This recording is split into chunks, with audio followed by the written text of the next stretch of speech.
Pull on your knowledge to understand what caused the twins to hear the radio in their heads. Yeah, fuck it. Are you kidding me? See. Just flicking through the index of your knowledge. Cool, no rush. We have radio brands, radio crimes, radio comedies, radio dramas, radio physics, radio psychics, radio scandals, radio shows, and way more in between. But nothing that would be useful here. Sorry. I know about ULAN frequencies. Does that help? You know little about ULAN frequencies other than that they exist. Maybe? It's impossible to say. Radio is killing the fucking cop star. Come on. Is this all I am? A font of useless radio trivia? Then I've got nothing. I'm a shit detective. I should be in the sewer. What is he talking about? Hi, Koki. I am not sure, Mikhail. Judging eyes. Like he's a fucking brain doctor. What the hell does he know? Let's move on. I don't think we need to stand around anymore. Apologies. You just need time to remember. There has to be something there. Go do other things around the coast. That might help. No, it won't. I need to put some more points into... What was it? Was it Encyclopedia or Logic? Encyclopedia, right? I'm so stupid. The once bright mural. Yes. Encyclopedia. And also, I probably have some... clothes to help, yes? Maybe? Maybe?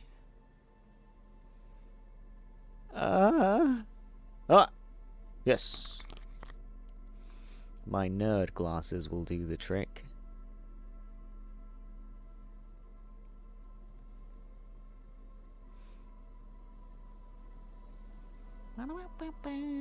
Okay, that'll do. Do anything minus? This gives me fuck off. No minuses allowed. Okay. Try again. The once bright mural Bonk. towers of... You know a lot Yes. about radio. Enough to know you have no idea how or why those boys heard Speed Freaks FM in their heads. Knowledge like that isn't just obscure, it's unknowable. Dangerous theoretical facts like that are probably protected under the coalition government's Articles of Dominion, Title 14, Article 7C. While an expert might be able to suss it out on their own, a layman like you has no hope. Oh. You don't know how it happened, but the stores of your knowledge are vast, and there is something crucial in them. What's that? You know where Ruby isn't. What? She isn't in the fishing village. She's not with her bullet under the floorboards in the shack. So where could she be? In here. The alcoholics never mentioned seeing Ruby either. Idiot Doom Spiral gave an exhaustive account of recent events, but never mentioned seeing Ruby. You've searched the whole coast for Morel's traps, just as you didn't find the Insulindian Phasmid. You did not find her. Nor is Ruby in the church. The crabman Tiago is, but not Ruby. Some criminals seek sanctuary from sacred buildings, though the sanctuary laws were abolished decades ago. But Ruby wasn't such a one. And you were probably right. The ULAN frequency is likely connected to all this. Ruby dabbles in advanced radio theories. The Speed Freaks FM case is a radio mystery. That may not be a coincidence. So I was right. ULAN. She is here. That isn't a fact yet, but it's a compelling suspicion. Where does it go? In through the collapsed roof, flowing down a concrete staircase to the basement, sweeping away footprints in the dust on the stairs, and then the beach below the boardwalk. Its winding tunnels, a whisper away. What's happening? She's down there. I think she's down there, below this building. Okay. Why? The twins did hear the radio from here, so something is happening. The wind told me. We've looked everywhere else, ever since I woke up, maybe even before. I've been getting these strange cold spells. We'll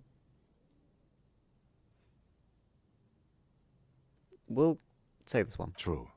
And Ruby does have radio experience, as evidenced by her lorry. But how do we even get in there? The doors were on the collapsed side of this building. They're gone, basically. Finally, my time to shine.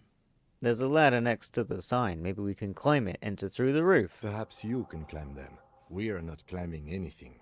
I'm 43 years old, and I plan to live to see 70. I'm 44. We're only a year apart. Oh my god. There has to be a way to use brute force. Climbing sounds unsafe. Brute force is safe. Look around and find something to break if the ladder fails. Brute force is safe. What is this?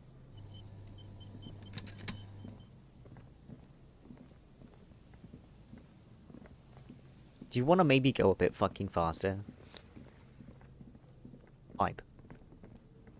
An old pipe peeks out from beneath the rotten boards of the boardwalk. Could this be an alternative path into the fell building? A building like this must have multiple doors serving various functions. Perhaps a basement access. Come closer and look in. Your eyes slowly begin to adjust to the darkness. I have a inside fucking the drainage flashlight. pipe. The lieutenant looks over your shoulder. What's in there? A thin layer of snow gleams inside the pipe. Okay, what else? As your eyes adjust, you see some trash. Crumpled up newspapers, cigarette butts.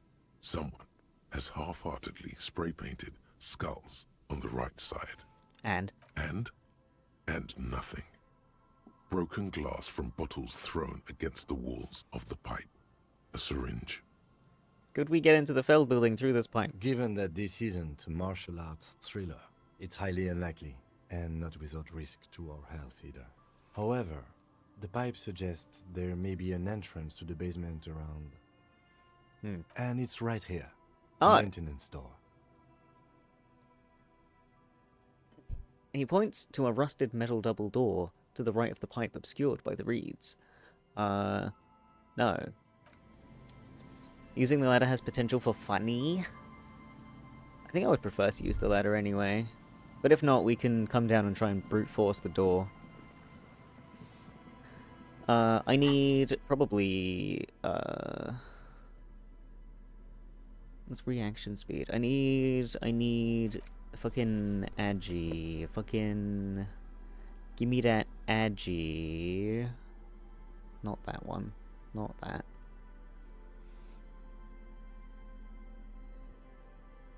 This one.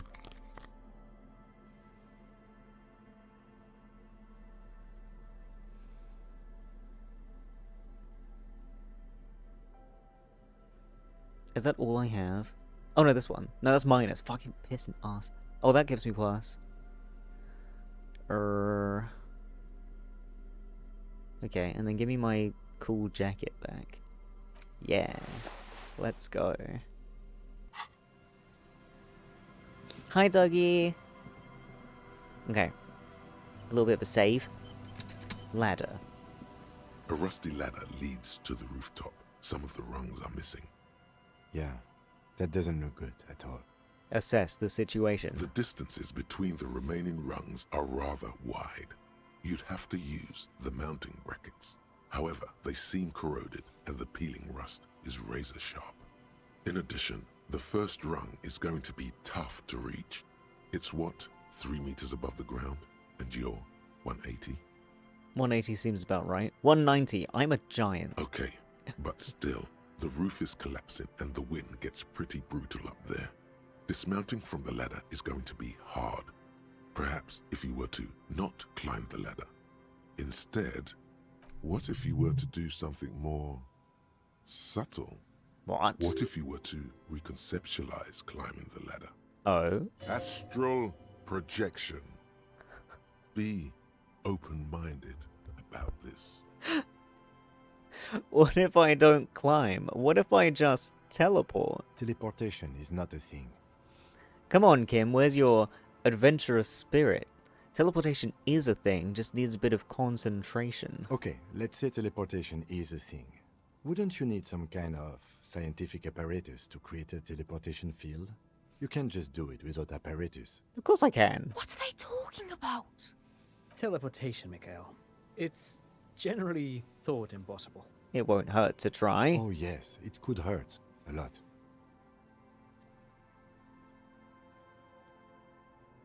Santiago climbing means I'm able to try teleporting? Are you fucking serious? Teleport to the roof. All you need to do is close your eyes and concentrate. Darkness enfolds you.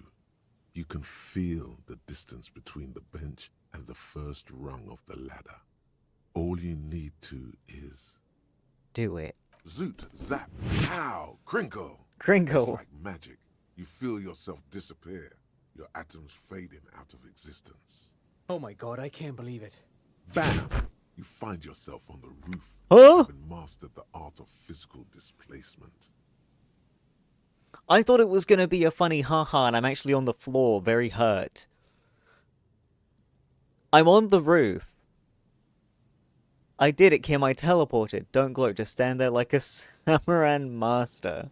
You know, for the record, you didn't teleport there. You just climbed the ladder with your eyes closed. Huh? No, I didn't.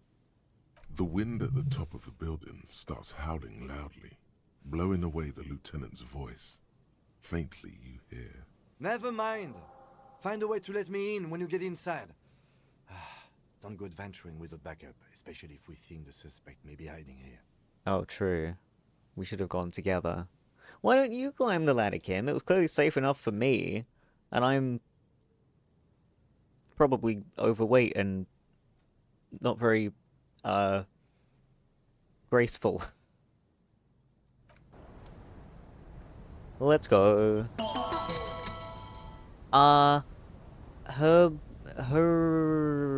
Herbinger official. Hello, thank you for the follow. What is this? Central support beam has been destroyed by artillery fire. Did I change my outfit? I've got the wrong glasses on. Excuse me. There we go.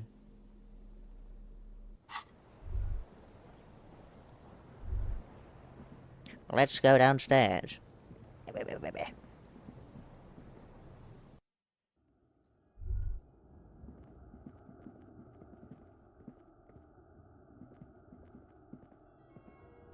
The glass is covered with grime and dust. You can barely see out.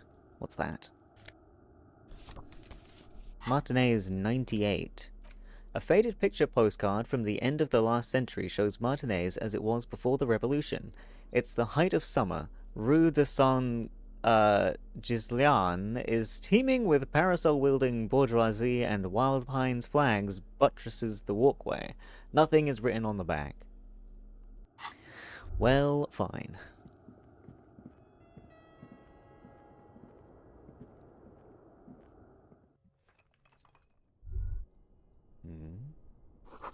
This collapse nearly sealed the basement, one you can barely squeeze by.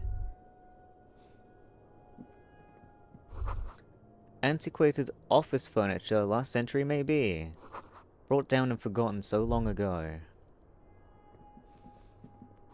This overturned table is covered in orange mildew crawling with something.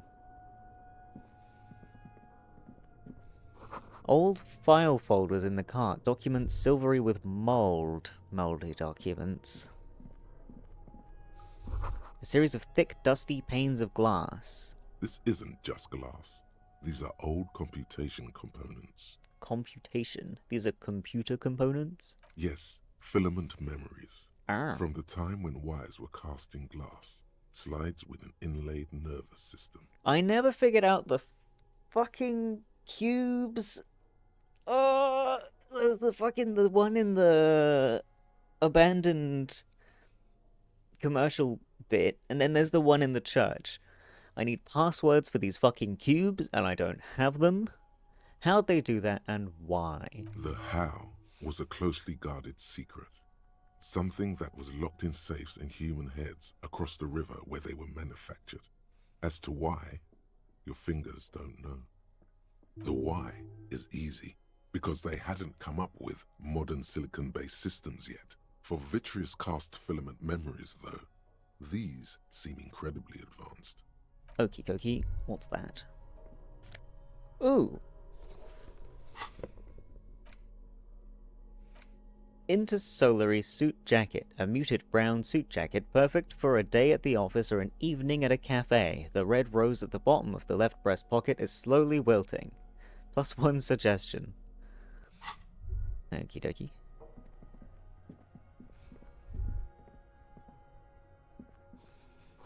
In the beam of the flashlight, a crevice in the wall. Let's fucking go.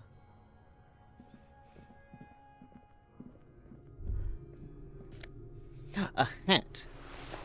Also, stale fabric, smell, and dust. No one slept in here in months, maybe years. An ushanka with the Mazovian logo, a pair of deer antlers on its silvery white front. Your ears feel cuddled and cared for by the state.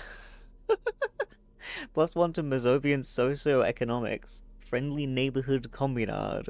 What does it look like? Oh my goodness. It does look really cozy considering it's all like snowy and frosty around here. But I need this.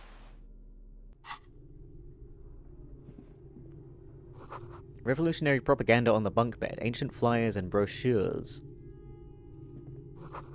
These pots and plates are full of dust and spiderwebs. Same slit window you saw from the outside. Could this have been the killer's hideout? And this narrow window, the point of origin of the shot that killed the mercenary? Doubt. This does look like an embrasure, a slit made for shooting out of.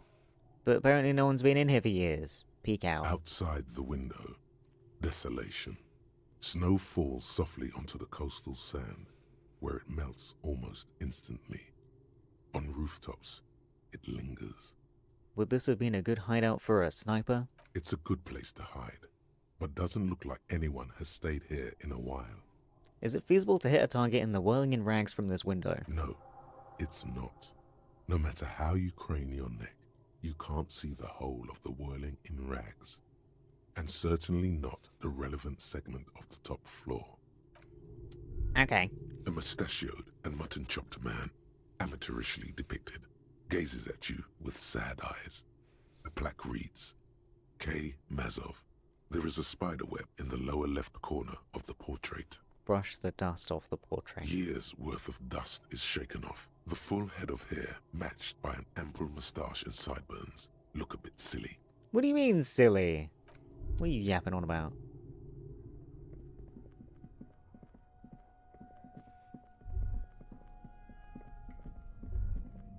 Oh.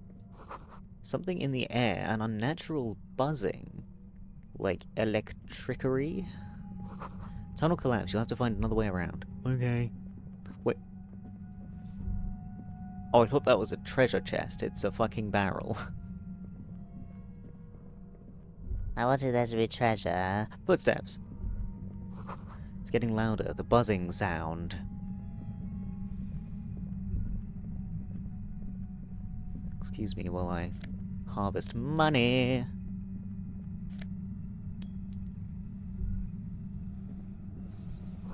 Concrete pipe buried in sand and dust. Oh. Wait, what was that? Feels strange. Where's Kimmy? I haven't found a way to let him in yet. Why? Should there be a way to let him in? I haven't seen anywhere.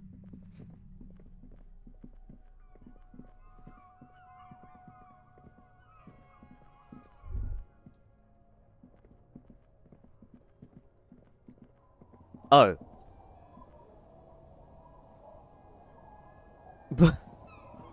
Two rusty metal plates that slide apart form a crude door. It's been here under the boardwalk for a while. Who's there? What do you mean, who's there? It's me, Kim. Stop playing around and help me get the door open. Push the doors. Hello. The doors seem to be on rails, but they've gotten jammed. You grab a side and put some strength into prying it open. With the help of your partner, the two metal panels slide open with a creak.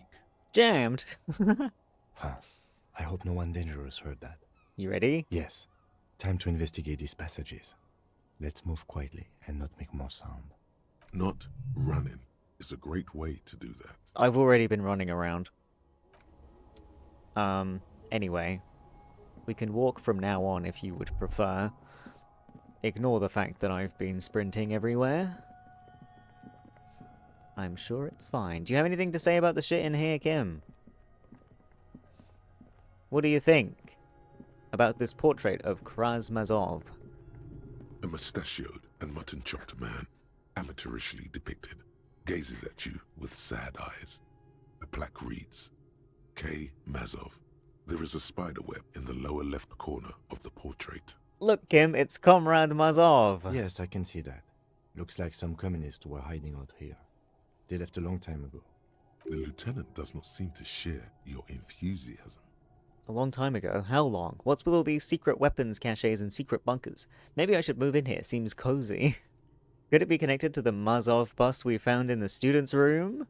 Could someone have stopped through here recently? Okay, seems cozy. I won't stand in your way, but only after we're through with this case. What's with all the secret weapons caches? We have found a lot of those lately. I guess what most people think of as history tends to linger in rundown neighborhoods. Martinez being what it is, no one has gone through the trouble of cleaning out the old bunkers. Good hiding place for someone who's up to no good. How long? Half a century? This was probably part of the network of defense posts the communards built against the amphibious landing. I think the purpose of this bunker was to produce propaganda. It would have had radio equipment back then, but that's all been looted. Could it be connected to the Mazov bust we found in the students' room? Millions of depictions of Mazov have been produced. They're not all connected. Besides, that looked like some student. The youths always go for this kind of stuff. Did someone have stopped through here recently? You mean like Ruby? No, I think we've stumbled on a piece of history. Okay. Oops, stop running.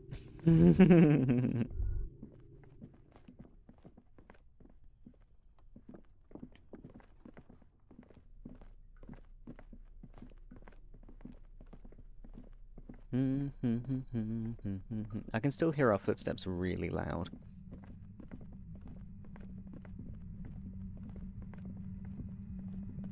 If Ruby isn't here, which I assume she is in here. Oh?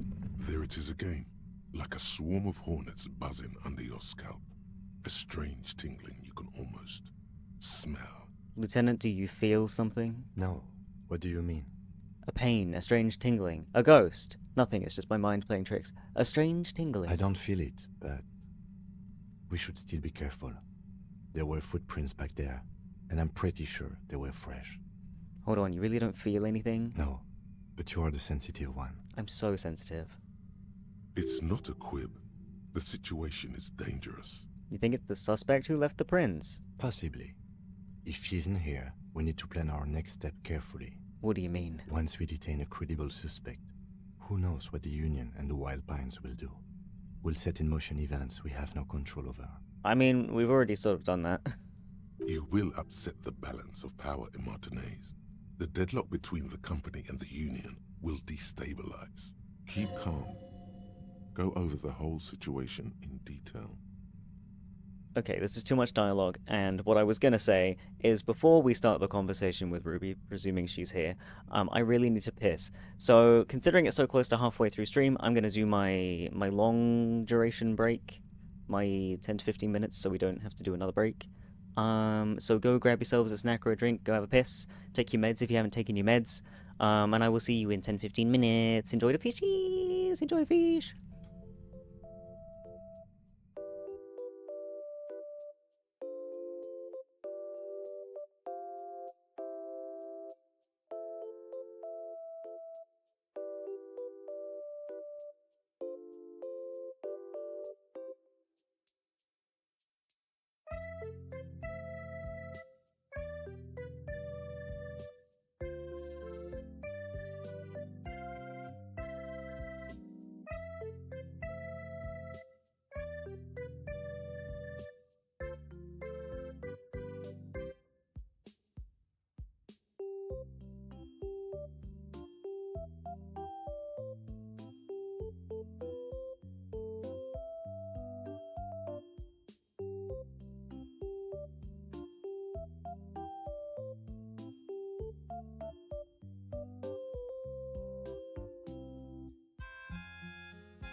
Hi. I am back.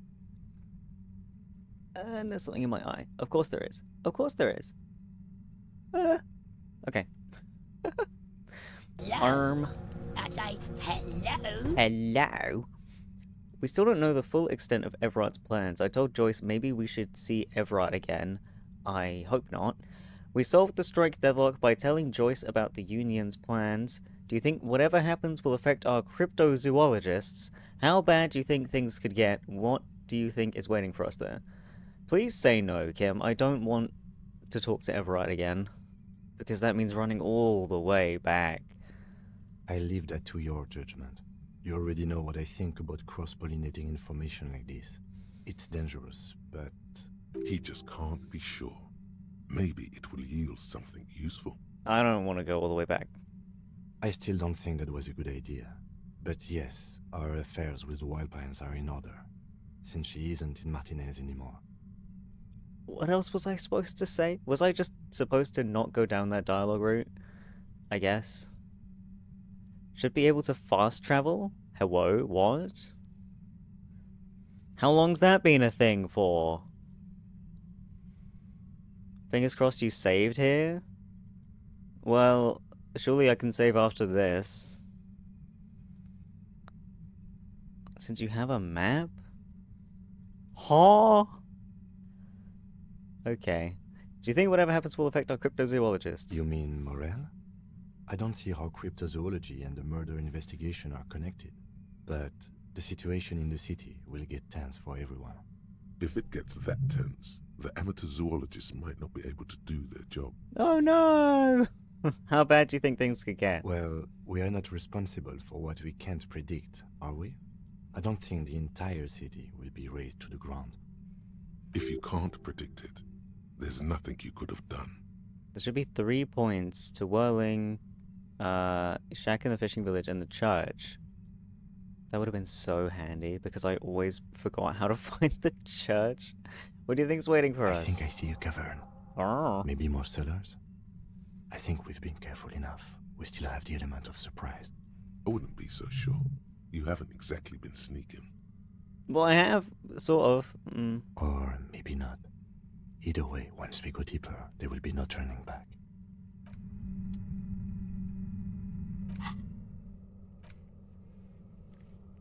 Oh. This? Wait, how do I do it, though? Church, Fisherman's Shacks, Martinez Waterfront. Can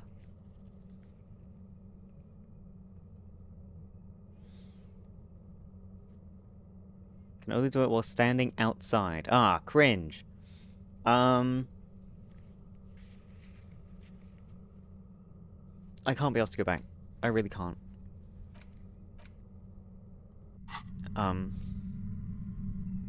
Let's do a big save, shall we? Are we ready? Should I get my gun out? I'll get my gun out. Hold on. Put it there. Gun ready. Holding the gun feels natural and satisfying. It's like an extension of your arm, the polished wooden handle almost fusing into your palm. I think my hand recognizes it. It reminds you of the day you first held it, with fear and respect, hoping you don't have to use it in vain. The sun was out in Jamrock. It was so long ago. This gun, Sunrise Parabellum, will be the only thing standing between you and the all-consuming nothingness that threatens to eat the world. Sheathe it and wait, Herald. It won't be long now.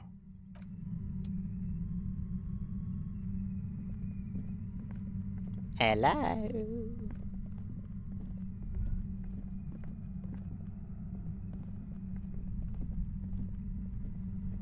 Suddenly, your entire body is paralyzed. Aggressive white noise fills your skull. What the hell? Pain, like you've never felt before. Through the static, you hear a woman's voice. I know you're feeling pretty uncomfortable right now. Don't move too much or fight it. That'll just make it worse. Can't say it's a pleasure, officer. I was really hoping not to make your acquaintance. But here we are. As she says the word officer, You feel a spike in the agony. It sounds like the entire radio frequency range is screaming directly into your neural pathways. Cover your ears. Ow. No, buddy. That's not going to help. You can't shield yourself from this. It's an entirely new type of experience. Way worse than all the previous ones. What's happening to me? Are you gonna kill me too? Help, Kim, help! My brain's on fire! Are you gonna kill me too? No, I'm not going to fucking kill you. If that had been my plan, you'd be dead already. All things considered, I'm being pretty reasonable here. I'm using a pale latitude compressor. You and your partner have been caught in its field. The explosion of static you're hearing. It's the ULAN frequency. I saw your equations. It's the ULAN frequency. You're using one of those devices used to send signals through the pale on me. Okay, it's the ULAN. Saw my equations? You've been sniffing through my lorry, right? I expected as much. I am a bit surprised you knew what you were looking at.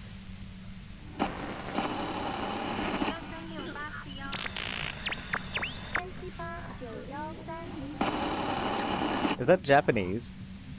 A pale latitude compressor is used to sort of make the pale more manageable. With a lot of these, you can force a radio signal grid on the pale, literally crunch the distance across it. Signals are relayed across a series of repeater stations fixed to buoys. Not a fun job manning those stations. All alone out there in the pale, people lose their minds in just a few years. So, what we are experiencing is a concentration of radio waves. I think it's Mandarin, but I swear I heard, like, each sun, something sun. But I don't know. Precisely. This is an industrial strength paraboloid. It's meant for forcing dimensions on something that doesn't have them. Needless to say, the frequencies used are out of this world. At the upper limit is the large prime number generator station. It's used specifically for pale latitude compression. That's why you may be hearing some numbers. But you might also hear, or think you're hearing, local radio chatter. Right, I have some questions.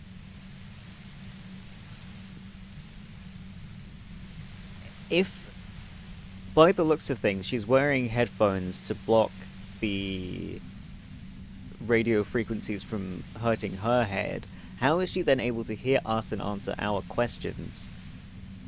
Because then surely some of the fuzz will get in. Or maybe she's just used to it? I don't know. This must be how the twins heard the radio in their heads. They must have been standing by when she tested it. She likes telling you about the machine. Keep her talking. Look for an opportunity to break loose. How did you get your hands on this thing? Will I stay like this forever? Have you experienced the compressor yourself? This is all great, but let's talk about the man who was killed. Please turn it off. I can't take it anymore. Right, how did you get your hands on this? I built it myself.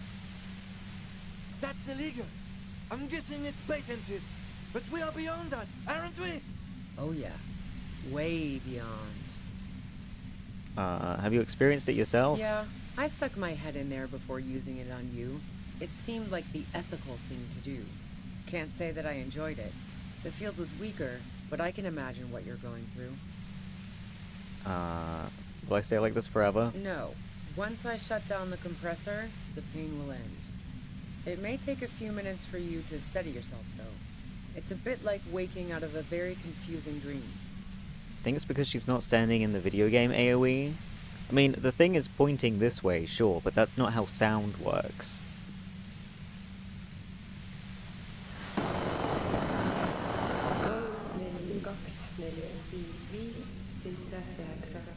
Oh, that was French. So it's just a bunch of languages.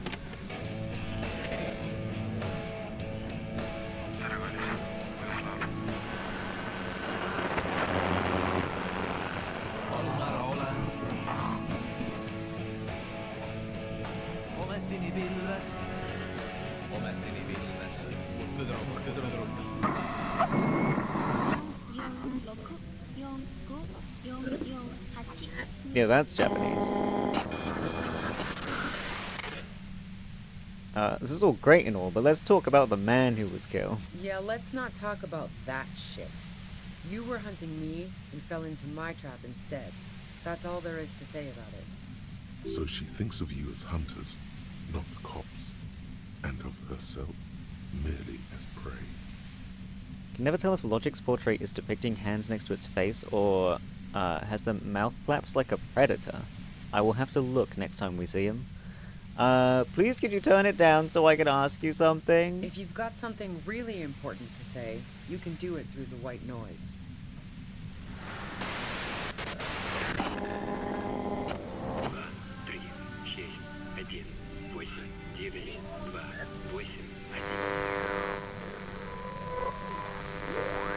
You're looking for a deal on mattress.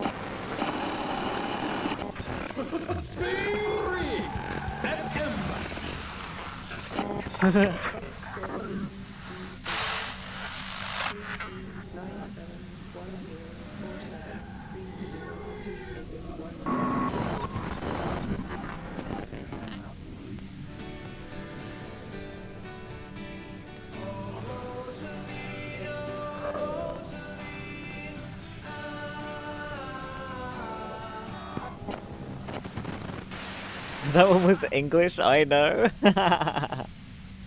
Also, this reminds me, there are radio stations that just, like, I think it's just nothing or static and then a bunch of numbers and then nothing.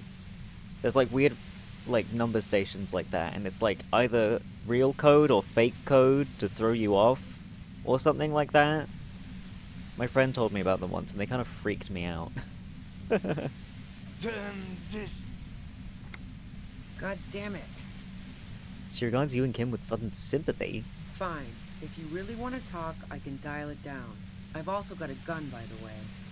She steps reluctantly out of the shadows. The pain lessens. Well, it doesn't feel much better, but you can form sentences now.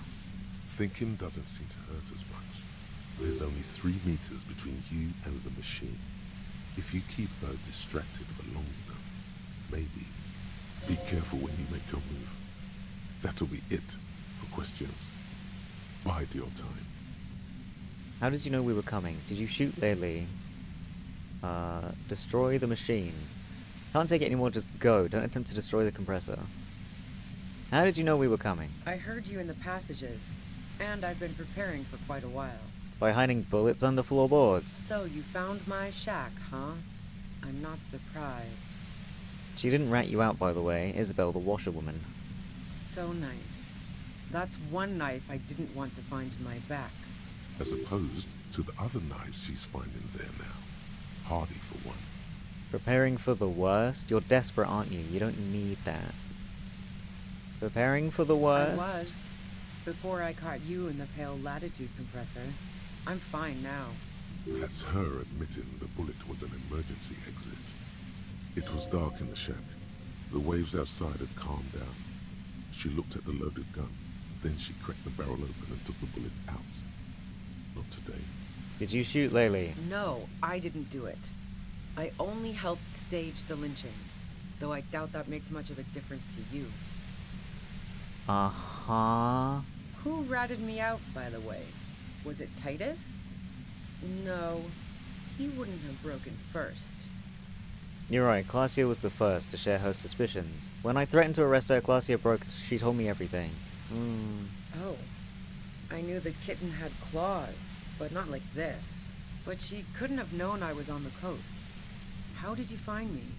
Your first guess wasn't entirely off. Your own boys told us you were on the coast. Titus told me it took some convincing. Your own boys. My boys? Yeah, the ones you poached from Titus and Titus himself. Ruby Boys, formerly the Hardy Boys. Okay, call them the Hardy Boys then. Well, fuck. Those guys liked me, I know it. If this is what happens to people whom people like, how the fuck do the rest of you get by? Wait, wasn't it you who called me the human can opener? What? When did she say that? Was I not paying attention? It's not personal, I opened them up. I do it by asking questions, and I have some for you. Honestly, I don't know how I do it. I just stumbled in here. Can you please explain this shit to me? I have some questions for you. Like what? I already told you I didn't do it. A strong moral compass. She still wants the opportunity to make a case for herself. The Hardy said that about her? Oh, okay. Would you say that Lily was a likable person? Do you have an alibi for when Lily was shot? You have a gun. You liked Glacier a lot. Do you like to hang out on rooftops? Did you leave any flowers for Glacier on the roof? Oh, the dried flower. Would you say Lily was a likable person? I didn't like him.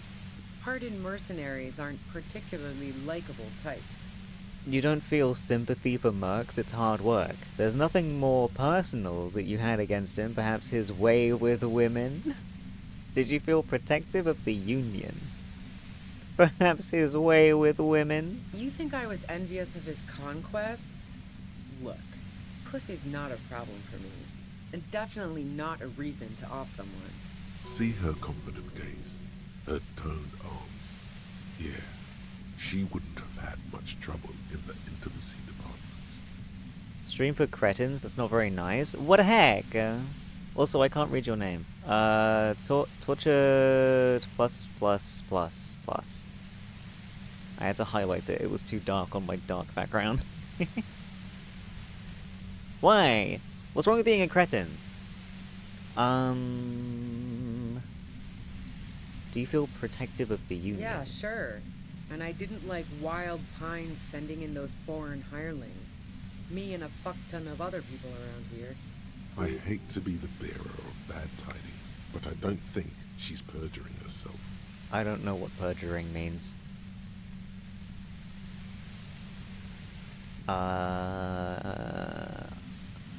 You don't feel sympathy for Mercs? Plenty of broken people who don't come with that kind of body count. Besides, they're paid well for what they do. Okay, other questions. I'm listening.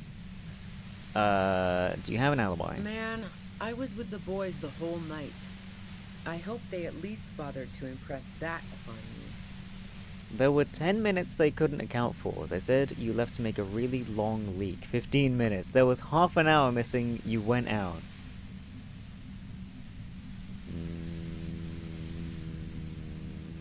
Yeah, and I'm sure they also made some funny remarks about it. They always do. I've driven a lot of long haul and chugged a lot of beer, man. Can't do either without some power of mind over bladder. And anyway, that wouldn't have been enough time. Hold on, no one takes a 15-minute leak. Our investigation, Wince from the Pain, has shown that 15 minutes was just enough time to commit the murder. Wow, now I'm curious. Please, explain.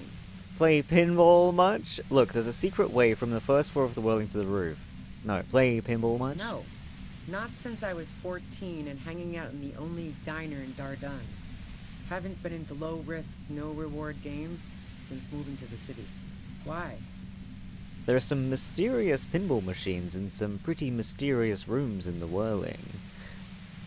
Yeah, and probably some ghosts from the time of the suzerain. I'm not really interested in supernatural mysteries. Wait, Wince from the Pain. What kinds of mysteries interest you then? That's a shame because I happen to be a paranatural detective. What about elevators? Do you like elevators?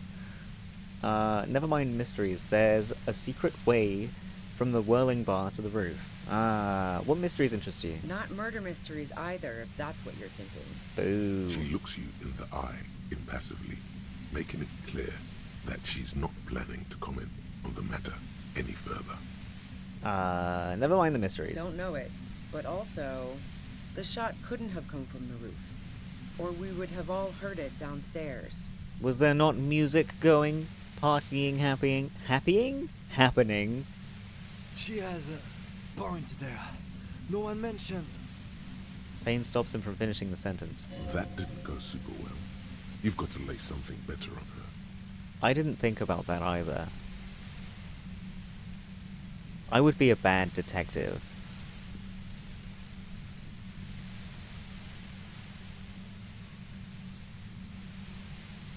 But there's no way it was a sniper shot. That would be insane. You have a gun. And? Where did you get it? Can't quite tell what kind of gun is it. Do you collect guns? Maybe old rifles? Where'd you get it? The gun store. What gun Trigger store? Happy Jacks. Doesn't sound like a name of a real store. What did you think? That I'm going to squeal on my gun supplier? Sorry, I'm not that kind of gal. Can't quite tell. What kind of gun is A it? knocked away 80 front loader. 2-barreled. Not really what you were looking for, I'm guessing. That isn't it. Do you collect guns? Maybe old rifles? No, they're not practical. Break too often. A doubt creeps over you. She sounds so sure of everything. So, not guilty. She does have plans for everything, so she probably thought out what she was gonna say to every question. And also, someone who wasn't guilty wouldn't fucking make a stupid little hideout with a trap for the police.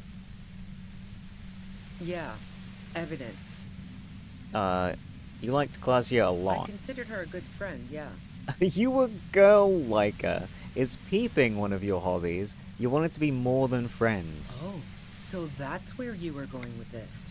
She said you wanted to run away with her. That's a very sentimental way of putting it. We both had pasts we didn't want to catch up with us, and we enjoyed listening to music together. Why not go on a road trip?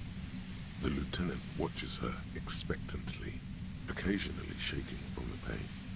Okay, fine. I was into her. Claudia was into me too for a time, I know it. We even fooled around once. And yeah, after that I thought maybe we could make a go of it. Claudia only said they maybe kissed. Someone is lying here. Claudia said you only kissed. Hold on, Claudia only likes truly buff men. She said you only kissed. If that's what she wants on the record, so be it. I'm not about to go into details for you to jerk off to later. But I do want details, actually. Cringe from their head-splitting torment. Okay, then what happened? She rejected me with some wishy-washy bullshit about how she was confused because she felt so close to me and valued my friendship so much, and how guilty she felt for leaving me on. I knew that wasn't the whole story, but thought, fine, I'll take it and move on. Claudia said you got very angry when she started seeing Laylee. You threatened her. Yeah, one time when we'd both been drinking, I said some heated things about how dangerous her patterns with men were. I was a little worried she'd blow it out of proportion in her head. All the drugs she was doing can make you feel like you're living in a DeLorean tragedy. Despite everything, you helped her by staging the lynching. Yeah, the girl seemed terrified. The merc was beyond caring what happened to his mortal coil. It was a no-brainer. Is peeping one of your hobbies? Wow. Pissing, pinball, and now peeping. I'm just not following your insinuations, Detective. There's a hole in the wall. You can see into Claudia's room. I wouldn't blame you if you... Claudia said you may have used the peephole in her wall to spy on her. It's just the hole in Claudia's wall is pretty suspicious. Look, I'm not aware of any hole in Claudia's wall. And if I had been, I would have told her to get it sealed. That's what friends do. So you haven't been watching Claudia through a hole in the wall? Nope. Look, she has an effect on people. That je ne sais quoi that makes it impossible not to look at her when she walks into the room, and very difficult to look away. But travel enough and you realize, for the same reason that she's everyone's type as an object of desire, she's not irreplaceable. There are other things I ask about. Go ahead. It's your body. And mine too, he thinks. But keep on. This must be done. Do you like to hang out on rooftops? Who doesn't? Oh, you probably mean Claudia's rooftop. Sure, I've hung out there. She's got this great antenna. Is that the only reason you hung out on the roof? What's so great about her antenna? It's very powerful. I used it to tune into RCM frequencies. That's how I knew to be prepared for your arrival.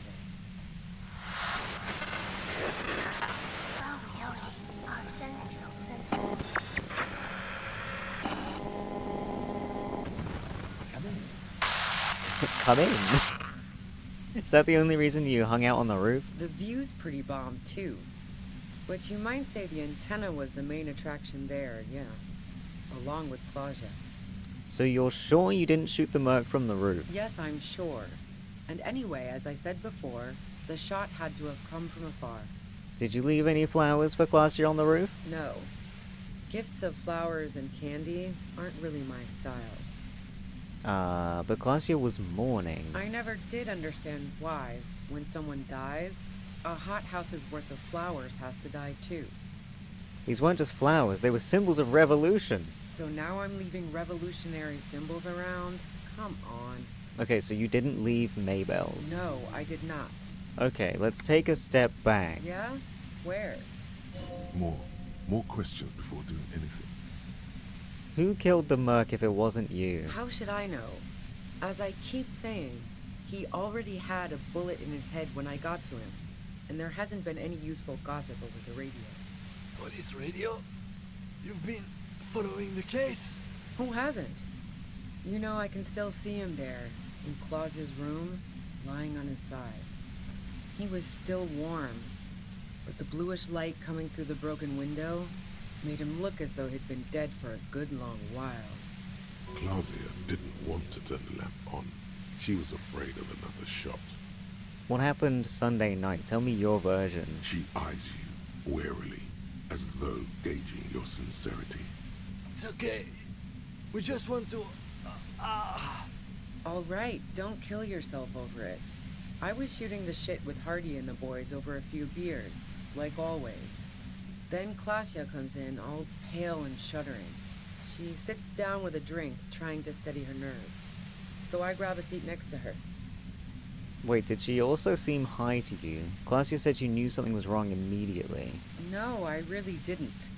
She's not that easy to read. I just assumed she'd done too much blow. It wouldn't be a first for her. But no such luck. She was in some deep shit. She asked me to come upstairs. The merc she'd been going with was lying on the bedroom floor, dead. I knew she couldn't get the authorities involved, so yeah. You made it look like he'd been hanged. Glacia said you seemed to have a plan prepared when you got there. Glacia found it weird you came up with a plan so quickly. What? No. Faking a lynching was her idea. Aw. She looks shaken. She wasn't surprised to be ratted out, but framed. Her idea? Yeah, in cold blood. It really surprised me how quickly she was able to get a hold of herself once we got up there. It was like she was another person. The party girl was gone. She asked me to help her drag him into the shower so she could wind the shower head around his neck to fake lividity. Then she dressed him while I went to get the Hardy Boys. She lied to you about that, too. Showerhead, resourceful. That's bad that she'd be so calm. I don't believe you. That doesn't make sense for her to come downstairs really shaken up, and then suddenly she's fine.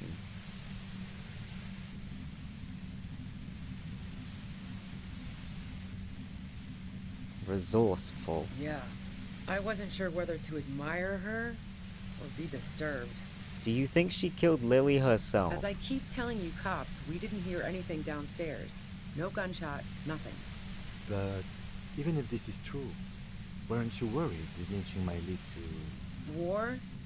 The thought crossed my mind. But the mercenary's death was going to have repercussions either way. Although the way things are going... She doesn't want to talk about this, but not because she has something to hide. She doesn't want the guilt. Fuck it. I'm not responsible for these people after what they did to me. If you didn't kill him, why hide? I saw you roll into town. I wasn't about to stick around for questioning by a goddamn La Puta Madre agent. A fear fills you. A bad kind of fear. Of yourself. What do you mean, La Puta Madre agent? Yes. You. Everyone says you're his peon. His human can opener. Ow, I'm dead. You feel something in your chest. An unnatural pressure. It's spreading to your left arm. Your jaw. Well, this feels familiar. Fucking shit. I'm scared. What do I do? Who do I call? The end of the world is here. Don't think this is a sign of anything other than your heart failing. Let it all go. There's no shame in surrendering now. We all do. It gets so dark. You don't even see her face, like you always thought you would. You only see pain and fear.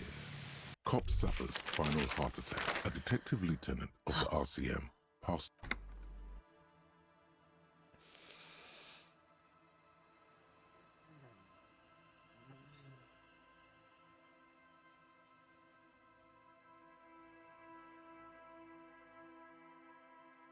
Okay. I don't want to redo all that dialogue. Thank you for the head pats.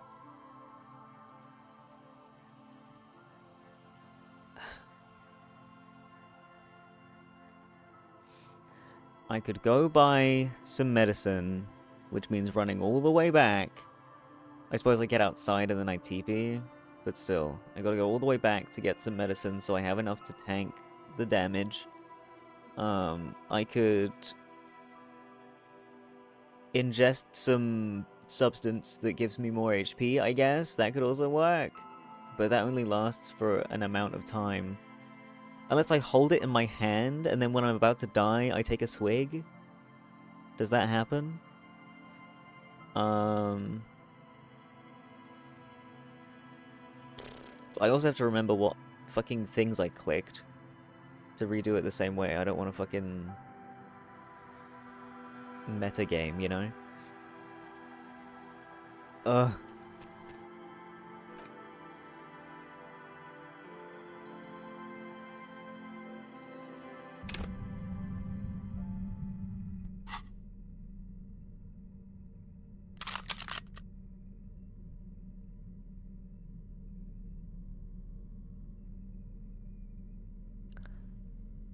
I don't have anything that gives me more HP.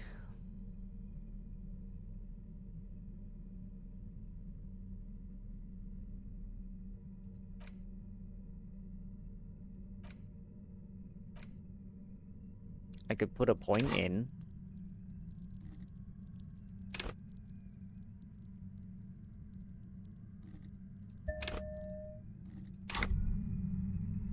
How about that? Is that better? Holding the gun feels natural and it reminds this gun. There, now I got extra health. Maybe that'll be enough? I don't know.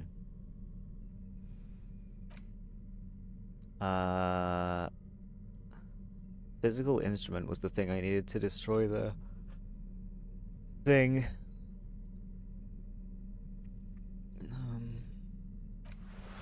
Oh my fuck, this outfit.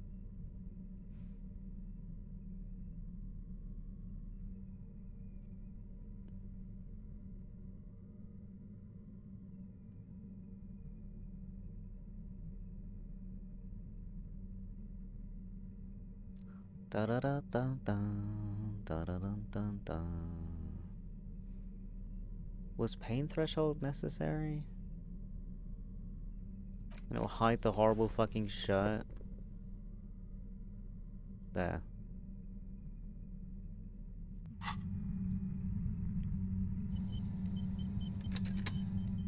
Okay, let's go. Suddenly, your entire body is paralyzed. I know you can't say it. As she says the word, that's an awful decision. Why would you not want to shield yourself from it? I'm using a pale... The explosion of... Saw my... A pale signal so precise at the up... This... She likes telling you about them. I built it... That's illegal. Oh, yeah. No. Yeah. Whoops. I stuck... Yeah, let's... So she thinks of you. If you've got... God damn it, fine. Well, there's only... Be careful when you make your move. I heard you in the passages. So you found my shack. So... As opposed to the up... I was... It was dark in the shack. No. Who ratted me out, by the way? Was it Titus? No. He... Oh. But she couldn't have known I was on the coast. How did my boys? Well, how the fuck did the rest of you get by? Like... A strong moral compass. She's... I didn't like him. Plenty of broke... You think I... See her comfort. I'm listening. Man, I was with the boys... Yeah. And can't do either without some power... Wow. Now... No. Why? Yeah, and probably some ghosts from the time of the suzerain. I'm not really interested in supernatural mysteries. Don't know it. The shot could... She has... That didn't go so. And? Gun. The gun. Trigger Happy Jacks. What did you think? I'm not... That... No, they're... A doubt. Yeah. I considered her a good friend, yeah. Oh. That's a very... The lieutenant. Okay, fine. Clausia only said they. If that's what she wants on the record, I knew that wasn't the whole story, but thought, wow. Pissing, pinball, and now, look. Nope. For the same reason that she's everyone's type as an... Yeah, I was a little worried. Yeah. Go ahead. And mine too, he thinks. Who doesn't? Oh, you probably... It's very... The views... Yes, I'm sure. And no. Gifts of flowers, so now I'm leaving I never did... No, I did not. Yeah? More questions before doing anything. Did we die? I was AFK for a moment. Yeah, I'm just having to redo all my fucking choices. How should I... Who hasn't? Clausia didn't want to. She... It's okay. All right. She sits down with a drink, trying to steady her nerve. No, she asked... You made it look like he'd been hanged. What? She... Yeah, She lied to you. Yeah. As I keep... War? She doesn't... Fuck it. I'm not I saw you roll... A fair... Yes. You. Alright. Everyone... Through the sudden sharp pain in your head, you hear the lieutenant mumble something to himself. It's especially bad suddenly. Felt like a vein exploded. Who's everyone? How do you know this? What was it, everyone? Everyone. Okay. You're trying to throw me off, no one says that. Who's everyone? Everyone in Jamrock. The cops, the criminals. Why do you think I'm holed up in here with a goddamn death ray waiting for you? If she knows that about you, she must know your real name too.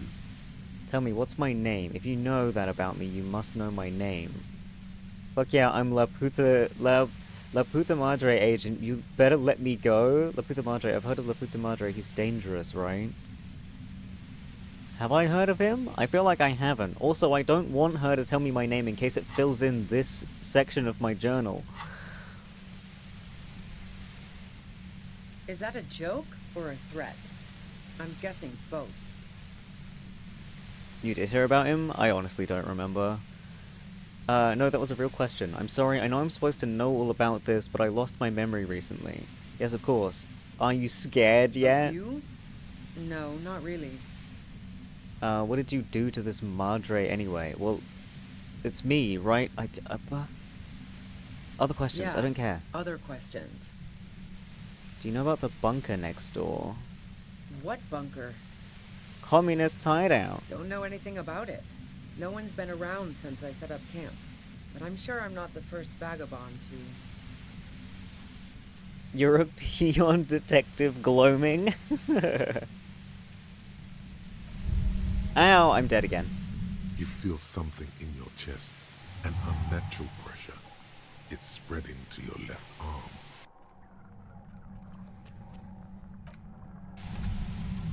I kind of hate this. I'm not gonna lie. This is kind of shit. This is like the only negative thing I found about this game so far. Other than the occasional little like bug or bit of like continuity error or whatever, like I can brush those aside. But this kind of sucks.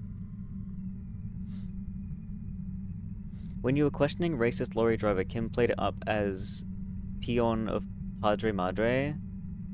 I don't remember this. I'm sorry.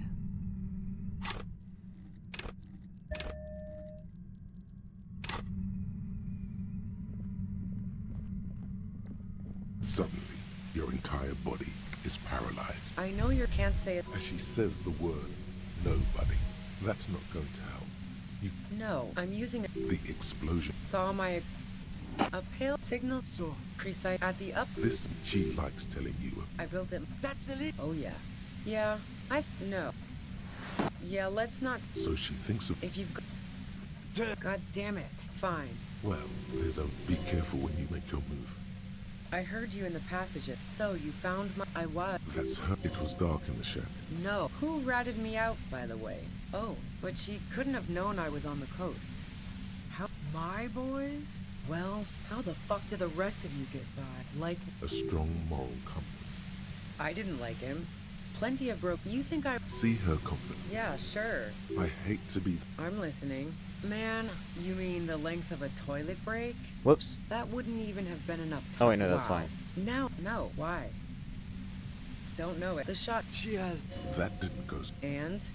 I knocked... That is... The gun's trigger-happy Jack. What did you think? No, that... A doubt. Yeah. I considered her a good friend. Oh. That's a very... The lieutenant... Okay, fine. Glasia only said they... If that's what she wants on the record, she reject... I knew that wasn't the whole story.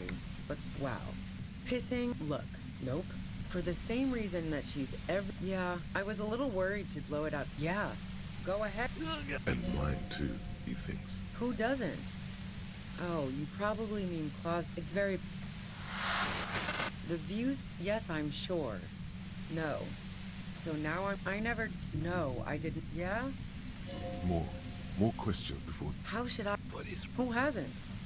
Glasia, didn't she up? It's okay. All right. She sits down with a drink, trying to say... No, she asked... You made it look like it... What?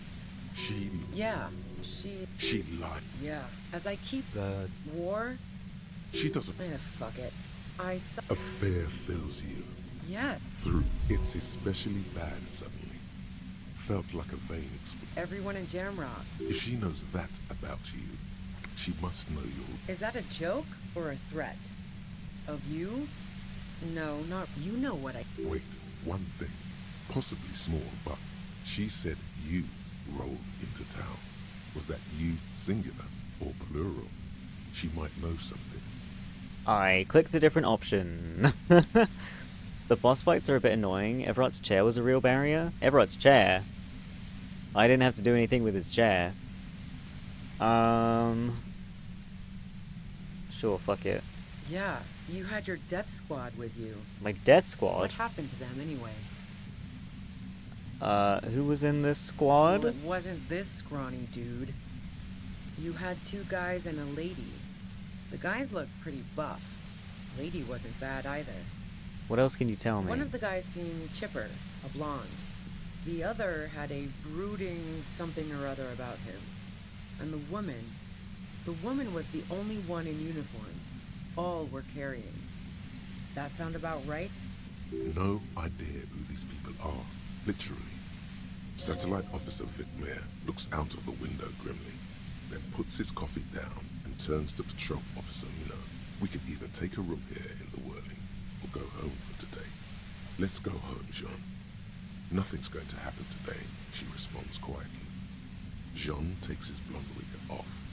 Call Heidelstein. He can give us a ride. Right. I remember the wig guy and the lady from the Whirling. I think I know them. They're in Martinez. That's right. I was just testing you. They're right outside with guns. I've faced worse. Okay. She hasn't. She hasn't gone up against 3 armed people before, and she believed. Do you know about the bunker? Communist I hideout. don't know anything about it. No one's been around since I set up camp. But I'm sure I'm not the first vagabond.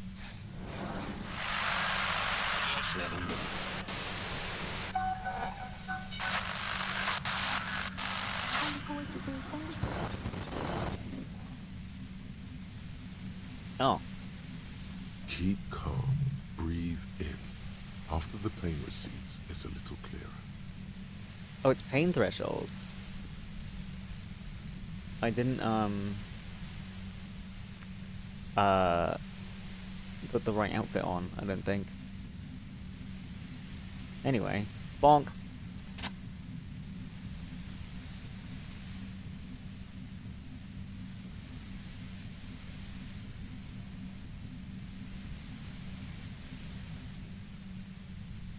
Surely she could just, like, jump in and tackle him or something, right? You did it.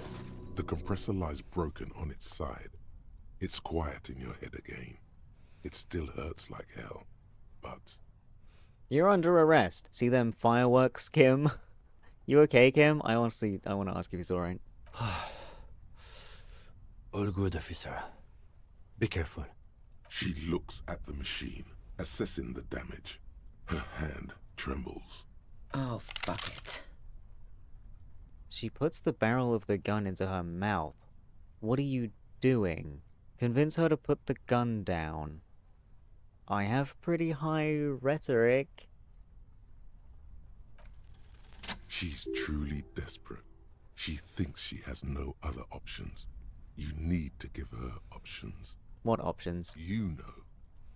Maybe I can still talk her out of it. Please, put your hands up. Just walk away. I wish I could just let you go, but I have to follow protocol. The great bloodletting, let it begin? Maybe I can still talk her out of it. This is how you talk her out of it. Oh. It's the only scenario in which she lives. Just walk away. She stares at you, frozen, the gun still in her mouth, eyes filled with dark intensity. Then something shifts in her. Her neck and shoulders relax, and her grip on the gun loosens. You don't have to do this. You're not cornered. I'm letting you go. Just fucking go, okay, before I change my mind.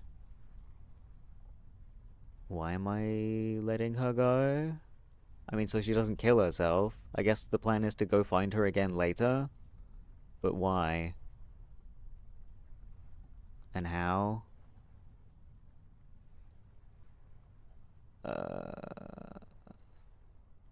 Day of miracles. I'll take it. She runs past you, then past the lieutenant, and disappears into the darkness of the tunnel. Good call. Are you sure? Yeah, I'm sure.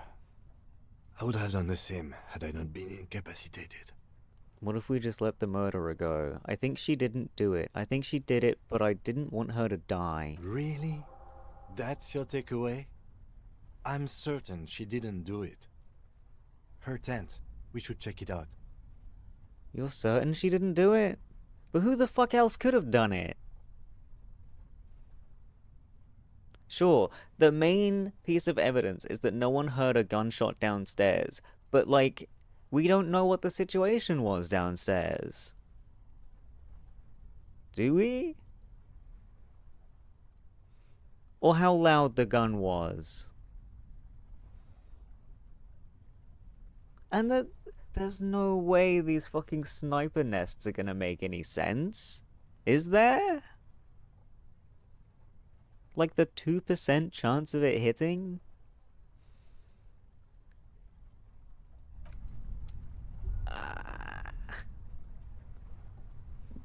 Okay. I'm gonna do a fucking quick save because I nearly died. Oh, health. Cooking utensils. She's prepared herself porridge with bananas. Money! The plain red tent stands by dispassionately. It was pitched by practiced hands. She's used to camping out. Look inside. The tent looks old, but well maintained. In the darkness of the tent, a rolled up sleeping bag, cooking utensils, some books, and a kerosene lamp. Shine your flashlight on the books. Assorted soft covers, mostly pulp horror. A motor carriage lies buried in the snow on one cover. On another, a ghost airship. You also see a collection of radio enthusiast magazines. See anything? Sift through the magazines. Rager Monthly, Journal of Material Science. More Technological Digest. One of the magazines doesn't have images on the cover. It's not a magazine. It's a leather notebook. A notebook? You pocket the worn brown leather journal. A trusted friend left behind. We should read this immediately. Like, right now. A well-loved journal with a brown leather cover and the brand name Schneller embossed on the back. It seems to have served as a loyal friend to a lonely traveler. A thick journal. The cover is worn like someone used to carry it around in their back pocket. Examine the cover. It's made of full-grain leather. The lower left corner of the back cover sports an embossed brand name, Schneller. Schneller is a stationery brand from Gottwald, beloved among architects and engineers. She's got good taste and must have taken whatever she recorded here seriously. Unwind the strap. The journal falls open. About 2/3 of its ruled pages have been filled. Study the handwriting. The large cursive of someone who writes quickly and confidently, perhaps too confidently. Many phrases and even paragraphs have been crossed out, with tiny corrections scrawled above and in the margins. Flip through the pages. It's a mix of logistical notes, diagrams, and personal reflections, all dated. It's good she left in a hurry. We could learn a lot from this. What kinds of logistics? Hard to tell exactly. It's mostly noted down in code. In Looks like code. contact information, quantities, directions. There could be useful information about local operations in those notes. We have a junior sergeant at my station who's good with codes. I can give this to her after we finish this. What are the diagrams of? Esoteric radio technology. The most recent ones probably pertain to the latitude compressor, sketches, calculations of distance and density. You make out a familiar spiral shape. Anything personal? Short, wry observations of people and places. Probably a way to pass the time on the road. Also, what appears to be attempts to sort through some difficult decisions. There are a few passages with many questions in them. How far back do the entries go? The first entry is from August 2nd of last year. It reads simply, I know my position is precarious. All I can do is make myself as useful as I can while looking for a way out. Remember, no one is indispensable. What did she write the day Lely died? Nothing on March 4th. March 5th, though, well, that's bound to come back and bite me in the ass. I'm bad at this. Loyal to a fault. But that's another matter entirely. She is referring to betraying a previous employer. Does this suggest she did it in self-defense? Anything about La Puta Madre? That name isn't mentioned as far as you can tell. Small wonder. Would you talk about La Puta Madre in your journal? You do see an M, though. La Puta Madre. M is mentioned on March 9th and March 15th. Read the entry from March 9th. Great. M's peon is coming to town, no doubt to investigate the lynching. But also, I feel it in my gut to finally put a bullet in my head while I'm napping in my lorry or on a smoke break. Well, I won't stick around just to twist my own neck by constantly looking over my shoulder. Then again, isn't that what I've been doing ever since I got the call? Were you supposed to find her, even apart from the investigation then? On M's request? No, you wouldn't do something like this. This must be a mistake. You didn't follow through. You should have shot her in the head. Oh, goddamn right I should have. This is a coincidence. I would never kill people for a mob boss. I don't know. I've only got 3 kills. I don't think I would just kill for no fucking reason. The thought steadies your nerves. The journal stops shaking in your hand. Read the entry from March 12th. Been holed up here for 3 days now. I'm used to being alone and all, but I don't know when I'll be able to leave, or if I'll be ratted out. They will rat me out, of course. I've made it a point to believe in the best in people, the boys, for example. But experience tells me, did M feel truly betrayed by me? I was feeling threatened. He'd have to know if he threatened people, they'd take measures to protect themselves. Even I know that. Economic measures first of all. Gotta make a living, right? I can still hear his voice in the receiver. Taste the plastic. The entry ends abruptly. What's the most recent entry? The most recent entry is from today. It reads, even when I leave here, if I leave here alive, what's my next move?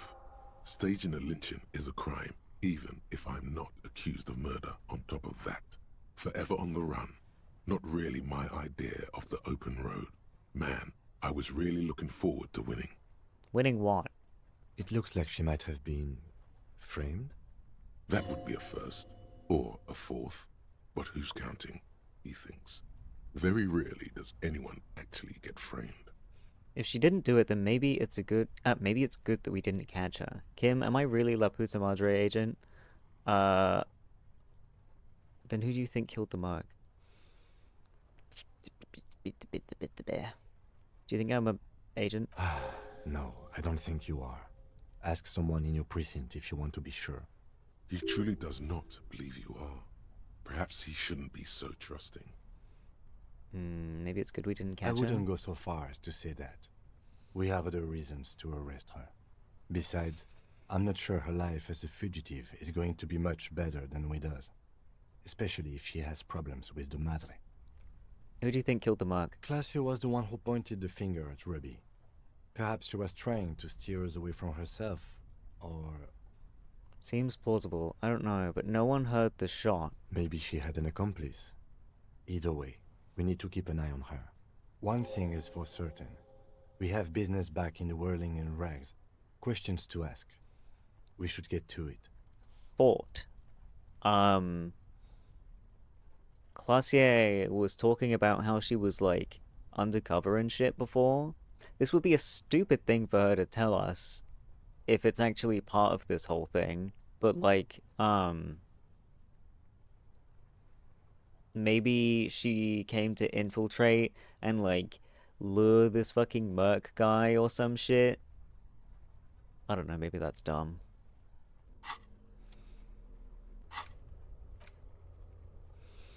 When you get the chance, call your station to find out more if you dare.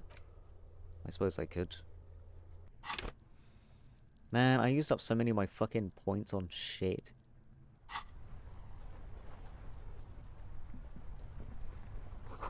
Dark water trails into the distance. There is no way out. Okay. Yippee wahoo. Huh? Ratan! Now is the time! Clausia was already in the whirling well before Mercs arrived. True. Go away, Necktie, you're just a figment of my imagination. Time for what? Oh, you will see. Feels like the tie is rubbing itself against your chest like a cat in heat. Pass the spirits! The blue medicinal spirits! Grab the bottle and uncork it! It is time to unleash the other world!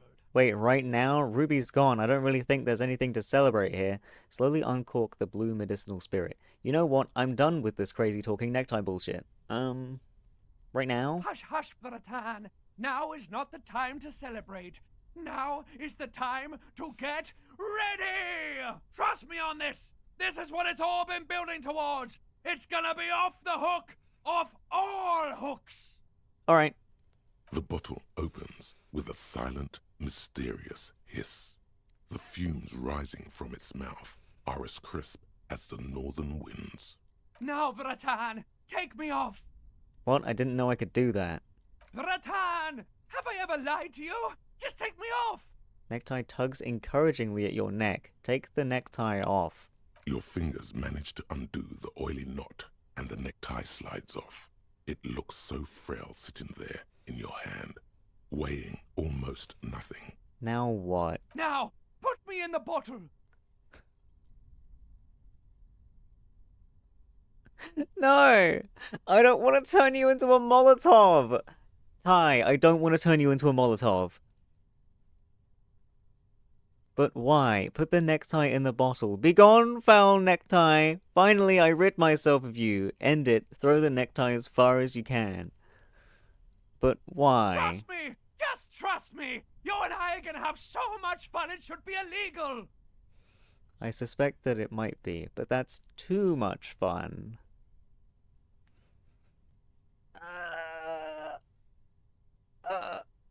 I want to do it. I want to do it, but it's so stupid. Nothing helpful is going to happen from this.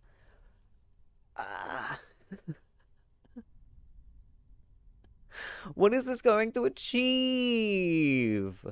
Fun, I guess? Just put me in the bottle, Bratan! I'm not gonna let you down! You and I are like the same person! Trust in the necktie? I mean, I've come this far. Put the necktie in the bottle. As the necktie slides into the purifying liquid, Large stains of grease rise off from it and float to the surface.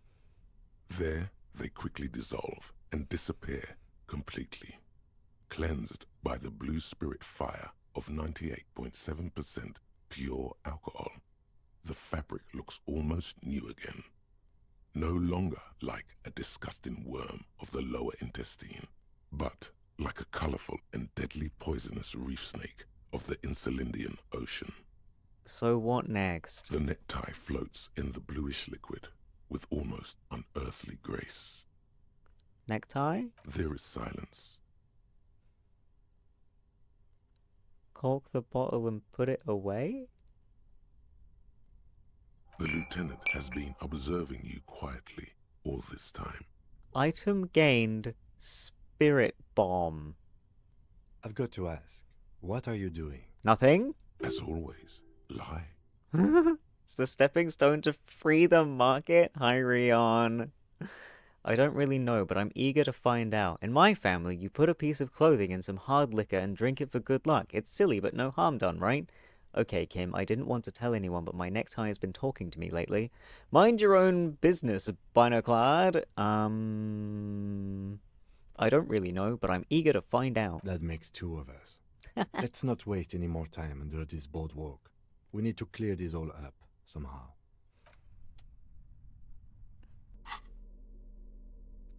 It's in tools.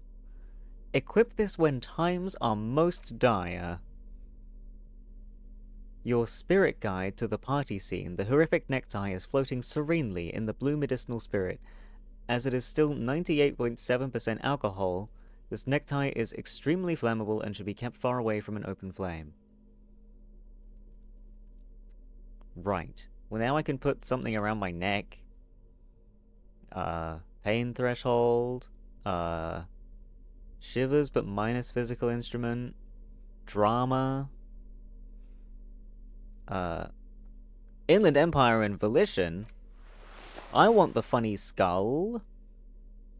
Obviously. Anything else I want to change into? Put my fuck the world jacket back on. Oh, but this is actually better. My farm loadout is better. My drama top. Stats. Put the gun away. Turns out we didn't need that. Put it away. Be ready, Breton. Okay. Necktie is getting ready for the end game. For the love of God, do not remove it till the magic happens. The magic has been happening. It's a good thing I never took the tie off. Can you imagine if I was so foolish as to remove it? My friend.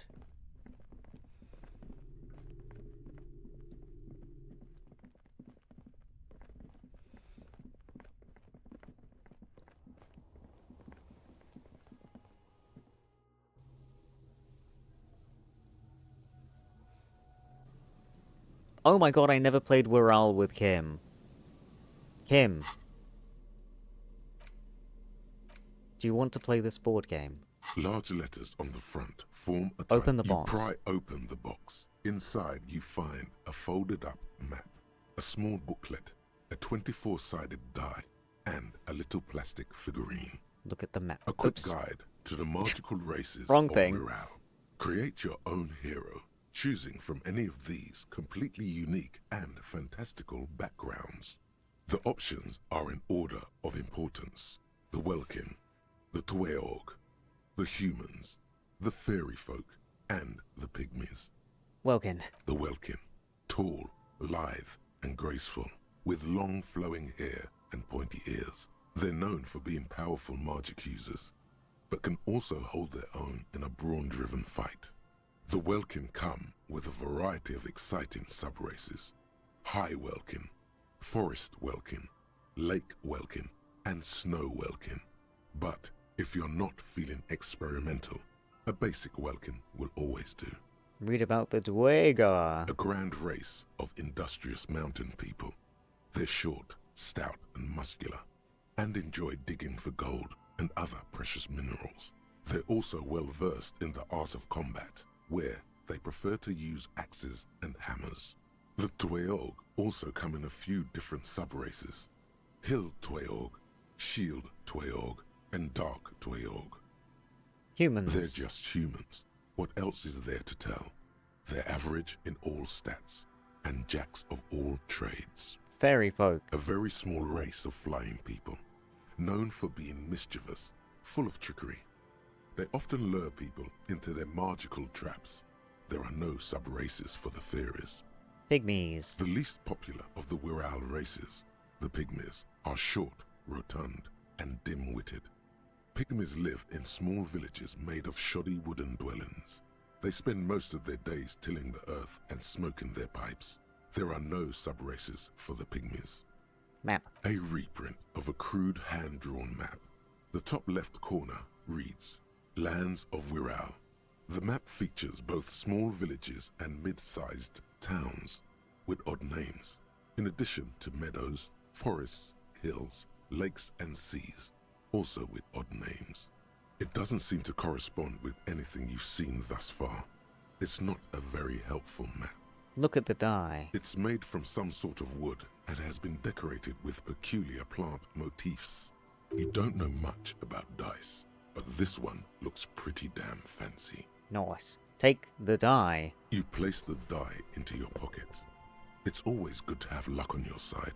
Look at the figurine. You see a man in ragged clothes wearing a lopsided hat and wielding some sort of a firearm. Huh, interesting. A communard. A what? What's so interesting about that? That doesn't sound very Wirral-like. It is not. The communards are not a part of the game setting. I guess someone misplaced it during the packaging process. Does this mean we can't play? Maybe someone should make a role-playing game set during the Revolution. Does this mean we can't play? I have a feeling the figurines are more there to set the scene than anything else. Take the figurine. You pick the figurine up by the base to meet your gaze. The little plastic man stares back at you, his face contorted into a disturbing shout. Then you pocket it. A colorful box with the title, Wirral, in bold letter. Text under a colorful box. So Kim doesn't want to play. Think the game you can play with Kim is the one for 12 real. I didn't see another one. Am I stupid?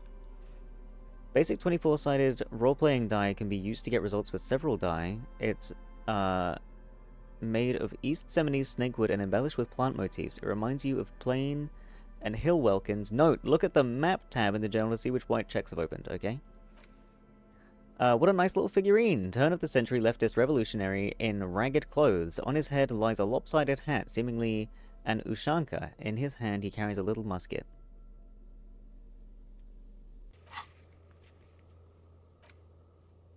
Stained glass window. Ooh, very nice. Oh god. The mirror has been unlocked as well. Okie dokie.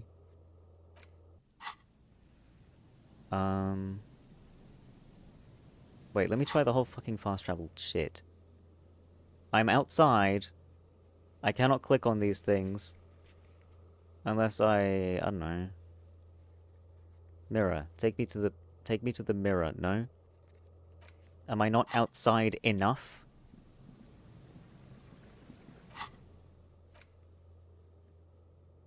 Nope. Can't do it.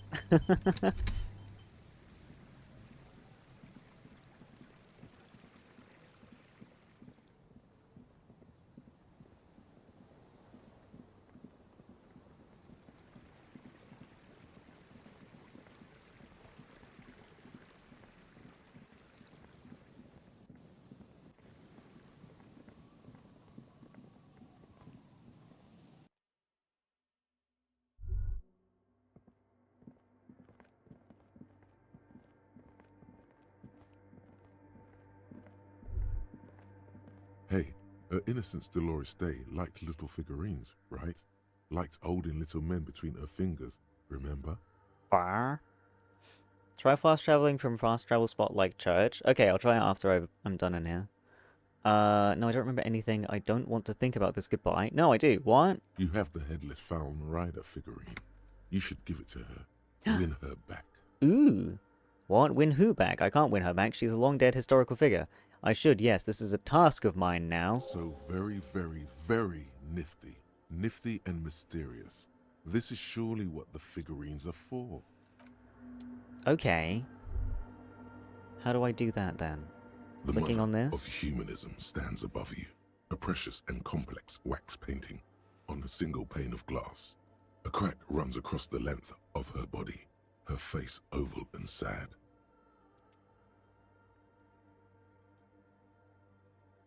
Well. Looks like I can't get this figurine to her. Why? Because she's a stained glass window. That does seem to be a problem. Maybe you meant something else? Like what? Is the task still on? I don't know. What are we thinking of? Part of your mind has gone on to other things already. Only a strange little sadness remains. The mother of humanism towers above you. A wax painting on a cracked pane of glass. Nothing has changed in her expression.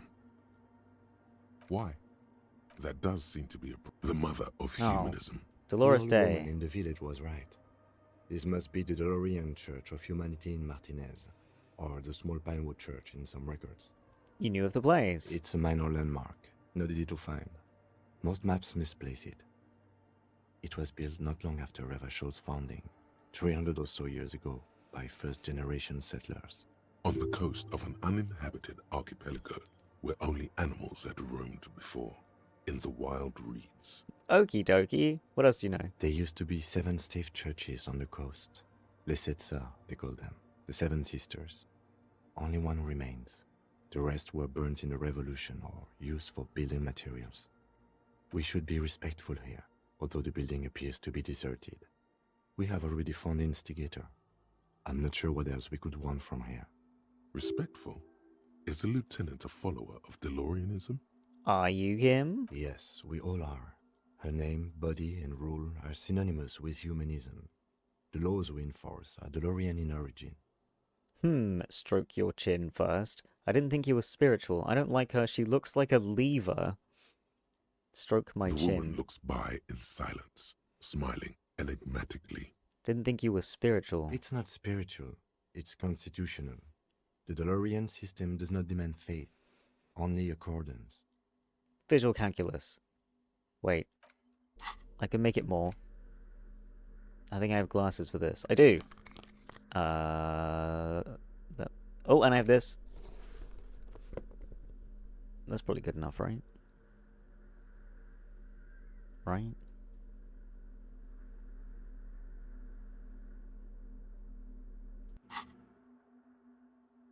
The mother of humanism Bosh. stands above you. A jigsaw of broken shards falls into place in front of you. A ghostly reconstruction of the stained glass window. Before it was shattered, there was an older woman beneath the younger one. And a text. A light motif below them both. What shattered this mosaic? Unknown. A motor carriage? A gunshot? Someone falling into it? Or maybe just hooligans looking for something to break. Who is this older woman? The escutcheon on her throne says, Irene the Navigator. She is depicted as an older woman wearing thick-rimmed eyeglasses, holding a golden rights apfel in one hand and a scepter in the other. This is the queen her innocence day advised. Above, she herself is whole. I don't know what this is. I don't know what this is. I don't know what it is. Small figures of wise men, common men. Worshippers walk up the stairs to stand at her feet. Secret servicemen, 30 years, stand in a row guarding her. It must have taken years to produce this work in all its dizzying detail. The motto, what does it say? Below both women, in luminous black letters, Après la vie, mort. Après la mort, la vie de nouveau. And then, along the left side, Après le monde, la gré. Après le gré, le monde de nouveau. After life, death. After death, life again. After the world, the Pale. After the Pale, the world again. This is the great leitmotif of humanism, a summary of the effect of the discovery of this Isola, the Insulindian, on human thinking. A tremendous sea change akin to finding life after death. Didn't I, recall some of that when talking to Joyce earlier? Sorry, I'm being a fidget again. Lieutenant, this used to say something that you probably already know. Death, life again. After the world, the Pale. After the Pale, the world again. This exaltation is common in Dolorian sacralism. In the early years, it was even incorporated as the RCM slogan. No more, however. Why? It was deemed subservient to use a strongly moral intern-related motto. We already suspected of bootlicking. The sentence was also seen as too feminine. It was a macho thing. Too feminine? What's the RCM motto now? Justice, union, prudence, and force. Cool. Not very feminine. I like the other one better. I like this. Puts the fear of God back in the slur. I like the other one better. So do I. Step back. The mother of humanism towers above you. A wax painting on a cracked pane of glass. Nothing has changed in her expression. And I don't have the password for the funny cube. And I was going to wait until nighttime to come back here to see if Cindy was here. Dolores Day was fond of figurines. She deserves more. You should offer her any and all you have one day. If you meet her in person, what an odd task to give yourself, but here we are. Okay. Anyways. Nope.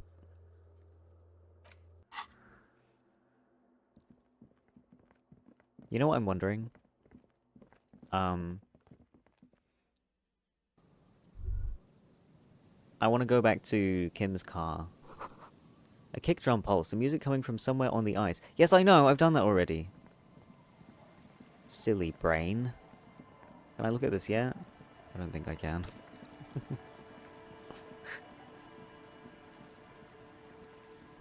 Ah, looking back at you from the rust-coloured water. You! There we go. I finally got rid of that fucking circle.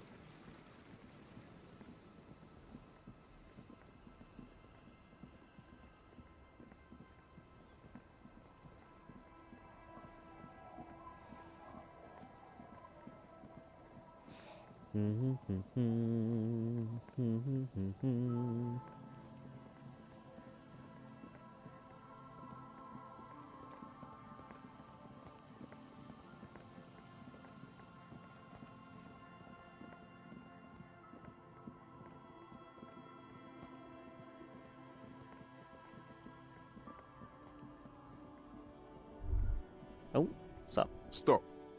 Now. It is time. For what? Crisis. Death. You can feel it in your blue soul. What am I supposed to do? Your old friend has prepared you for this, at great cost to himself. Make sure you have the spirit bomb in your hand when shit goes south. I'm not entirely sure what you want me to throw this bomb at, and I'm afraid. You hear what sounds like an enthusiastic gurgling coming from the spirit bomb in your pocket. I'm not sure I feel ready for what lies ahead. Then you'd better get ready. Whatever happens, I've got your back. I wonder if it's the military men.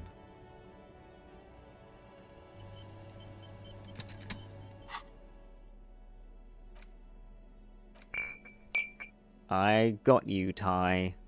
Don't you even fucking worry about it. I'm also gonna have my gun in the other hand.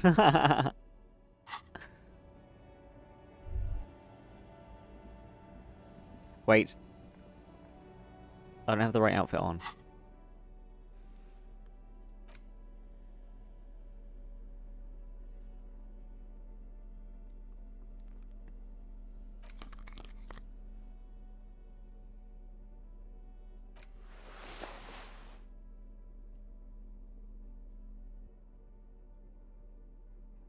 You know what? No. This is good. I don't care about stats. It's about aesthetic. I look fantastic right I'm now. all out of shits to give, loincloth. Welcome to the fucking reckoning. Put your damn gun down.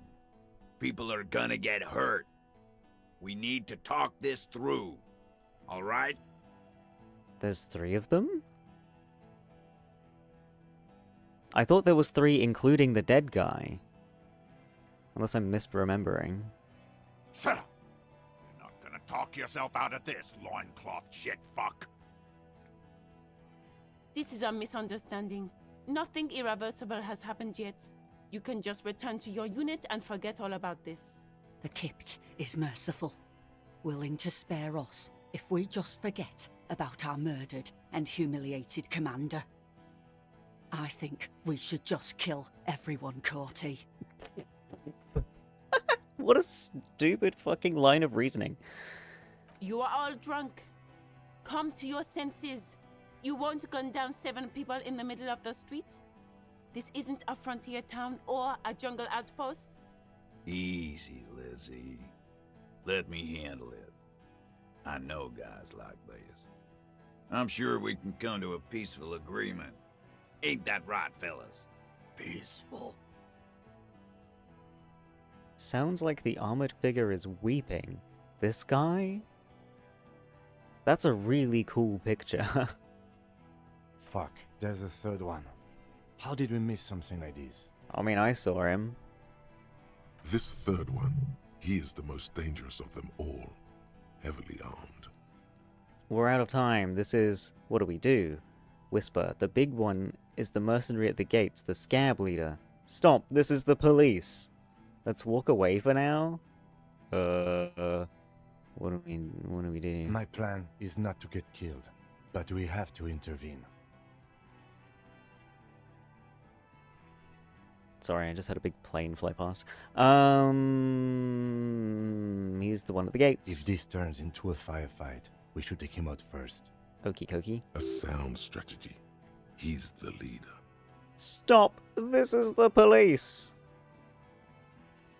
I have a spirit bomb. Get lost, comedian. You cops had your chance. Now it's fucking time for some justice. He licks his lips, waving his gun at the crowd. Losing his balance for a moment, he staggers backward. Oh, he is very drunk. Pig, fuck! Oh, right, okay. I can see you're drunk. One wrong move and I'm taking you out. Easy now, no one needs to die here today. Say nothing, cross your arms. I can see you're drunk. Ah, yeah! Welcome to the fucking party. You're probably gonna get killed too. I don't give a shit if you're cops. Okay. No one is going to kill anyone. Let's just put the guns down and talk like civilized human beings. With a wordless gurgle, the killer loads his long rifle. Wait a minute. Long rifle. The leader gives a small nod to the helmeted man. Why would he kill his own Suddenly, guy? Don't be an the blue idiot. medicinal spirit in your hand seems to have a pulsating glow. It feels enticing somehow. All right, end game. Light me on fire and throw me in his face.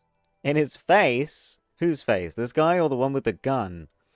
Wait, it's a good thing you have an anthropomorphic petrol bomb. It really is. But you have to soften him up first. Present an argument. Okay. I'm barely keeping you together here. If you talk to him, he will rattle you, not the other way around. Who is that? Point to the man. I didn't know you had a third guy. Listen, they didn't do it. You're all drunk, look at yourselves. The Wild Pines rep does not approve of this. Where's Classier? She can explain this. Stand there quietly, hope nothing bad happens. Think of an argument. I've got a high chance. Talk about the hanged man. Light the spirit bomb and launch it at him.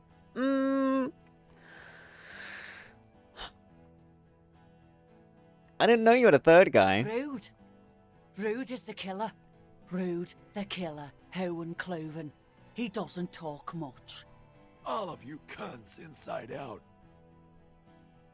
What was that, Rude? The killer? Okay, let's just keep talking. No one needs to die today. The killer? The gunner. The raddest. The killer. Okay. What do you think he does? He kills, tends to the stables. You think you're real tough, huh? This killing is meaningless. I'm a killer too. Good, I kill killers. Point to your chest.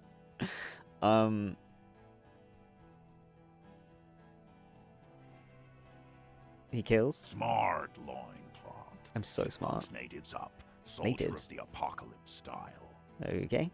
Now is the time. Stop waiting. Okay, Half-Light, whatever you say. Oh, it's only a 28%.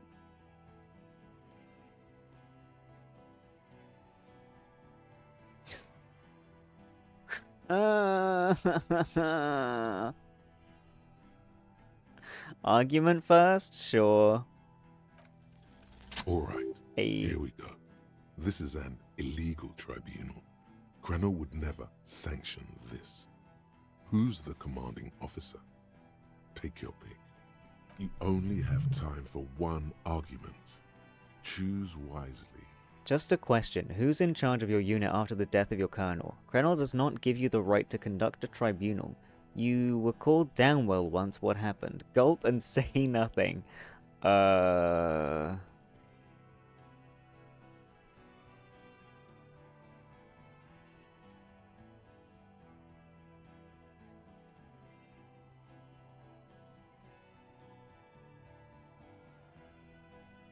How do military types work? They care about leadership.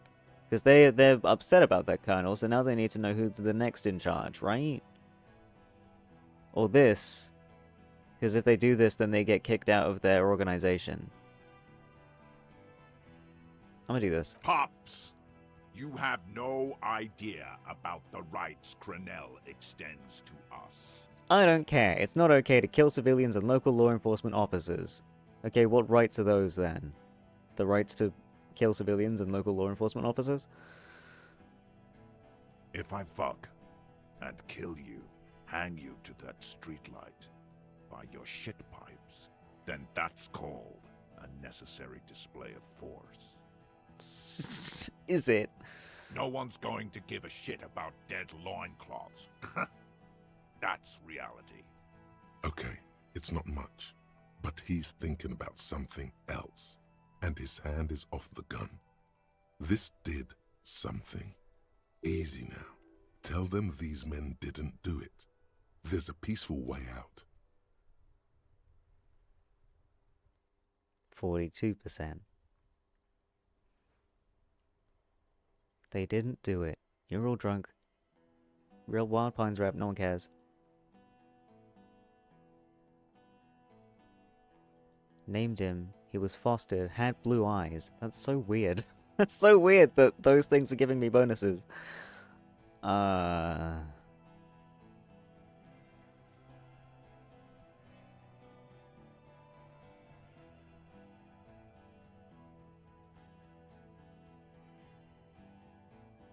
Because it's blue? Blue!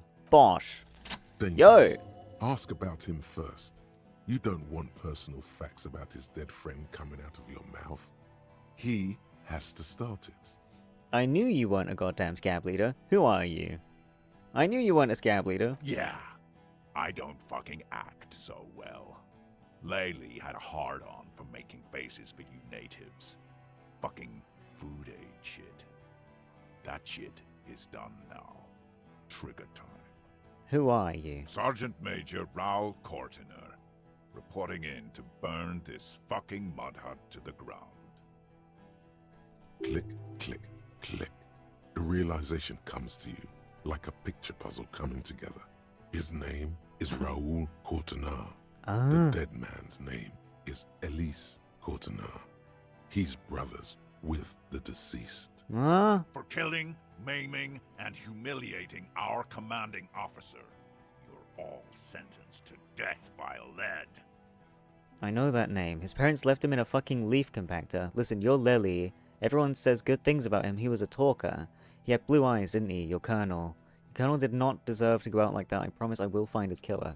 I know that name. He sways from left to right, inspecting you. Raoul and Ellis Cortiner. Look him in the eye. I'm sorry about your brother, Raoul. He wasn't my fucking brother.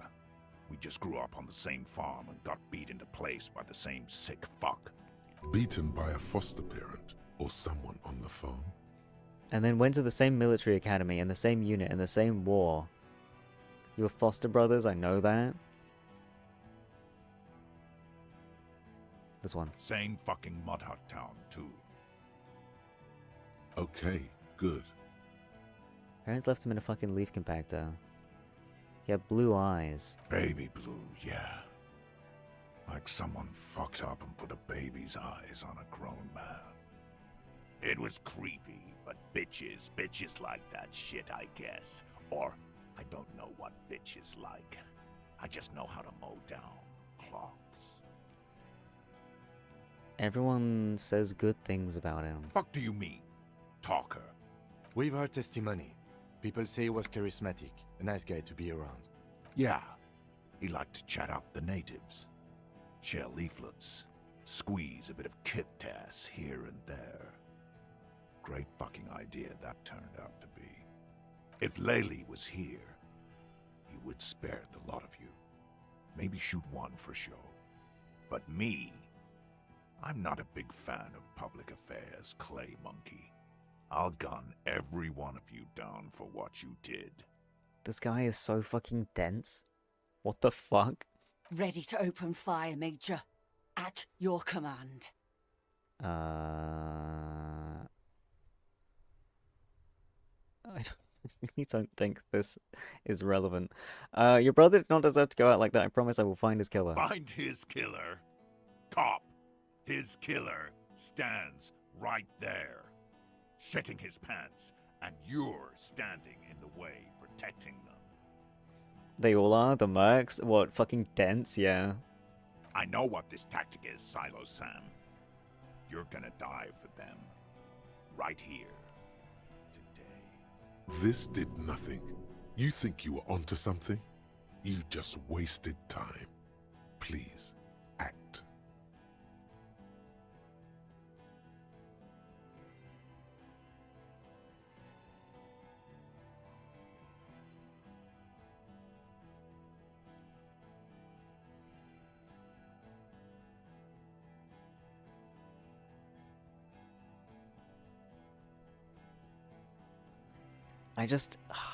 I'm wondering if any of the other dialogue options are gonna give this another, like, plus. I don't know if they are, or if it's just gonna, like, lead to, shit going down, you know? You can bump skill mid-talk.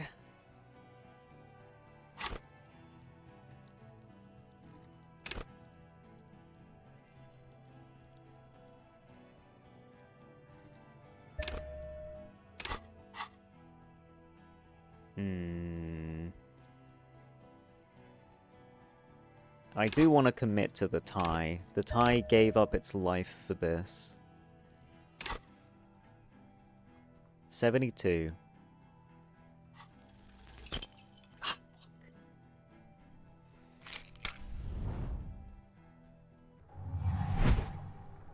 You throw the bomb and it's way off. Did I just throw it at the bookstore? I thought it was going to be throwing it this way towards this guy, not this guy. Oh, God. It's a fiasco, Bratan! What's going to happen now? Wait, what's the story between us? I'm sorry, conclude. What's going to happen? What's going to happen now? Everyone's going to die! What do you think's going to happen? What? Like, how did I get you, or... You're a sad drunk who bought an ugly tie. Who gives a shit? Everyone is going to die because our plan failed. I have no idea how you're going to get out of this. No idea. So it's not going to hit? No, it's off. Way off. I told you. The man it was supposed to hit is looking over his shoulder to see where it went. And he can't see it. It's that off.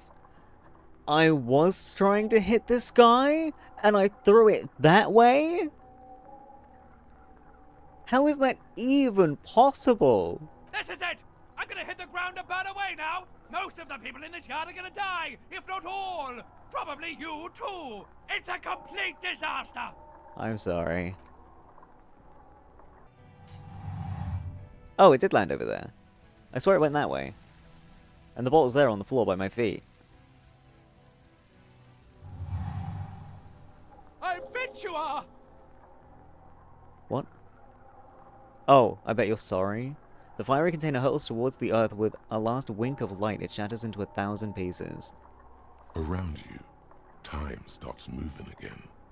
The sounds of violence and panic.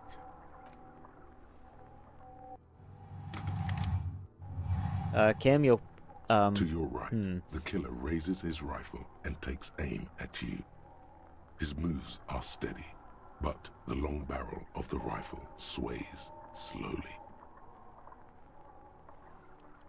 Kim, where's Kim? He's under your arm, darling. Blink, think, reaction speed, dodge the shot. That's not happening. Where's Kim? From the corner of your eye, you see the lieutenant raise his pistol and aim it at Rude. He's trying to find a straight line of sight before the rifleman can take you out. Think? You stare down the barrel of the gun. You see Rude's mask behind it, his eyes in the slit of the helmet, like a camera lens, focusing on you. 0.4 seconds remain. There are 6 little black dots in the tip of the barrel, like a honeycomb. This is a knock cannon. It shoots 6 rounds in one pull of the trigger. God, you're so frail. Too frail to think further. Time is running out. Whip. The shot rings and you stumble. Something violently tugs at your shoulder, pushing you backwards with incredible force.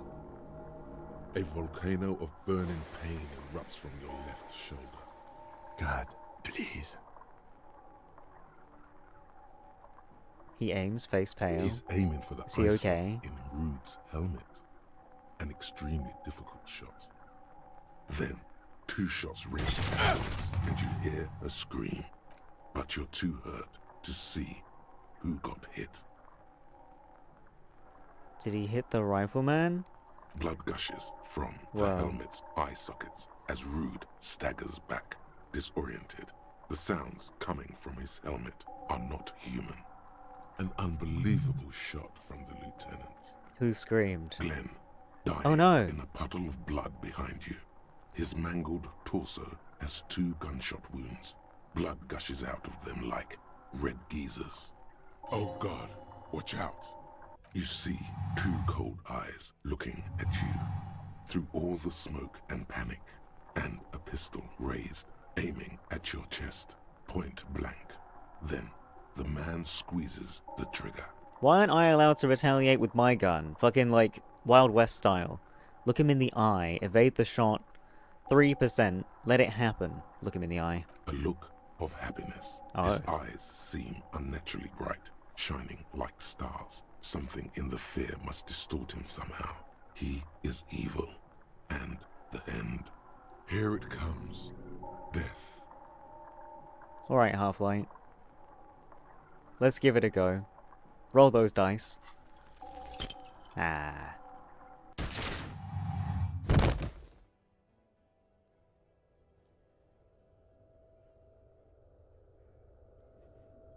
You can't. There is no time.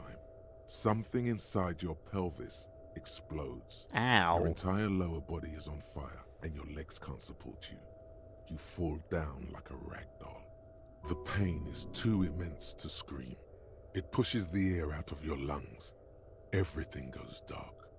A distant blur as you recede into it.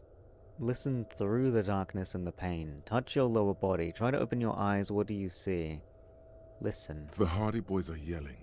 Someone is running, jumping over you. In the background you hear gunfire shatter glass, and then a man in pain. A familiar sound. It's Titus with a splat like meat. You hear bullets rip into him. His voice, still giving orders, grows fainter. A gurgle. He's not gonna make it. What do I see? You're bleeding out. Nothing. Darkness. Blurring lights of pain. Out of it, a silhouette emerges, crouching over you, a familiar voice filled with urgency and fear. No one wants to do anything with me. No one wants to party with me. The wolf is at the door, Kim. He will eat the sun. Kim, I lied about not remembering who I am. I made it up. I remember everything. There's a white shadow that smells like apricots. It's always there. The wolf's gonna eat the sun, Kim. Yes, keep talking. Stay awake. Look at me. But you can't. It's so hard. Your eyelids grow heavy, and the sounds ever more distant. And a cold comes over you. The lieutenant, too, is somewhere far away, almost gone, when suddenly you sense something behind him, a shadow towering. Someone stands there, raising his pistol at him. The lieutenant does not see it.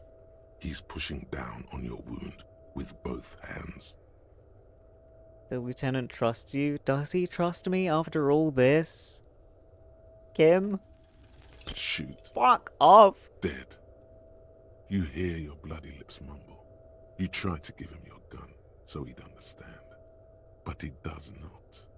He doesn't look into your eyes and see the fear there. He just shakes his head, still crouched over you. You hear a distant gunshot, velvety smooth. A red circle has appeared on the lieutenant's jacket. It's growing fast. Like a pillow, he falls on you, cold nylon and blood slumped on you as the lights go out. All the lights. The last thing you hear is the sound of his spectacles landing on the pavement next to you. This is death. One more door, baby. One more door. Will I be a ghost now? Good, I want to die. No, let me back into the fight. Let me save Kim. Kim, there is no Kim. There is no fight. It's over. It was. Have mercy on yourself. Take the door. He's not taking it. His body is not taking it. Oh God, no. He's not disintegrating. He's swelling up instead. Over the hours, hurting, moaning in his sleep, and rotting, and being disinfected, and smelling of drugs, and feeling saliva in his mouth, drifting in painkillers, thrashing in his wound sleep. Hours turn to days. Soon we will get up again and go through it again. Finally we know what the infernal engine was outside. The clarion call. The engine of a Caprice Kinema. No, it was him. He is the infernal engine. Can't you see? He never stops. He only gets worse.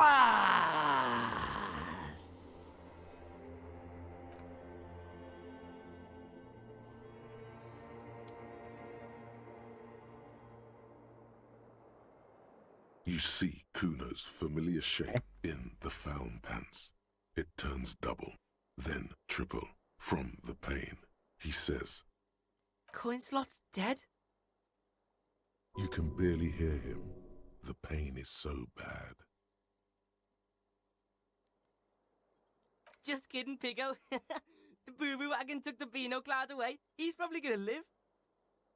The what? Where did they take him? To the hospital, fucktard.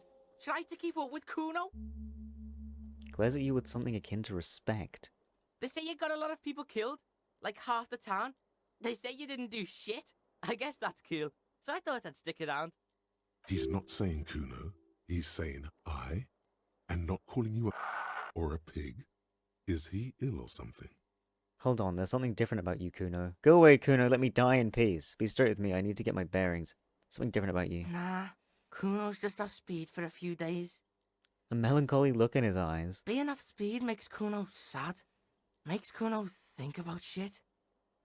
Makes vague gestures around his head with his fingers. I need to get my bearings. Sure, Kuno's gonna help you with that. Kuno's in a given mood right now. Oh. Well, now you're saying Kuno again. What? What? Huh? Okay. You said half the town is dead. Yeah, it was a fucking massacre. You and Kuno are the only ones left here? Relax. The kid is just messing with you. You didn't actually get thousands of people killed. There were only 10 people present at the fight.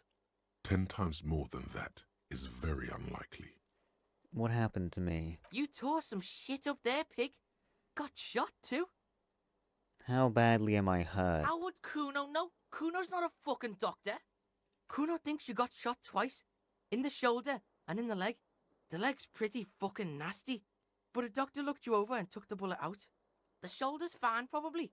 The doc didn't seem too worried about it. Said the bullet went right through. The bullet must have passed through your shoulder blade, missing your lung and your heart. You lucky son of a bitch.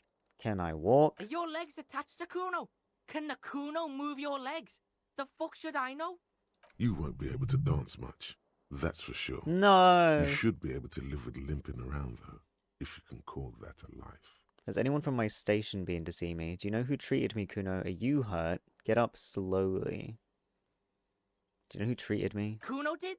Okay. He didn't. You said there was a doctor who removed the bullet from my leg. Yeah, some cunt from your station came over and knife fucked you when you were sleeping. Nick's Fuckleave, I think he was called. Said he was a doctor, then fucked off and told me to phone him if you shit yourself. Nick's Gottlieb, station medic, throws a bag containing a small bullet into the medical waste disposer. Then he pops some caramel candy into his mouth and says, "Next." There's a line behind his door. If he did triage and left, you must be relatively stable. We're detecting druamine in your bloodstream. It's a potent morphine-based painkiller. The good doctor must have given you some. It's gonna suck when it wears off. Okay, let's get up. You can do it. You can do it. Don't fall over. Go easy, Hey. kid. You want to lean on the Kuno or something? Ouch. Ah. Ouch. The kid turns double for a second. Damn, that hurts. Breathe. Your balance is way off. You feel like you're about to fall over. So, how is it? My disco days are done. I feel fantastic. Let's rock. Who cares? Who cares about me? It doesn't matter. I'm very bad, Kuno. Things are very bad. Are we really continuing without Kim?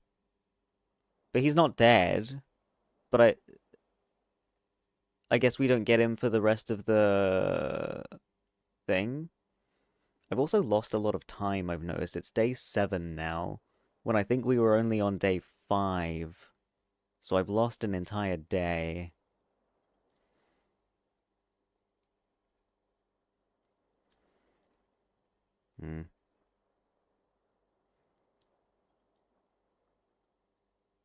Reloading feels so wrong, though, and I have to redo so much dialogue.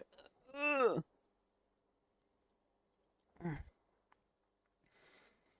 I don't know what the right thing to do is. I'm gonna drink some coffee.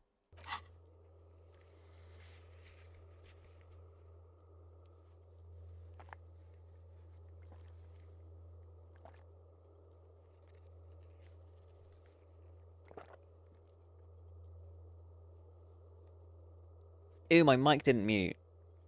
Gross. Hate that. Hate that. Hate that. It's my very special, very warm drink.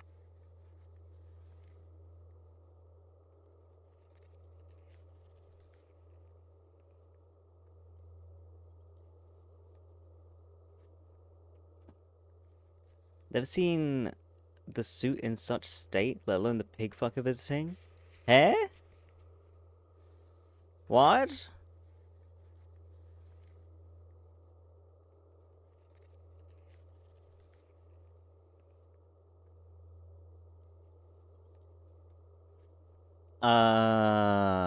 What?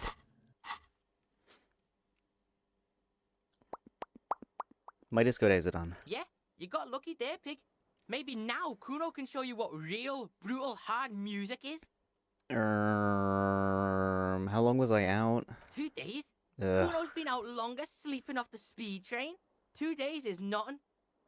All the things I was doing. 2 days is nothing to the Kuno.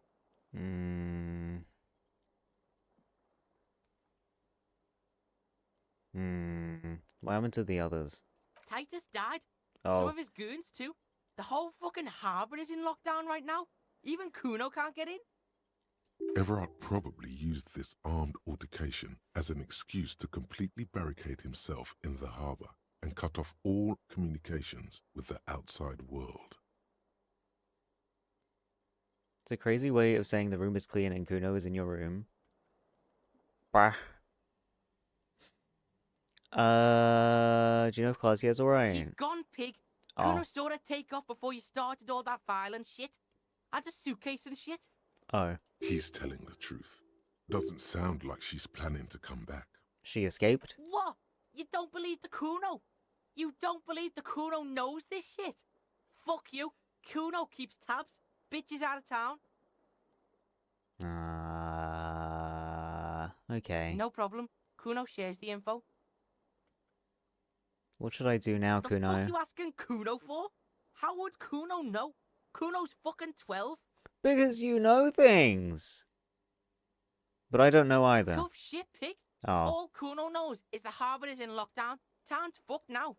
Half the Hardy bitches are dead. And even your company bitch left. Kuno thinks you're fucked. But I can help you. What you got? Bounce that shit off Kuno. Let's do this tango, Pig, he thinks. Detective Pig and Detective Kun on the case. We bouncing.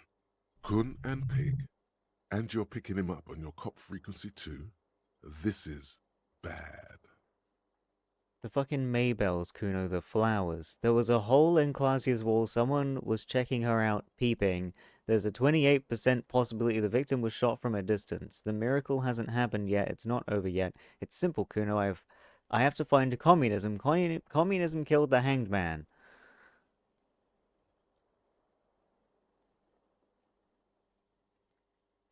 I need Kim back, don't I? And I need my fucking time back. If the same thing happens twice, I'm not redoing. I'll do one redo.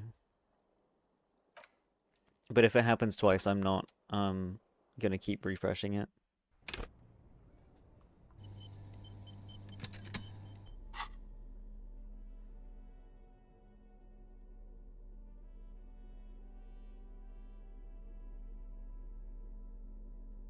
Grimbus. Good night, Eldar. Thanks for hanging out.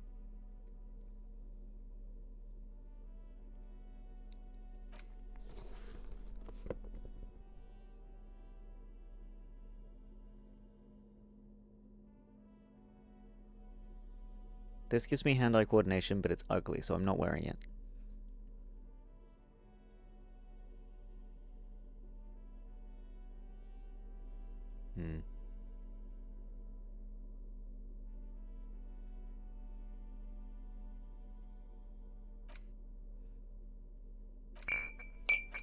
Gun did nothing for me last time, but I'm still gonna hold it.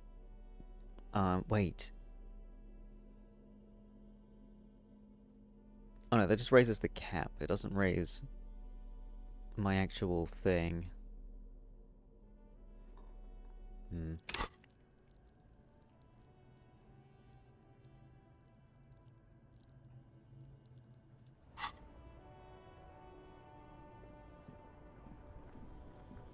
I'm all out of shit. Put your... Shut up! You're not gonna talk. This is a miss. The kip. You are. Peace. Fuck, there's the third one.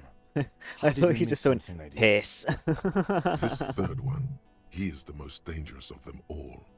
Heavily armed.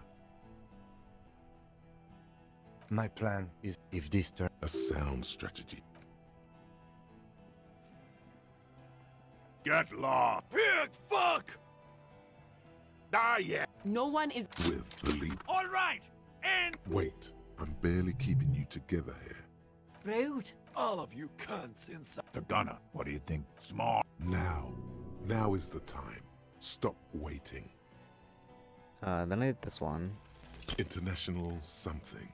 International law. Are you fucking kidding me? Don't say it. Easy now. Easy. Just tell them these men, of course, nothing bad will happen. Talk about his dead friend. He seems stable enough to take it.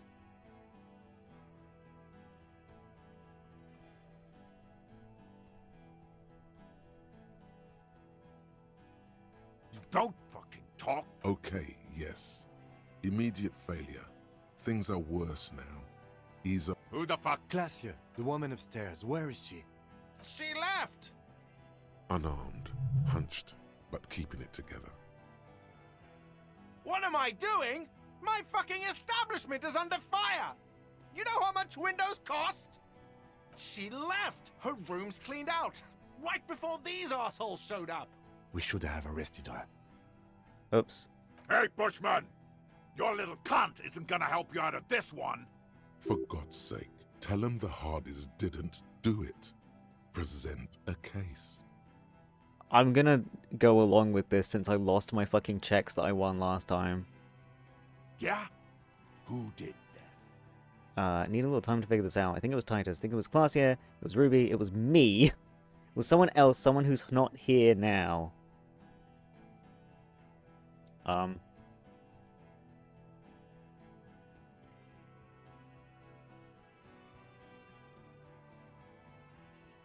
How fucking convenient. He was shot from a great distance. A sniper did it. A lot of people could have gone into that roof like Gart, the cafeteria manager. Actually, they are here. Point to the enemy. It was one of you. Change my mind. I can still change my mind, right? Sniper did it. You think I'm fucking stupid, cop? What if I just shot one of your pals here, right now, huh? How about the kid? Tell me, it's a magic fucking sniper one more time. Listen, please.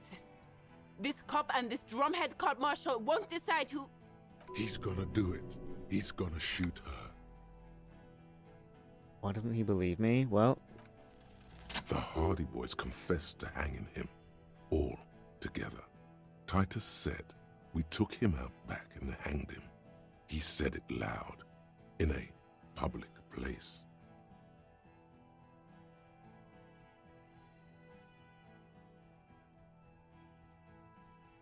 They didn't confess. He was shot. He wasn't hanged. He was shot. You're lying. DePaul heard it. A Kiel Model 40 revolver. 8 rounds in the barrel. The gun slowly sways in his hand from the inebriation. You heard wrong. She and these men have been helping us find the shooter. The hanging was only a cover-up. Yeah. Fucking liars. Pulls the trigger. A plume of smoke erupts from the muzzle of his gun. The shot rings in your ears. A low, tinny ring. Then the Hardy Boys yell something. The young woman stands and looks behind her.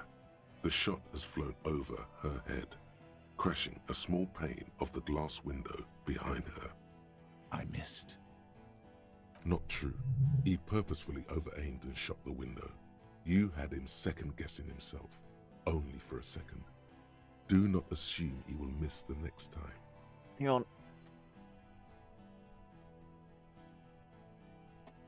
Alright. I know what I heard, Corty. They said they hanged him. All of them together. They made it real clear. That doesn't sound good. You need to change the topic now, or there will be another shot. What topic?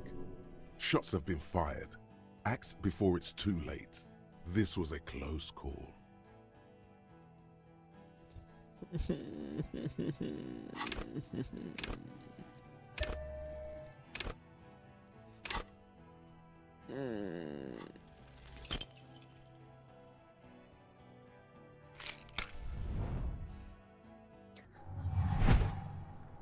You throw the bomb and it's way off.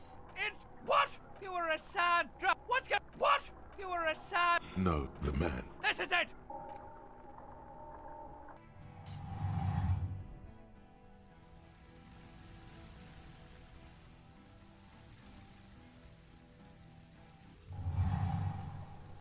I bet you Around you, time starts moving again. The sounds of violence and panic. To your right, the killer raises it from he's tried. You not for God, you're so frail. The shot rings and you stumble. Something violently tugs at your shoulder, pushing you backwards with incredible force. A volcano. God, he's aimed. Then, 2 shots ring, and you hear a scream. But you're too hurt to blood and unbelief. Glenn, oh God, you see 2 cold eyes looking at you through all the smoke and panic. And a look, here it comes. Death.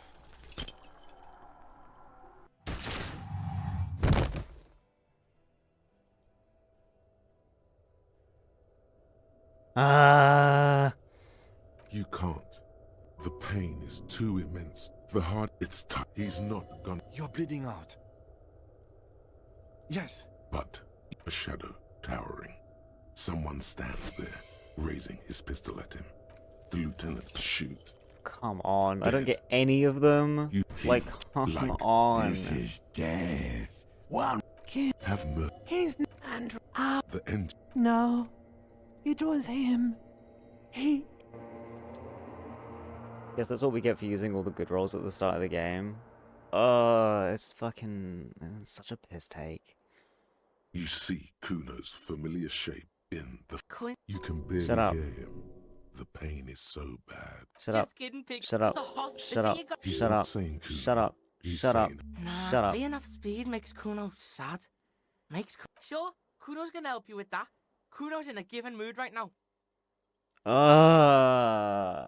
This is so lame. I hate save scumming, but I also hate having all of my progress like thrown in the fucking bin. I was doing so many side things. And now I've like skipped ahead by however the fuck long, 2 days.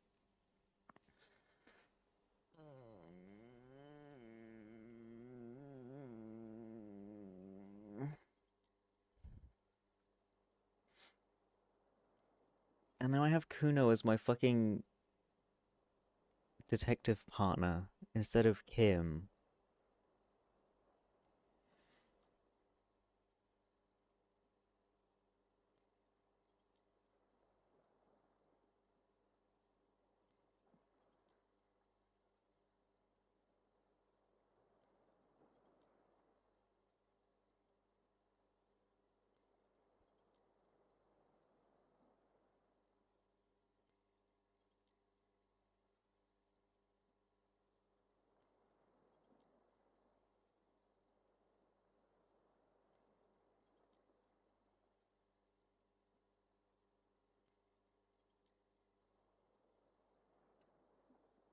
The fuck you asking Kuno for? Tough shit, Kuno. Let's Kun and Pig. And you're picking him up on your cop frequency too? This is bad. The miracle hasn't happened yet. Miracle? Shit. What is this weak shit? You gotta watch your own back. Miracles don't fucking happen in matinees. Get real. Okay. Shit ain't nothing to Kuno. What now? I'm giving up. Time to start drinking. What? You mute now? Yes. Are you ready to walk? You toast. How would Kuno think the shot would... Bullet must... You're... You won't be able to...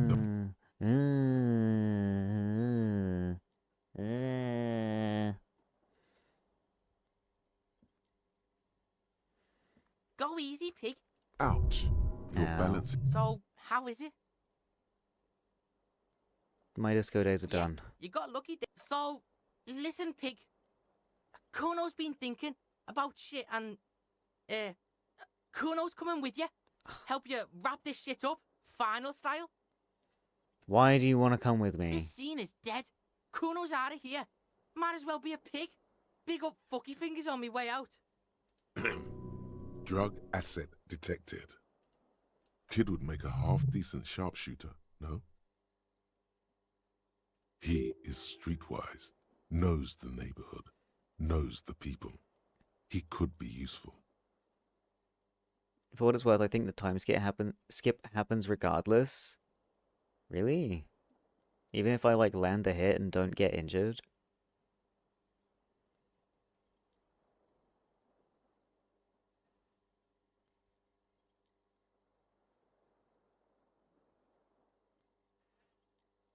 I really can't be asked to deal with Kuno. Sorry for what? For not adding Kuno to your shit show? Kuno's not sorry. Kuno's glad. I was just kidding too. You couldn't get Kuno for $1,000,000 real. Fuck you, okay? Now, as to what's going to happen Yes, next... What are you gonna do now? Ride out of here on your shit river? You'll die alone? Kuno doesn't give a shit now. Too late now. Kuno's gonna hang you and fuck your room up again. Ballistics. In Clausia's room. Do it properly.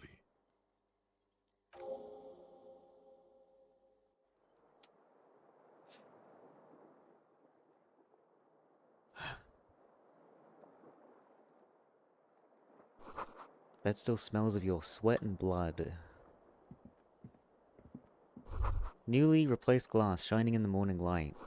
You hear traffic outside, back in the world again. Stereo 8 player has been reunited with its right speaker. Oh, the door is open, you can walk right into Kim's room. Something white enamel, no bottles inside, okay. The bathroom mirror has been wiped completely clean.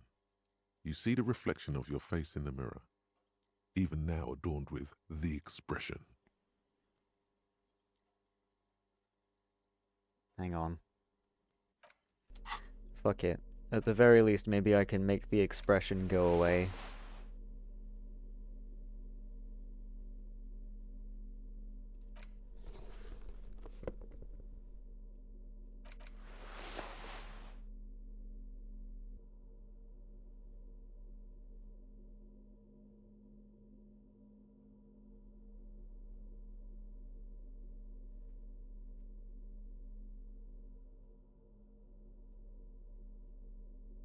Alright. The bathroom mirror has been wiped completely clean. It's like something snaps in you. A nerve ending. A thought. A sadness. Your face in the mirror is suddenly clean of the layer that had distorted it for God knows how long. I couldn't get any of the checks during that important story section. But the expression is gone. Just like that, it's over. The running gag that your life had become. A sad old man looks back at you.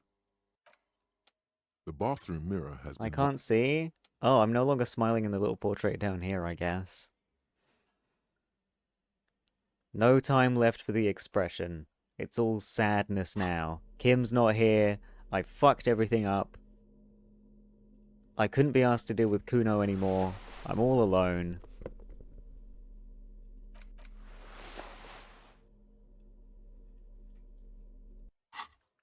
Wait. Fuck the world.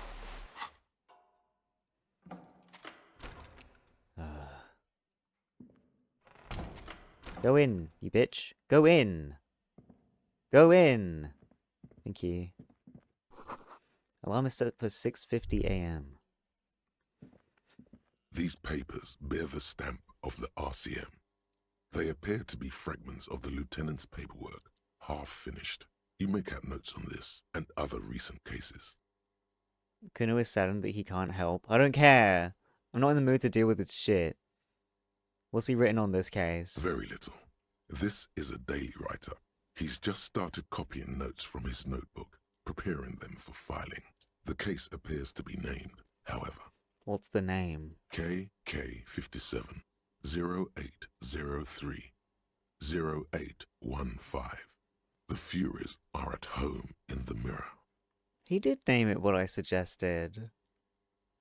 28 kilometers to the northeast, in the infirmary of Precinct 57, Lieutenant Kim Pinball Kitsuragi rests under a heart monitor. A triage sign, colored yellow, hangs from his injury record. Safe, it it means. He coughs, propped up against the pillow. Why are you here? Asks the man as the cough fit resides. His eyes are black and moist. To inquire about the Lieutenant E. Freighter, sir. I am his partner, says Satellite Officer Jean Vicmer, standing in the doorway. Then why are you wasting time here? Coughs Kim. He's out there, in Martinez, unsupervised, without cover. You need to get there. His cough gets the best of him. He grabs a glass. On his right-hand side, a little blue notebook, open at case notes. He went with the Furies. Perhaps the internal strife it implies was not so off after all. Or perhaps to honor your wishes, or for some other reason. Hard to say. What about the other cases? This year, you can see references to The Child, Dom's Unfinished 2, Motorcycle Emptiness, and The Man with the Hole in His Head. Anything more? Half a dozen stolen property cases, titled Crossword Puzzles 2 to 2000. Is that it? Looks like that's it. Can I leave through this door? No.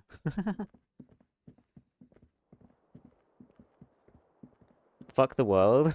Hi, Karma. Honestly, yeah. Fuck the world. The world took Kim from me. Put your fucking gun away, you twat. You didn't even use it.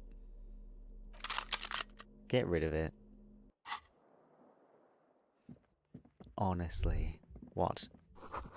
Leg hurts. Maybe if you don't run, it'll be okay. Oh, fuck's sake. I don't have any medicine. Oh, I got one medicine. Not very much medicine. You lost Kim? Yeah. I allowed myself one reload. And everything went even worse than it did the first time. So, there we go. Looks like she left something on the table. Next to the stack of bills, you see a note. A few lines jotted down in large, uneven handwriting, just as the writer was about to rush out the door. I'm sorry, I fucked everyone over. P.S. I didn't kill him. P.P.S. Gift upstairs. What could this gift be? No response, not even an echo in the stuffy room. You notice a silk shirt on the stairs. Just don't walk into another radio trap, okay? Seems she left in a hurry. The note does not reply. The jagged, rough handwriting looks like she was in a hurry. Not Kim, literally husband of the century. I know. And like, I've been trying all game to remove the expression, and I managed it after losing Kim, so it's very fitting. You know what? I can take the drugs from here now. The medicine cabinet is empty. Fuck! Pity. Kinda hoping the gift would be here. You're just talking to your reflection in the cabinet doors now. She really cleaned this out. You're just talking to your reflection in... Oh, okay. Sorry. Fuck you, reflection. You're not even pulling the expression anymore. At least you didn't shave. Yeah. What is this? Oh. Showing the trajectory.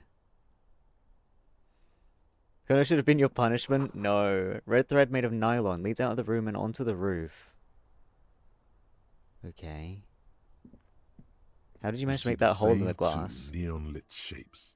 A man and a woman. Only now a red thread bisects the room, pointing from the antenna outside to the cupboard on the wall. The antenna? How did I not have this one in my mind's eye? This is amateur ballistics. She left a trajectory for you. A ray of backward motion explodes from his mouth to the roof outside, A prime, to then widen into a radius of locations in Martinez, B prime, B double prime, and B triple prime. Where does the thread lead? It suggests the bullet came from the extreme upper quadrant of possible angles, from a point beyond the roof, B triple prime. Oh, so the place I couldn't get to before. The island in the bay. Imagine guiding him towards the straight and narrow. Kuno being a legit cop is a hope I'll always have. Get sober kid, go help people. Eh. I don't care what happens to him. He's fine. He's whatever. Is she trying to tell me the shot came from the, islet? How did she know how to do this? She was there that night. She would have known precisely where the bullet hole was in the glass. True. Obviously. How is this? This is also the only point of origin I haven't ruled out yet. A powerful gust of wind coming in from the bay rattles the window pane. The lead is flimsy, but what else is there? The alternative is going around Martinez, looking under every rock and talking to every person. Danger? Another trap? What else is there? I'm not afraid. Time to go to the fucking island. I'm going to the island. Actually, I don't want to go to the island. Of course. It's where the threads all meet. But how will you get to the island? Fishing village. There were boats there. You should ask around. I'm being very... I don't know.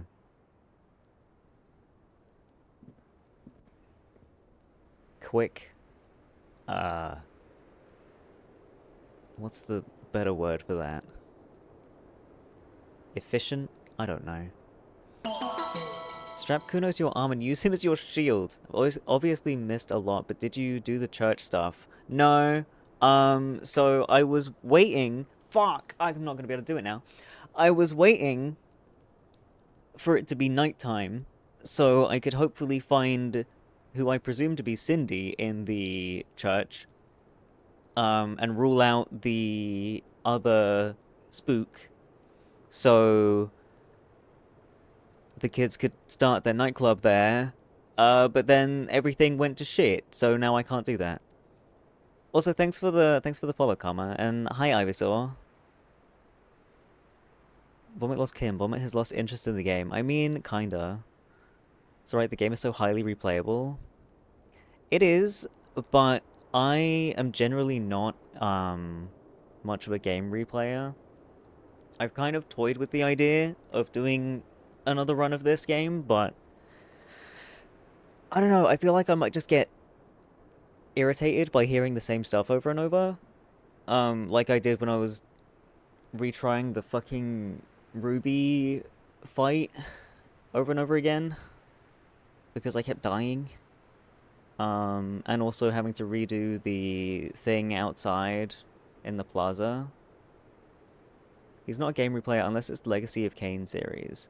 I mean, I hadn't actually played any of the Legacy of Kain games all the way through before. Gotcha was a real banger quest, though. I wish I did it! I would have loved to have done it. Kind of the same way, unless a game grips me. Yeah. Like, there are other games like, Death Stranding and Xenoblade that I really, really love. I love those games. I'm obsessed with them. I've played them through twice? Yeah, both of them twice.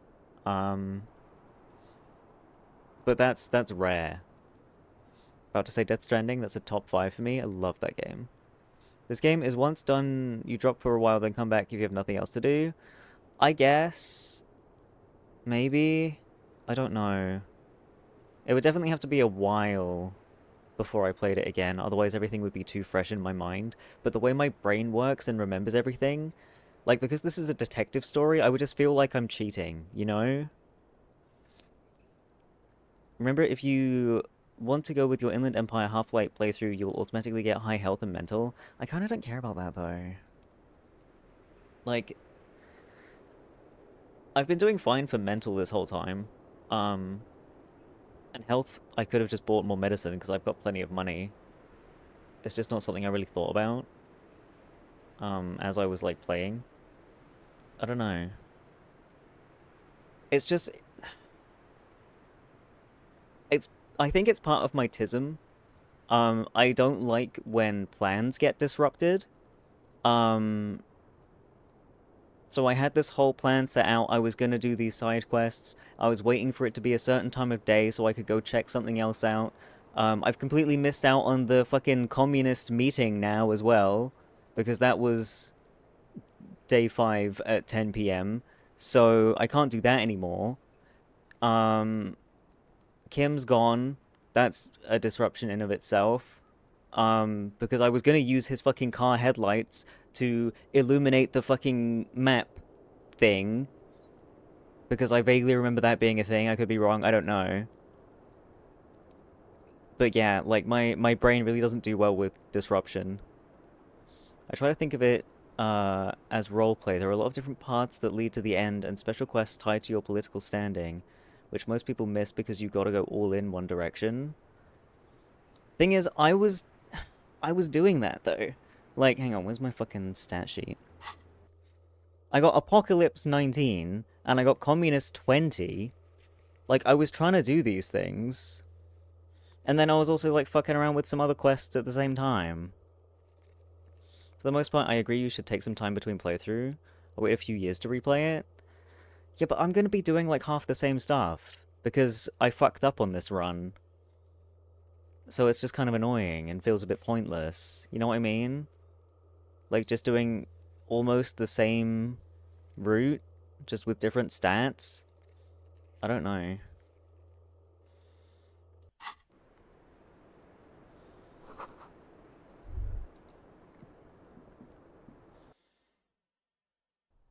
The game doesn't do the greatest job of telling you, hey, you can't turn back once you meet Ruby. I mean, it does say that, but I just assumed it meant you can't, I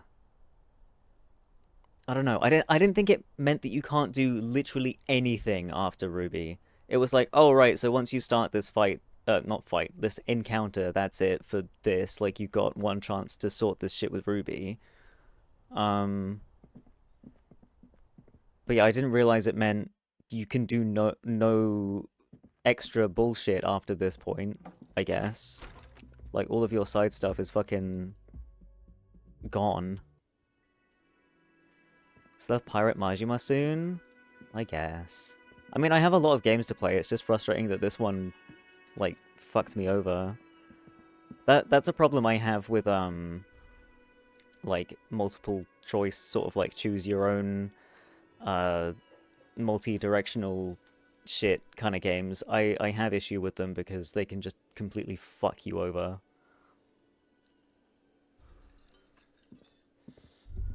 I could talk to these guys and they were like, wow, my friends are dead. Like, what's the point?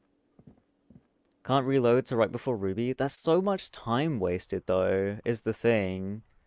Like, that was fucking... Hang on, I can check, can't I? Ruby is... here. So, nearly 2 hours ago.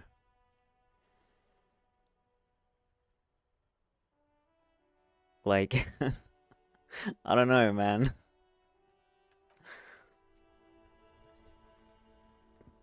Is it really that long? Apparently.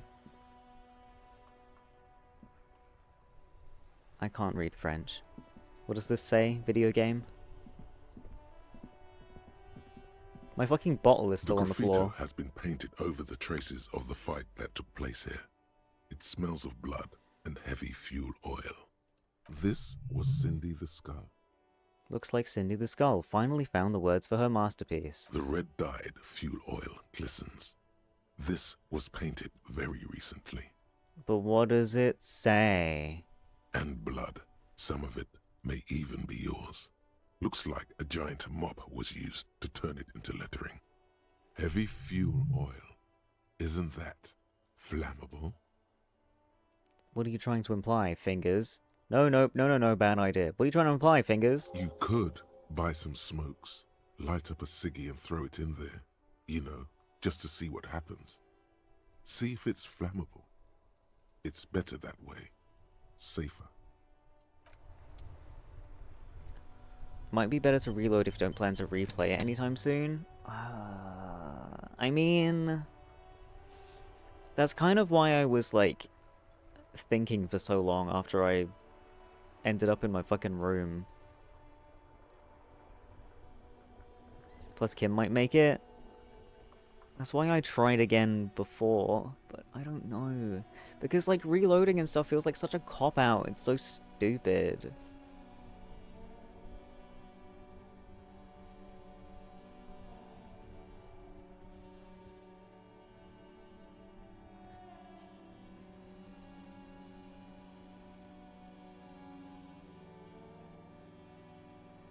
It's not a cop-out. It is, though.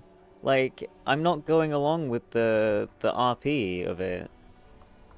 Like, that's not what happened. Like, I'll get to the end and be like, well, this isn't what would have happened because what really happened was what happened before.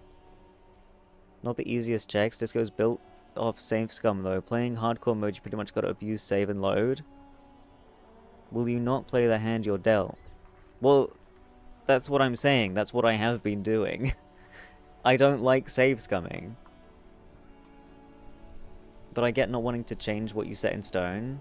Yeah, like, even minor things, like, there was the guy who was clearly wearing a piece of the armor, but I couldn't, no matter what I did, get him to open up about it. I failed every check, and I was like, well, I guess it wasn't meant to be, so I just let it be, because otherwise it feels like you didn't earn it, you know?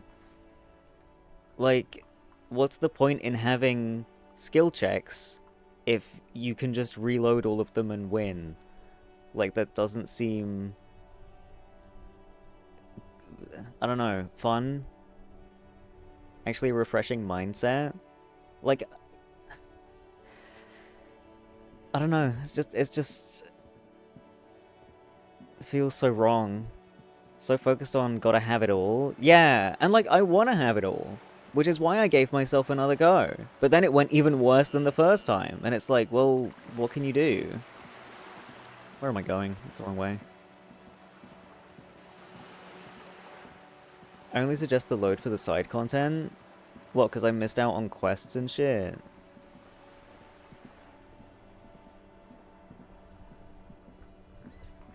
Like, I guess it could come to it that I do the whole church thing in, like, the communist meeting that I missed, and then I get back to the fight outside the whirling, and I still fuck up, and Kim still gets taken to the hospital. Like, that could still all happen, I guess. Or I could try and fucking, like, fail the check on purpose so that it's not completely, you know, cheating. Big one's, like, huge. The church quest is one of the most important quests. Ugh.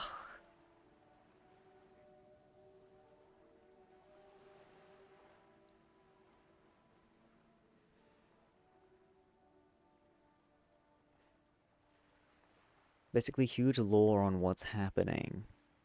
What with, like, the innocence lady or whatever? Because she seems very important.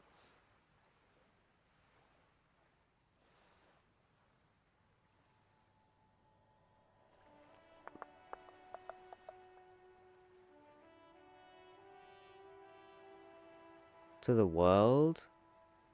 We were at the church, we saw Dolores, we just didn't let the ravers in. I wanted to let the ravers in, but I couldn't because they were still like, there's a spooky in there and you haven't sorted it out.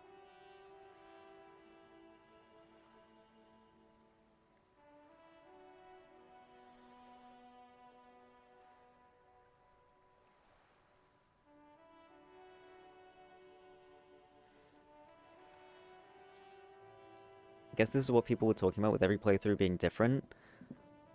Well, yeah, there's a lot of differences and, like, you can play different ways, but the problem is that I would probably still go down pretty much the same route if I was to play through it again because I missed out on stuff. You know? It wouldn't be a completely different playthrough, it would be the same up until the end.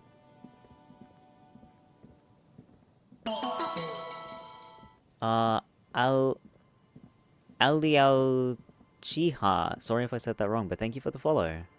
Quest involves getting them inside and helping some other people as well. Don't want to go into spoilers, but it reveals a lot. That's why I said it's not cop out that way with reloading.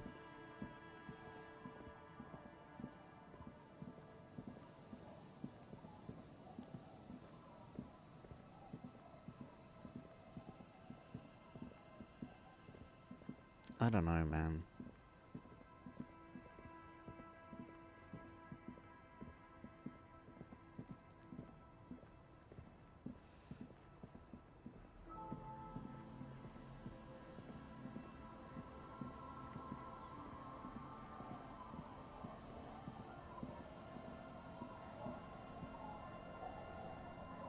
Let Vomit enjoy the ending. But can I enjoy the ending?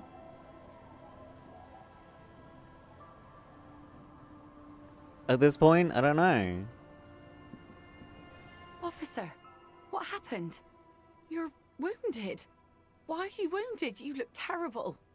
I got shot in the foot. It was pretty badass. You would have liked it. Some people hurt me. I wanted to talk to you about something else, your boat. Is this from the shooting in town? We heard gunshots. Not that we don't hear gunshots all the time, but they were closer than usual. I got shot in the chest. Point to your chest. You should see the other guys. They're all dead. I blame Gale and Kuno for this. Wait, Gale? Actually, not sure. Never lost Kim. Man, I don't know how I fucked up so hard, man. It was like 50% both times and I lost.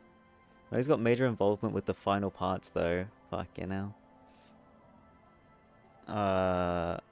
Point to my chest. That's nothing to brag about, officer. I have a question for you. Of course. I need to get to that island. That won't be a problem. It's wind still and the tar just dried.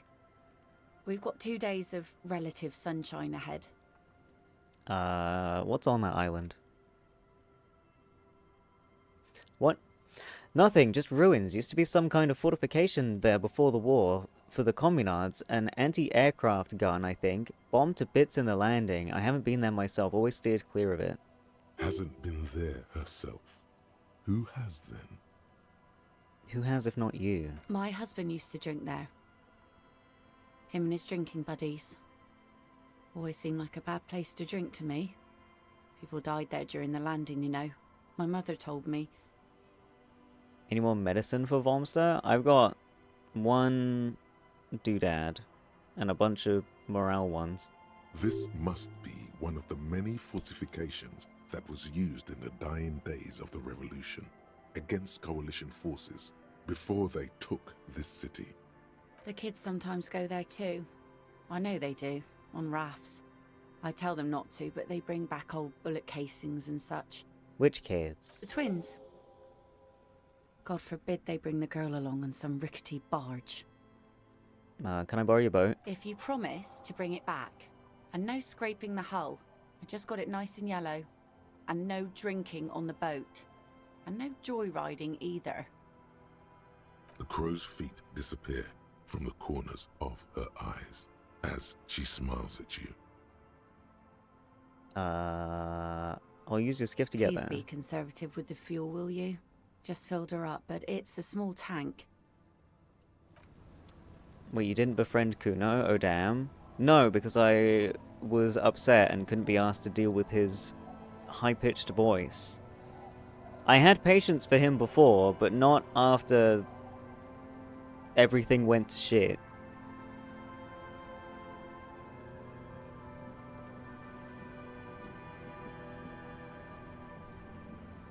Definitely the most unique run I've ever seen. I've never seen someone at the end alone.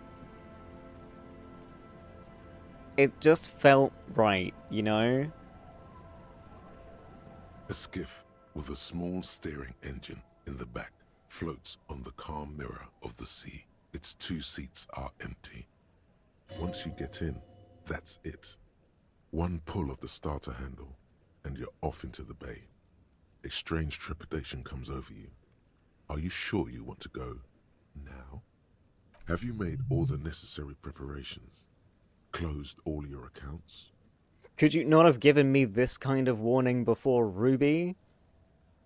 Remember what the net picker said. It's a small tank.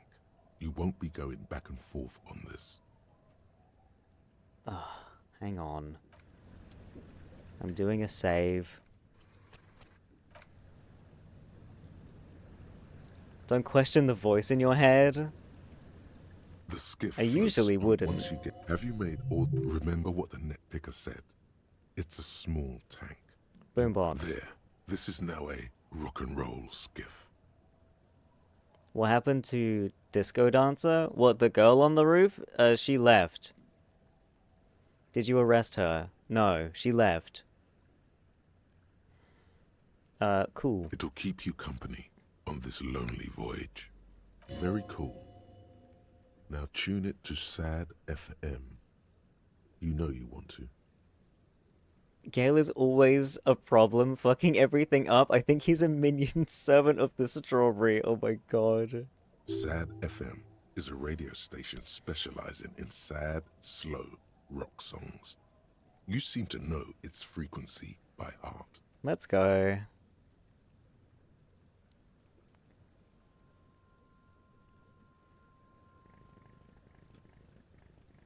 Am I gonna get the shittiest ending possible? Like I always seem to do whenever there's endings in games and I go in blind?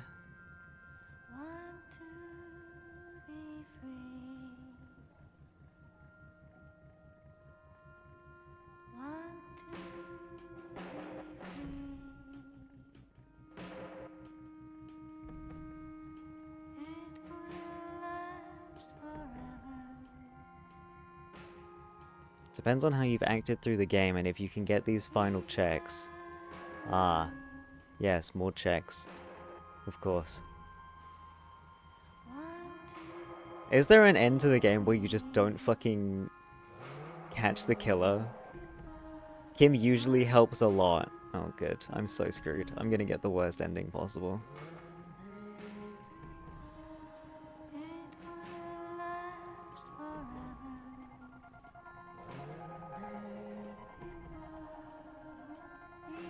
Can absolutely fail all of this. Great. Then this will all have been for nothing. I'm so excited.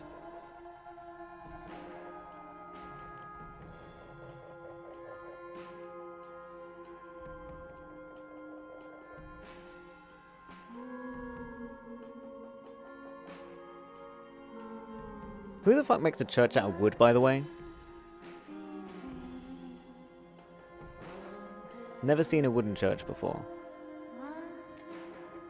Can I sail off into the Pale? I'd rather go there. The Poor? Okay, that's fair.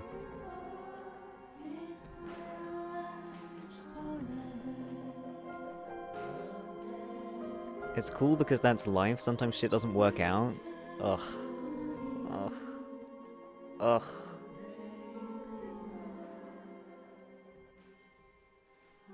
It's always the way with me, though. It's kind of shit. Don't think I've ever gotten a good ending blind in a game. Not like the odds were in your favor. But then, I don't know.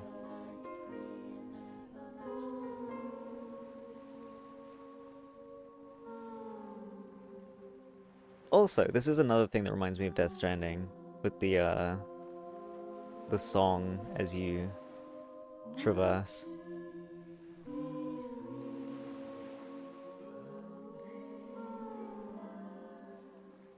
You might still get this, don't completely lose hope. It's not gonna be cool though, is it? It's just gonna be a bit underwhelming. Although that's not really giving the game enough credit. This game is very good. I'm just not. The boat comes to a slow stop. You turn the engine off. Then there's silence. The time has come.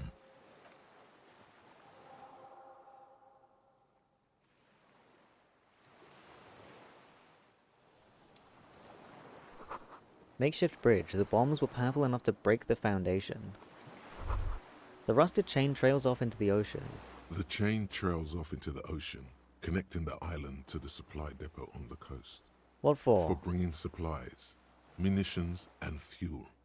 You could also raise it in order to lock the western bay of Revachol. Lock it from whom? Enemies. What kind of enemies? Enemies of the commune of Revachol. Oh. Of the future. Enemies of mankind. It's way cooler when Kim is with you, like, fuck yeah, we did it, I kinda feel ya. Like, I feel like, a lot of this game is about you being at the complete worst a person can possibly be. You're like at the most rock bottom anyone has ever been, and then you're slowly building yourself up and reconstructing who you are as a person. But now I'm regressing into being a useless shitfuck, and it's not very fulfilling.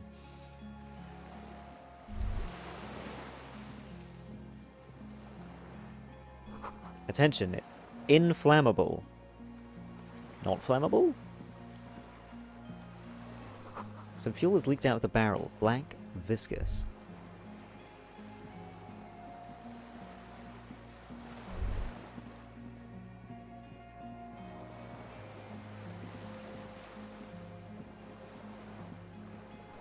This barrel says ICM. You see a star with little specks in it.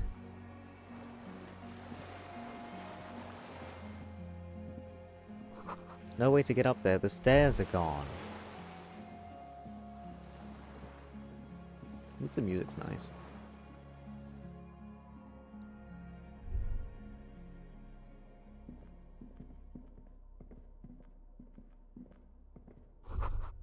This was once an armament rest.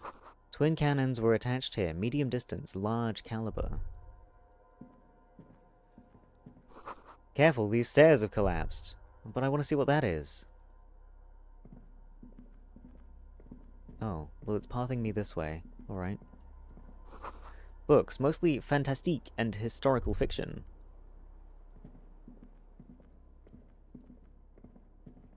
An old cylindrical generator is nested above the ammo lift, with makeshift electrical wiring running out of its side and across the floor. The cables disappear into the wall to your right. Put your hand on the machine. It's cold, rust flakes off, and sticks to your palm. Pour fuel into the tank! Where do these wires lead? What kind of generator am I looking at? Tap on the side. What kind of generator am I looking at? The industrial smell of mazout rises from the fuel cap. This generator uses heavy oil. Where do these wires lead? Downstairs somewhere? Or into the lighting, perhaps? You can't tell. Tap. A hollow ring. The canister is empty. Dust falls from the generator and down into the ammo lift. I feel like there's probably not going to be anything else for me to use my fuel on. Like, I don't see this game being like, haha, you used your fuel on something useless, now you can't use it on the important thing. The room fills with a pervasive chemical smell as dark brown liquid flows into the tank. There's a red starter switch on one side of the cylinder and a start rope on the other. Flick. A tiny red light gutters inside the burnt plastic.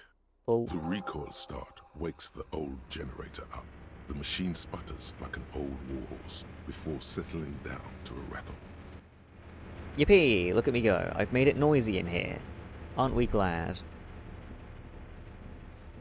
There's a greasy old spring mattress in the corner, resting on piles of soft-cover books.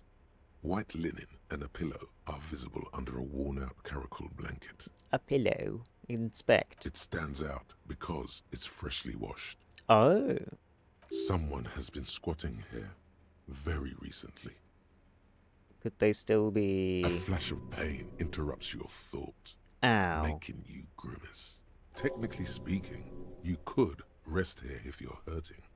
Someone else has. It should be possible. The mattress is soggy, but that linen feels more inviting than the pain and exhaustion. It's not too cold here. I don't have time for this. Dishes stained with sauce and fire, a survivor's kitchen. See candles planted on a broken rangefinder. Books and magazines lie scattered on the floor and on a makeshift cupboard. They are not particularly well organized. Did you get the headless figure from the store? Yeah. Sift. Most are soft covers, serialized fantastique and detective stories from the 20s and 30s. This disparate digest includes the classic Animal Adventures. Hi, Shima. Good idea to rest then? Popular depictions of man versus nature by amateur naturalists T&T Harpin, husband and wife. Widely read by people from all walks of life. Who doesn't like nature? Who doesn't want to survive? Among what is mostly commercial fiction and serialized stories, you find a magazine cathodique for electrical engineering. Then it's back to pulp, light erotica an international thriller about circuit benders. Does anything stand out as unusual? Not that you can tell. This is a digest of someone who's dead bored. Most of it is for entertainment purposes, fittingly right next to the radiola on the floor. Hope you and chat are doing great today. I was, and then the game fucked me over, and now I'm being really salty. Also, I want a fish. Give me one.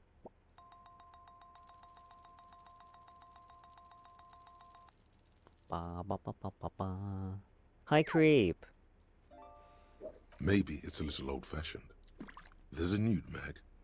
More than that, you can't say.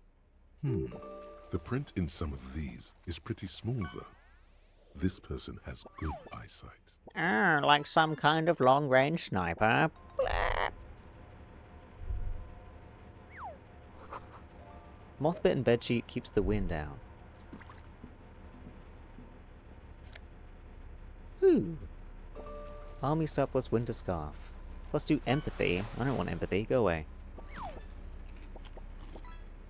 Making me want to go play web fishing. I've never played web fishing. I probably should, but I felt like the hype of it like died down before I got around to considering it.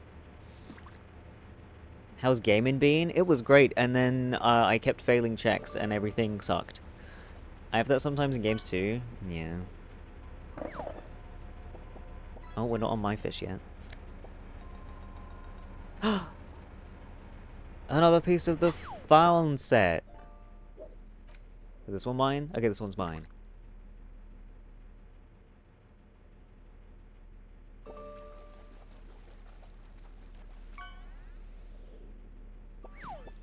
An octopus! That's fun. I like that I got an octopus. Still pretty active, surprisingly. Okay. Hand-eye coordination.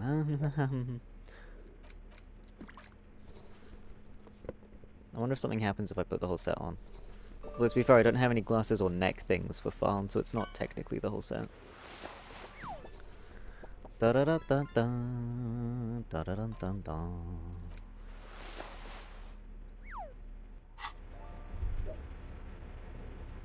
Can I not look at this? Do I need my flashlight? Am I too blind to see this? Okay.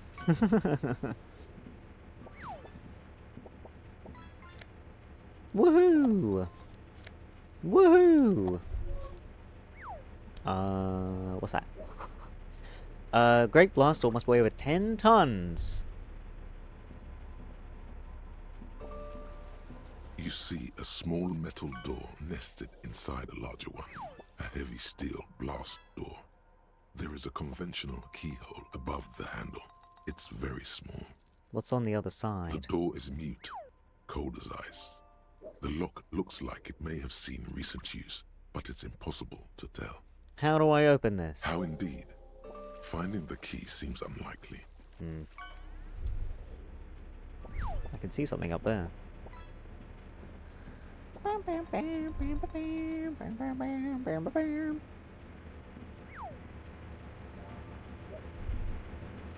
I'm hungry. It's nowhere near dinner time yet. Can't inspect that. Wait, hang on a minute. Oh, hush you! I am not in the mood for Ashley Graham. God damn.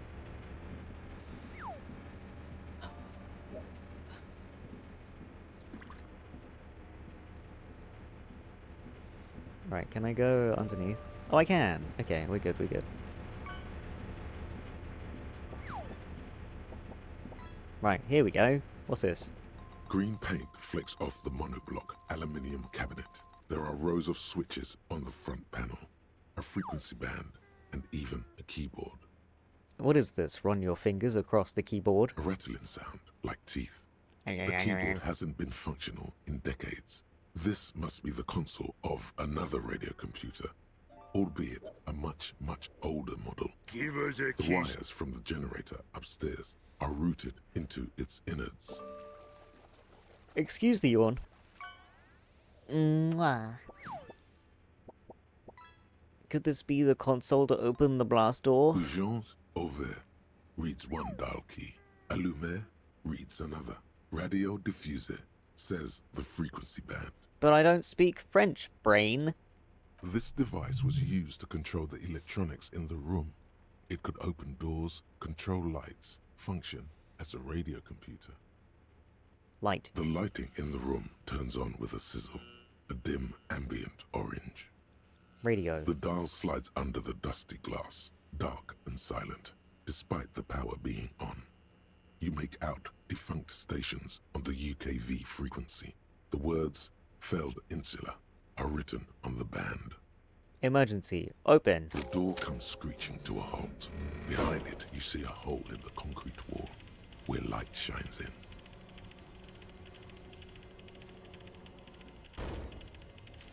Donk.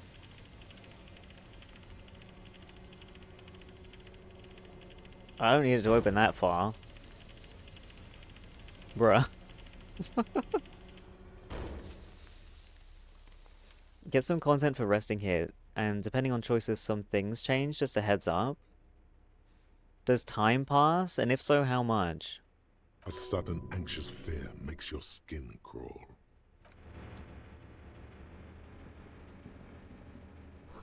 Hatch is jammed shut. Jam. Ooh. Doesn't affect anything. Oh, okay. A firing slit. You can't see inside. But I turned the light on. That doesn't make any sense. Fuck you.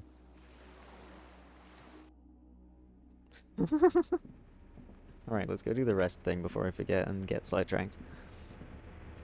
Because I'm very good at getting sidetracked. Let me have a little sip, one sec.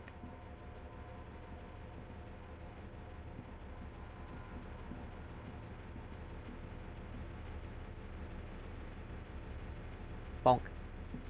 The greasy old spring mattress. Sleep. You face the concrete wall.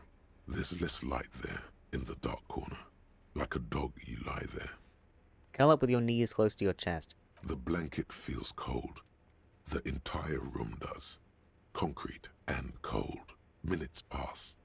Half an hour maybe. The sounds of the sea beyond grow distant. Your eyelids close. Until you feel yourself standing up in the darkness, right next to the mattress. Slowly, the world begins to hatch from the blackness. It's evening. Sleep.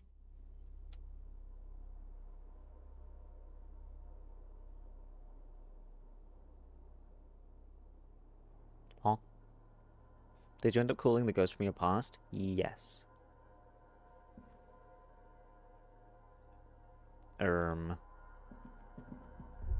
Oh. Something is different. Go outside to the beach. Which way? Grimbus.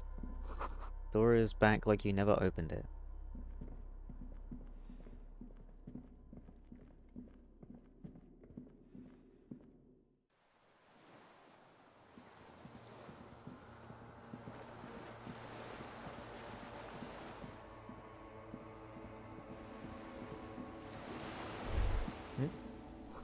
Go down the chain, there's something there.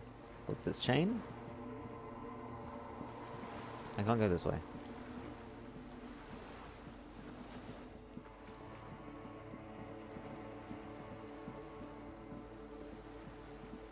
Or do I need to go back inside and then go the other way? Oh, this chain. Walk into the water now. You got it. You hear her footprints on... Oh, you see her footprints on the water. Alright. Where? Whoa, it keeps freezing. Further. Is it doing that on purpose? Not that way? Oh, hello. Dolores Day, the innocence of humanism, internationalism, and the welfare state turns around to face you. She has an airship airbag in her hand. She seems to be in a hurry. The video store. Off to advise the Queen of Shest, most likely. This is the Holy Suzerain of Mwindi and Insulinda. Definitely not your wife. You need to talk to her. Think of the historical knowledge you could glean. I don't know, man. What is the Holy Suzerain doing here? Something seems off. Hey, something is off. Where are you going? What's in the bag? Can you stay for a moment? We need to talk. We need to have one more massive epic showdown.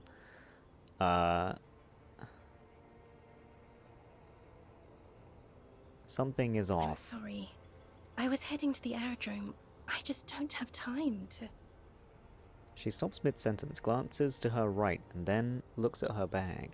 What's in the bag? Just my scepter, my globe cruciger, a spare silk gown, a toothbrush, travel documents, the crown of immortality. Crown of Immortality? Aren't you already wearing one? Oh, this. She corrects the wreath on her forehead. This is just a wreath. The crown of immortality is made of rarefied light, mana and raw palladium. It was passed on to me by the rulers of late antiquity.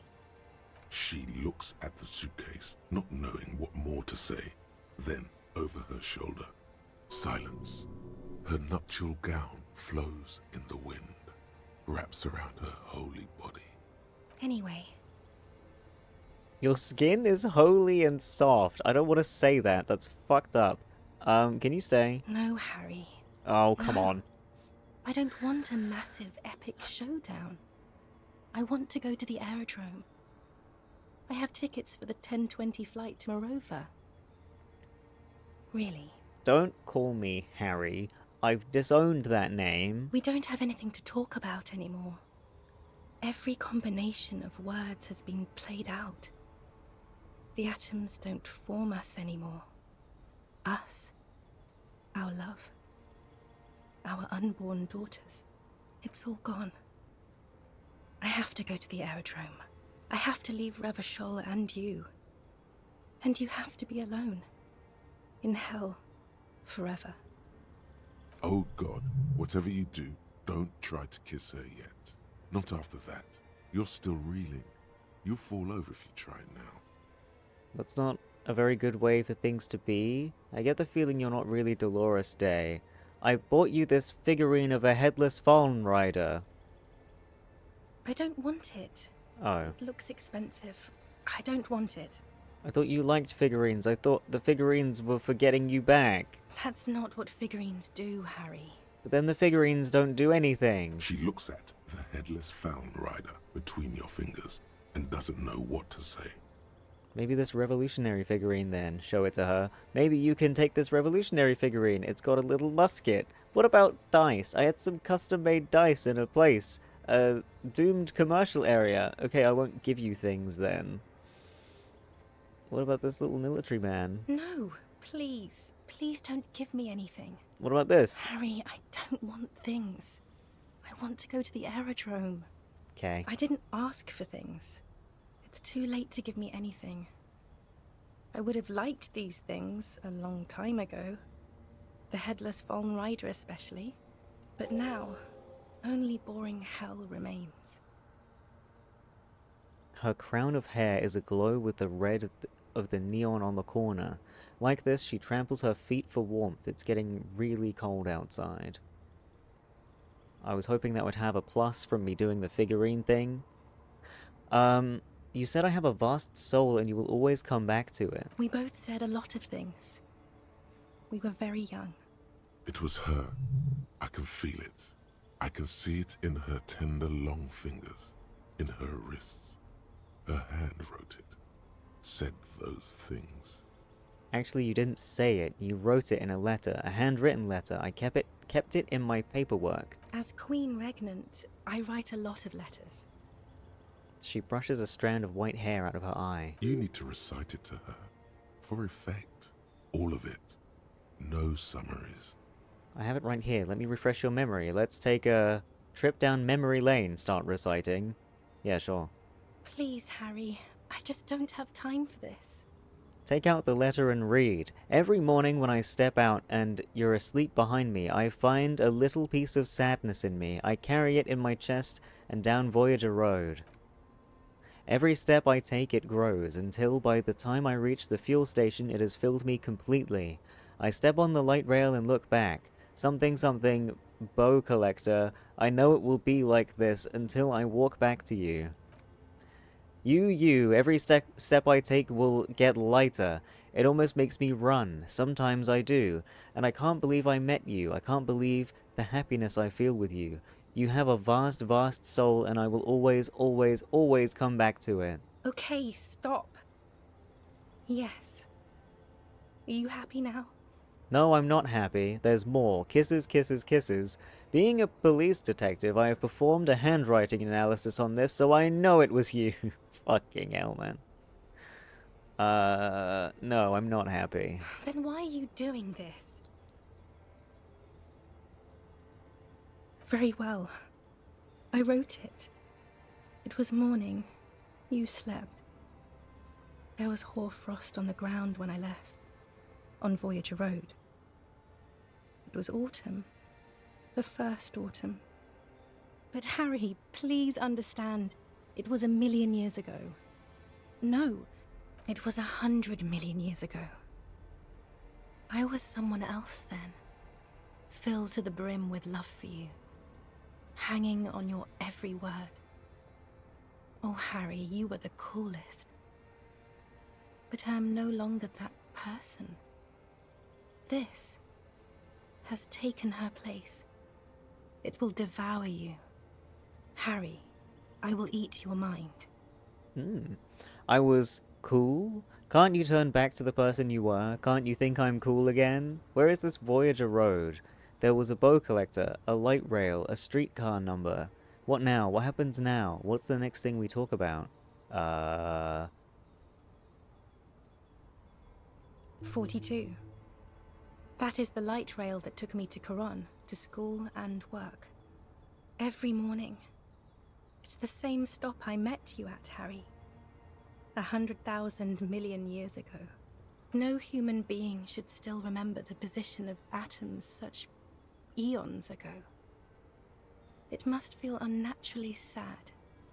A sadness so ancient, it is shared even by archaebacteria. Where's Voyager Road? It's here.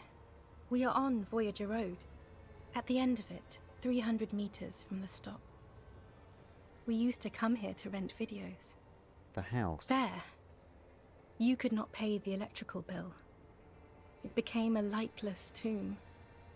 The years you spent training for the militia, my parents' money, it was not good. Is there really anything left? If not, we can always repeat one of the things we have already talked about. Talk about it again. If you do not feel like doing that, you should let me go to the aerodrome.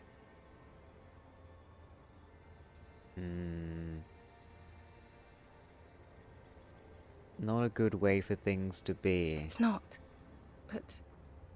She looks at her feet. Little golden sandals cover her toes. But what? Tell me there's something good. I don't know why I said but. There is no but. That's it? That's it, yes. We've talked about it 1,000,000 times. You will get over it, just like I did. People do. Things will get good for you again. Where in hell? Stop. You're only making it worse for him. You never help with anything. Good for me where? In fucking hell? I'm not getting over it at all. You're right, I don't even remember who you are anymore. Haha.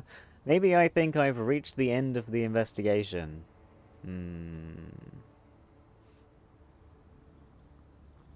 I'ma yell. Oh yes, she'll come around now. I made her love you again, Harry. Are you stupid? Yes. She's about to say something. Here it comes.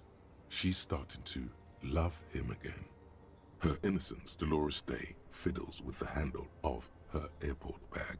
She has a pained expression on her face. It's agonizing. Volition is literally the best stat, telling your other stats to chill the fuck out. See? She isn't saying anything. I don't understand. It was, she herself said. We were bad for each other, okay? I was bad for you. Can you not see? I'm bad. I had to stop. I couldn't just turn into a bad person. You will get better. It just takes some time. For you, I think it will take something like 20 years, maybe? 20 years? It was hard for me too, you know? I used to think I couldn't live without you. She looks you straight in the eye. Her irises are light blue, flecked with green. But I can. 20 years? That's so much time. So you felt that way once, that you cannot live without me. Doesn't have to be like this. Maybe we could try again. Okay then, super okay. I still have other things I need to know.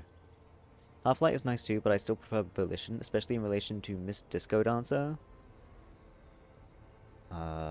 That's so much time. Yes. It only took me 1 year, maybe 2. Phew. Damn. You felt that way once? Yes. But that time is gone now. So very gone. What if it doesn't have to be like this? Maybe we could try again. No, Harry. We can't. Why? We already tried again, and it didn't work. Is that how it is now? We should just try all good things twice, and then give up. By that logic, not you too. What went wrong when we tried again? I can do better. I won't ask anymore. I won't ask anymore. She does not seem relieved at all. Glances over her shoulder, then at you. The neon sign of the video rental glows behind her.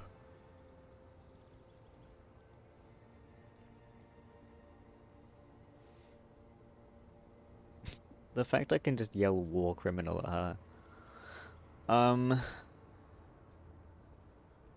Don't go. I have to, Harry. Really, I've already missed the 8:30. I'm gonna go now. Lies, sire. She cannot but love you. She has said so 100 times. Wait, can't we sit down and have a coffee first? There's a cafeteria on the corner, point east. Hold on, what is there to do in Morova? You don't want me to let you go. Not really, you asked me not to. Okay, I understand. Nod silently like a martyr.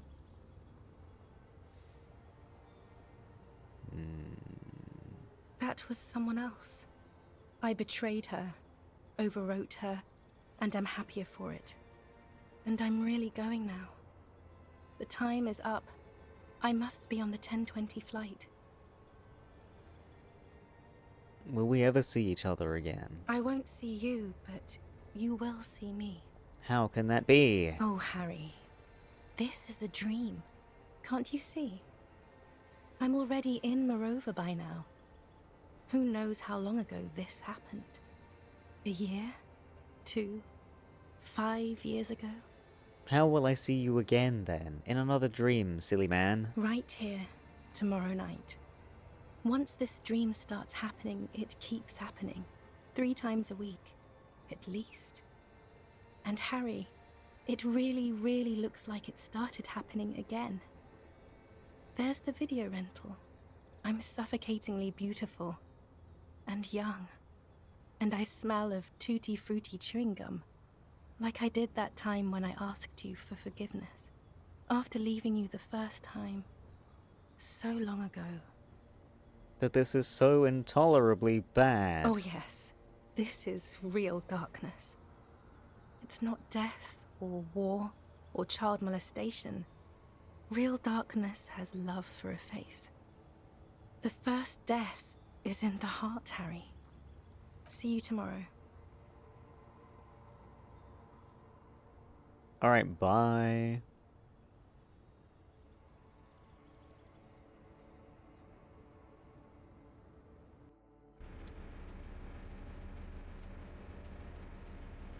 You can prevent all this by avoiding reading the note, avoiding calling. You can force a reset on yourself and be better for it. This is what ruined him.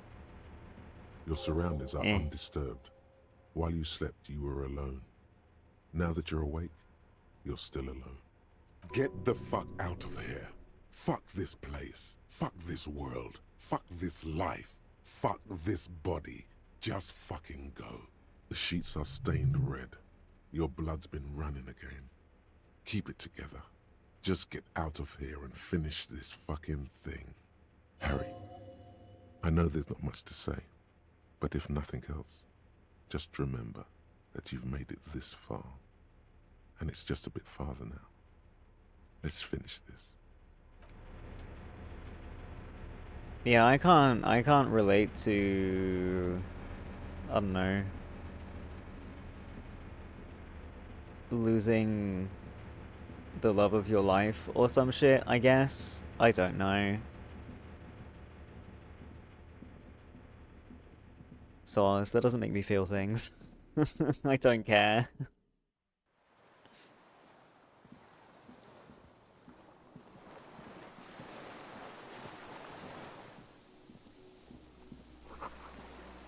Must have been a direct hit to take out such a huge chunk.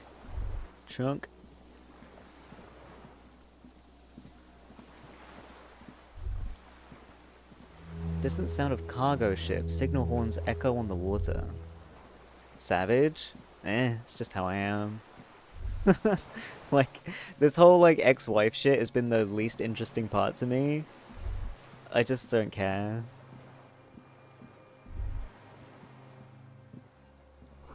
The ice cracks under your feet. Be careful not to fall through.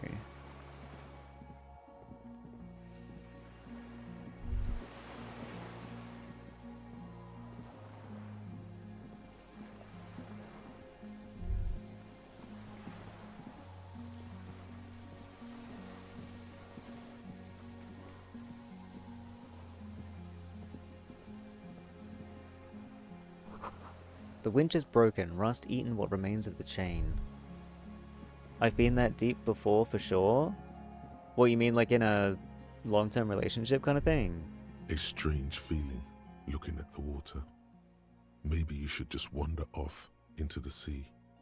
Leave it all, and walk in. I mean, the wife stuff is kind of weak since we don't get to see the relationship. We can't really relate. Yeah, kinda. Like, I need to make a connection before I care. And, like, all we get is vague hints that you had a girlfriend or a wife at some point. And that's it. Like, she could have been shitty. You don't know that. Like, it could have just been a bad relationship, and that's why you broke up. With a bottle in your hand. With a bottle in my hand? Always. Why? Perhaps there's someone there, under the water, waiting for you. Losing someone who means the most to you. This isn't Trauma Dump Stream, so I won't go further. Okay. Where it has always been. But it's cold. Yes, cold and still. But love is warm, like the inside of her mouth. Ugh, no. Yes. No. We're not starting with that. Not now. Not this time. This thought is over. Raise your sight. In the still mirror of the bay, you see Martinez, reflected. Tall edifices of ruins reach into the water, like shimmering towers. And the shacks too. Pine trees and motor lorries, upside down. Islets and posts, like stepping stones, lead into the water in front of you. Go. Step in. It's been too long. A shake of the head.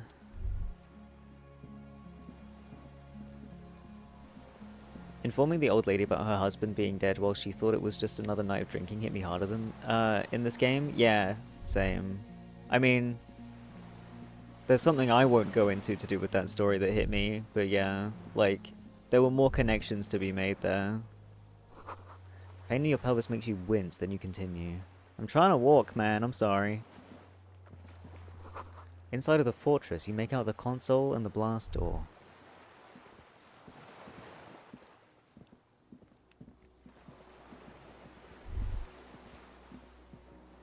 Oh, there's fuel if you didn't bring fuel with you. Depot that supplied this chain is long gone from the coast. Weathered artillery map showing coordinates in the Bay of Revachol. Old medicine cabinet is newly stocked with drouamine. It's too many vowels next to each other. Woohoo! Lum fuel canister.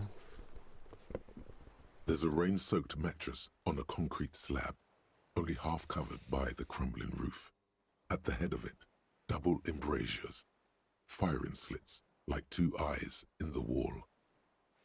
That's a tough moment. I relate most with Kuno because I have children myself. Seeing one is such in such a shape is heartbreaking for me. Yeah, that's fair. I get that. Like, the characters you do see are very relatable, which is another reason why the wife stuff doesn't do much, because you don't really see her. But yeah, the characters in this game are really well written. This is B Triple Prime, on the island. A nest. Inspect the mattress. A single-person mattress, modern, civilian use. Brand name, Marjorie. There's a fuel stain on the cover, along with cigarette burns. A good place to hide. Relatively safe from the snow and the rain. Inspect the wall. There's a firing slit in the wall in front of you, like a little window. Touch the concrete. Quite old and grimy, from years without cleaning by anything other than the rain. Look through the hole. The springs screech as you lean on the mattress and crane your neck to look out. Trepidation. A tingling feeling in your stomach. A small piece of Martinez coastline opens up in the square in front of you, like a tiny landscape painting. 1 kilometer across the water. The ruins look familiar. On the left. A towering skyscraper, its top floors shaved off by artillery fire. Capeside apartments. Rue de Saint-Ghislain, 33A and 33B. On the right. The red chimney and collapsed back of the 4-story tenement in front of the Whirling in Rags. Rue de Saint-Ghislain, 10. The doomed commercial area. And between the two. The box-shaped silhouette of the Whirling in Rags. Its sloped roof, a tiny fleck of light catches your eye on the rooftop. Sunlight reflecting off the upstairs window of Clausia's room. Cheek against a cheek rest, hand on the hair trigger. On a calm day like this. I could take this shot. This is where the shot came from, but not with 100% certainty. I could take the shot. The wind blows suddenly. The clear surface of the water shudders. Yes, this is it. Is the shooter still here? No answer comes. Not even a whisper on the water. I think it doesn't matter because you're a new you. The reason you fucked your life up was her, so why make that same choice? Focus on her and follow the same path. Better to just listen to your intuition and move on. But that's why Disco is so damn good, just be yourself. I get you. I guess the thing is, the reason why I interacted with that is because I was just like, I want to see everything. But I guess if I was to play this again, I would just ignore all the wife shit. Feel eyes on your back, someone's watching you but you can't say where.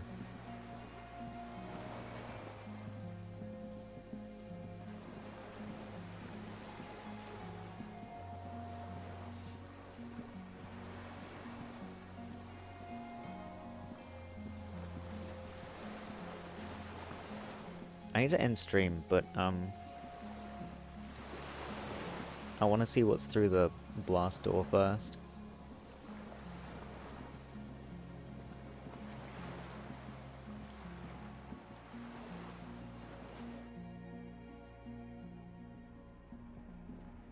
There's like 30 minutes of game left, I think. Ah, shit. Okay. I can go overtime for that.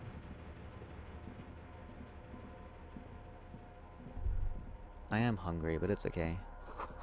Walk slow, it might be dangerous. Do we want a gun? Why not, right? A delicious gun.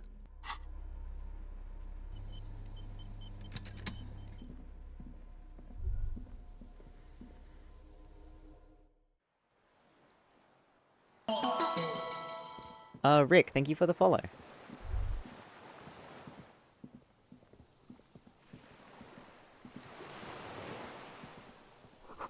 Rubber dinghy, it's deflated, broken. Small white flowers blossom all around you. Maybells.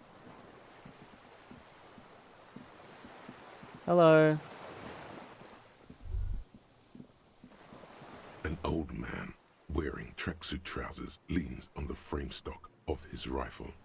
He gathers a big ball of spit in his mouth. Yuck. Then spits it out into the extinguished fire before him. He raises his black eyes, hooded by creased eyelids, to meet yours. Game ending already? Do you have any plans for tomorrow? I installed The Evil Within last night because I was thinking that I need to have a plan for when this game is done. Communism. Did you close the blast door? Nice gun you got there. Sir, I need you to put down that gun so we can talk further. I'm with the police. Sorry for disturbing you. Goodbye.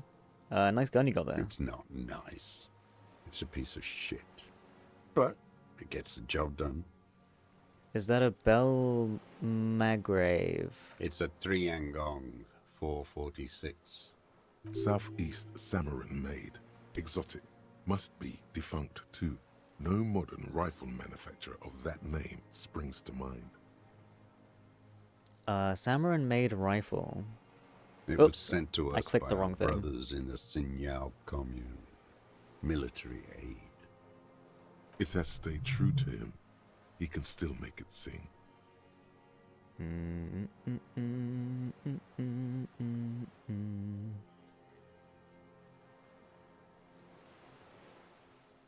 Your weapon has stayed true to you. Mine has stayed true to me. Show him the gun in your hand. Yes. I bet you've killed a lot of people with it. You fascist fuck. I've killed a grand total of 3 people, I'll have you know. Have you come to make me one of them? His right eye twitches. With what? Fear? Rage? The danger levels here are hard to read. One moment he's afire, the next a fire gone out. I'm with the police. He won't care.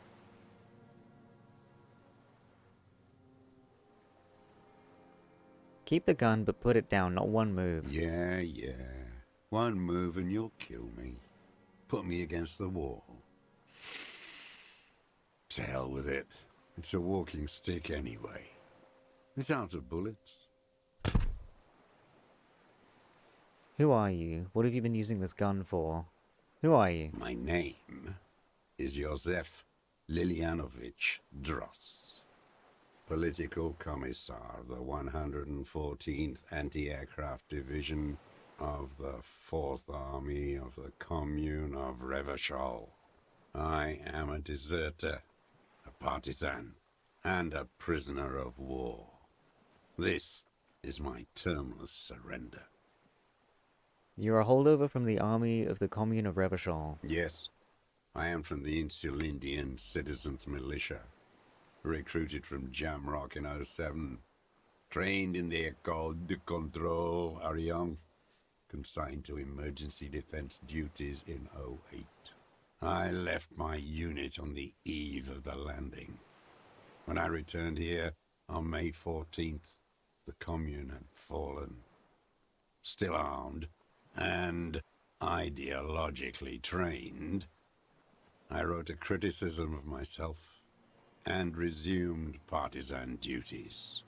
51 minus 8 equals 43. You've been on this island for 43 years. No. Eh? I've been on other islands, too. Okay. I was in Resurrection until they turned it into a spa in 18. Then I was an E-48, a nameless sound, until the sea washed over it. Then I came back here. That was 22 years ago. Again, you've been hiding here for 43 years. You said you deserted your unit. What is this place, this island? How have you survived all this time? How have you concealed yourself for all these years? You said this is your termless surrender, so you're a communist soldier from the communist army. Bro, I was a communist. I was trying to be, and then everything went to shit. How have you survived all this time? How does anyone survive? I steal. Now hold on there. That's a choice. You could have become self-employed, create the system. What do you steal? I mean, everything, I guess. Supplies, vegetables. I collect rainwater. It's the life of a dog, not a human being. How's your health? I've been throwing up blood since winter. Red, like beetroot. Been passing it in stool, too. He does seem frail. Gaunt for his age. More like 75 than 65. Trouble putting on weight could mean cancer. It may be serious, cancer even. The police can give you medical services. You need to be looked over. I need to die. You don't have medical facilities. You have guns. That's all they give you. Toy guns. You also have Druamine. We have Dramamine and other opioid-based painkillers. You must be in pain. It's a serious situation. You need to be looked over and we can do it. I have painkillers. I have been running out of that stuff. There's nothing to look over. The triage is in, and it's black. Administer morphine. Moribund. How have you coped mentally? I haven't. I have holes in my brain. Years missing. Others filled with pain only. A decade of... I don't even know what. Inferno? I also live in hell. At least you know it.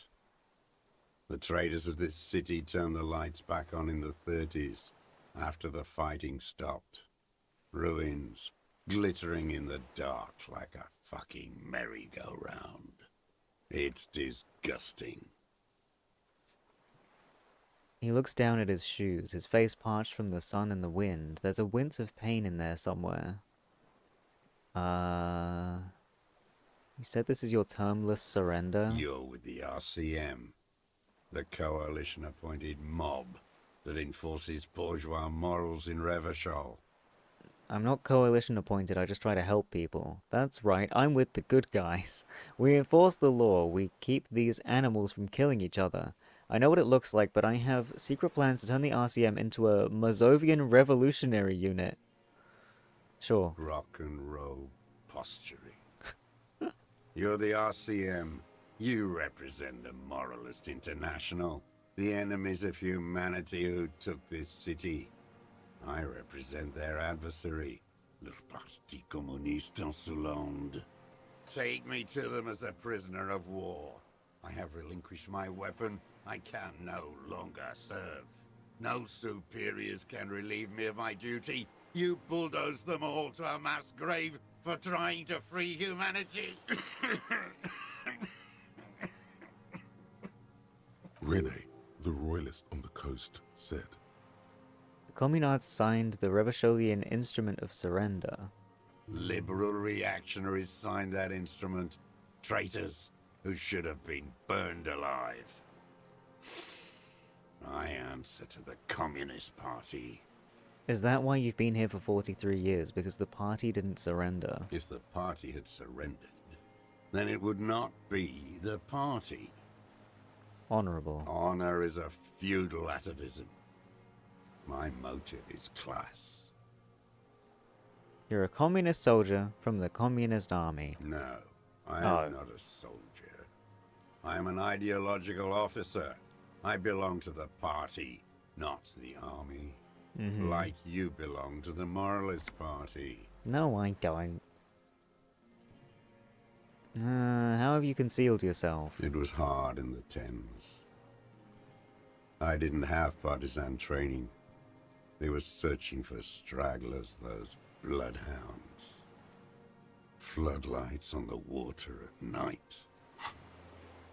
One sec.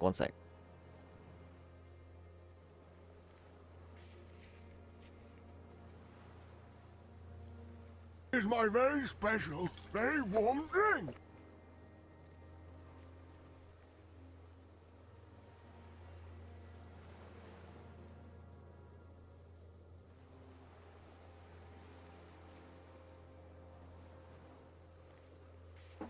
Oh shit, a sip? Hang on.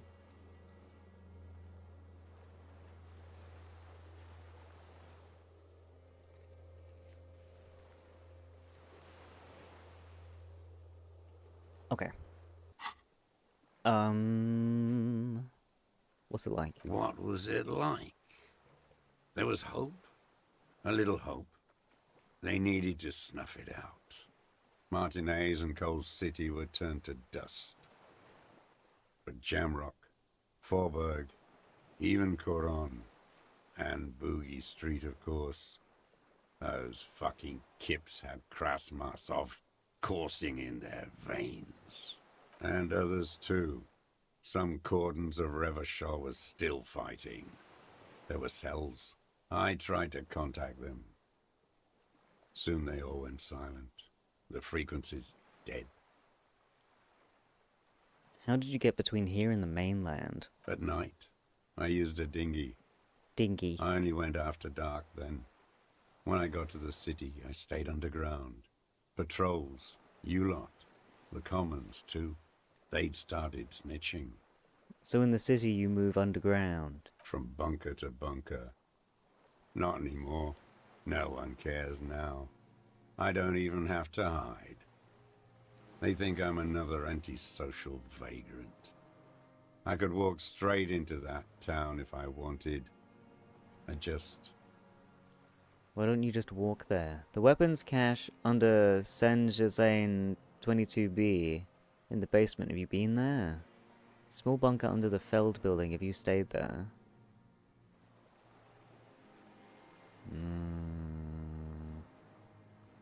The propaganda bunker. I used to, but not anymore. The propaganda bunker? They stored leaflets there. Broadcasting equipment too. Made broadcasts, I think. Propaganda officers.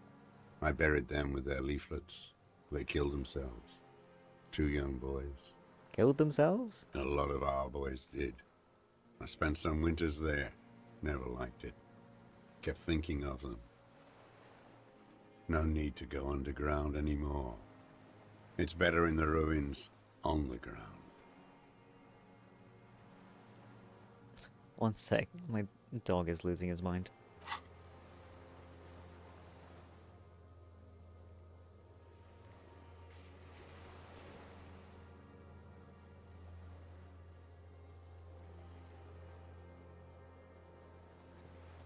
He doesn't want to come over. The old man looks across the water, at the city, the ruins, the motorways rising above it.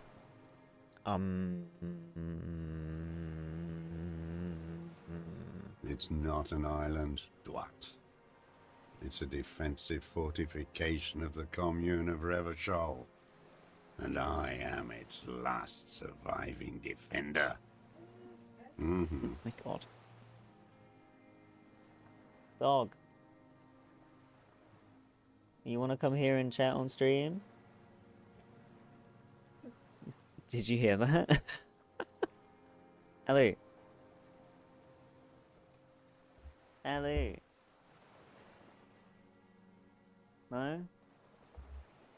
He gets shy as soon as I put the mic near him. What are you squeaking at? Alright, bye. Honestly. He just fucking strutted away. You heard him? Hell yeah. You said you deserted your unit. I was just 16 years old. 15 when I volunteered. I had a lapse of faith. And of courage, too.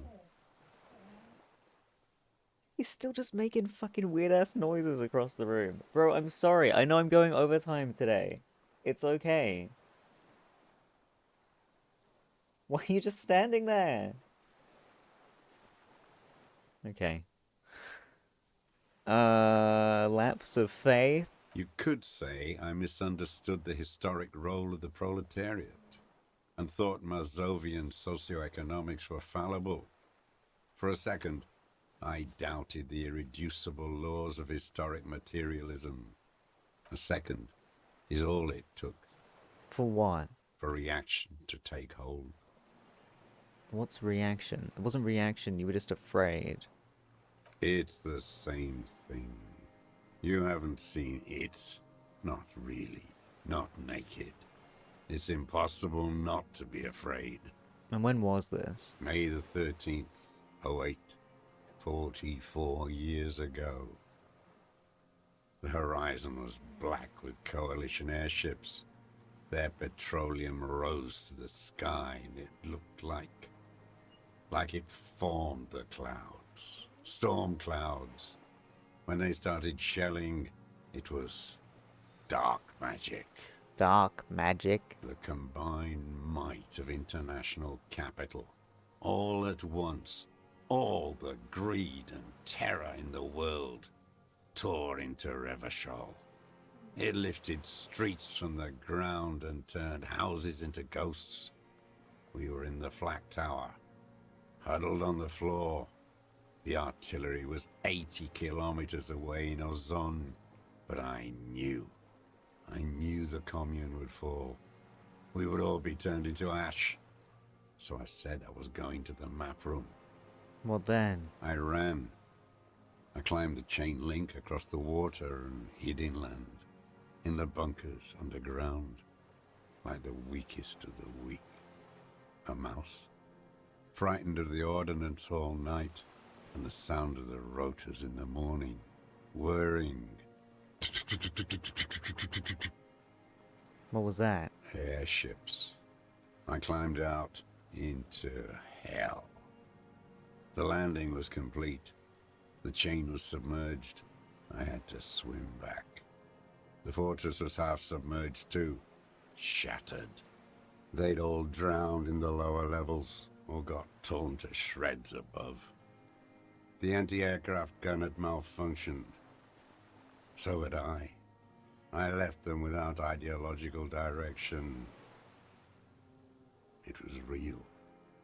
I'd seen it. I'd seen it in reality. Some kind of great terror, worse than you've ever seen. Hi, Bellamy. Seen what? The mask of humanity fall from capital. It has to take it off to kill everyone, everything you love. All the hope and tenderness in the world. It has to take it off just for 1 second to do the deed. And then you see it, as it strangles and beats your friends to death. The sweetest, most courageous people in the world. You see the fear and power in its eyes. Then you know that the bourgeois are not human. You've lost your mind. I've always suspected the same. There's definitely enough now. Say nothing, let him finish. I had to. I had to fight it. I had to never stop. The old man falls silent. His black eyes keep piercing your skin as he looks to some great distance behind you, shaking his head slowly, retreating from it. Again, you've been hiding here for 43 years. 43 years and 10 months. Hi, Alice. How you doing? The game went to shit, so I've sort of been a bit beware for the last, I don't know, 2 hours? I don't know. How long's it been? I don't even know what that is. It's inhuman. It's sick. It's not how a human being should live, but I had to. I couldn't just forget. I couldn't just forget what I saw. Went to shit, how come? So I failed some checks, and it was bad, and I gave myself the opportunity to reload once, and then I did even worse, and I decided that it would be better just to go with what happened, rather than keep replaying it, and then it loses all, weight to the outcome, you know? So I'm probably gonna get a dog-ass ending. What have you been doing all this time? Hiding, fishing, waiting. So you fucked up? Not really. It was just a fucking dice roll, and I wasn't made aware that I then wouldn't be able to do half the shit finish half the shit that I'd been doing beforehand. I've just skipped past a bunch of side content now. Literally a dice roll? Yeah. 2 police officers step out of the Whirling in Rags cafeteria.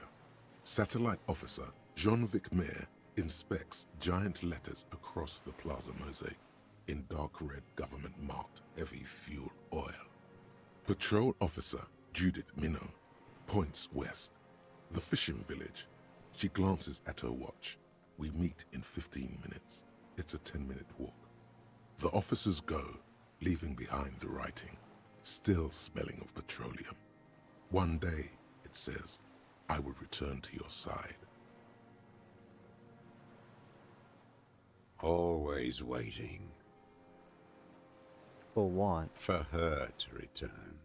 Her who? Girl child. Revolution. I come from there, point to the mainland. I can assure you that is not what the people are planning. I've been there, the city is a tinderbox. It may still happen. I've seen it. Capital is too powerful, the rich are very well organized. Women will always betray you.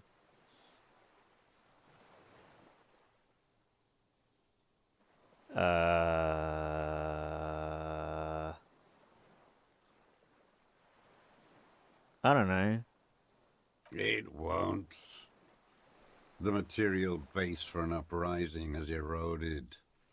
The working class has betrayed mankind and themselves. Oh, hi, Carl. The historic opportunity for a revolution has passed. It will not come back anymore, however hard I try, whatever I do. I have another serious question for you. There's nothing serious in this world. It's a farce. What have you been using this gun for? Assess his body language. Oof, that's not gonna happen. What have you been using this gun for? I've used it for killing people. Great. Here we go. A trail of blood.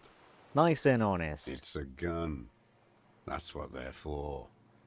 You want a moralist euphemism? Defending your family and your property. I haven't done that. I've used it to kill people. When? Before or after the war? It's been during or after the war? There is no after the war. Class war is never over. So he's continued killing after hostilities ended. Okay. Okay. Go in straight. No euphemisms. He doesn't like those. No. Be careful now. Slow and steady does it. Make him repeat it first. Don't mess this up. Remember, he wants to tell you. Get personal. You're saying you killed people after active fighting stopped. Did you use that gun to shoot and kill a colonel of the security contractor Krenel? I know you want to tell me. Have you killed anyone with that gun in the last week or two? Wait, so which one do I say then? Nothing comes to you. Oh. Silence. His black eyes look at you. We'll do this one. I don't want to tell you anything, you grotesque murderer. And what does that make you, my man? And why did you think that was a good idea? Don't listen to me. I'm wrong all the time. Okay. What did I just say? Keeps shaking his head erratically suddenly, brushes something out of his eye. What did I just tell you? Oh my Don't fuck. drop the ball now. The who now? He heard you. He just wants to hear you say it again. This is dramatic flair on his part. Right choice. We're in. Do it, sire. I tried the other choices, and it was just like, Lamau, no, why did you say that? And then it's the only other choice available, and it's like, oh, well done, you picked the correct choice. Like, what was the point?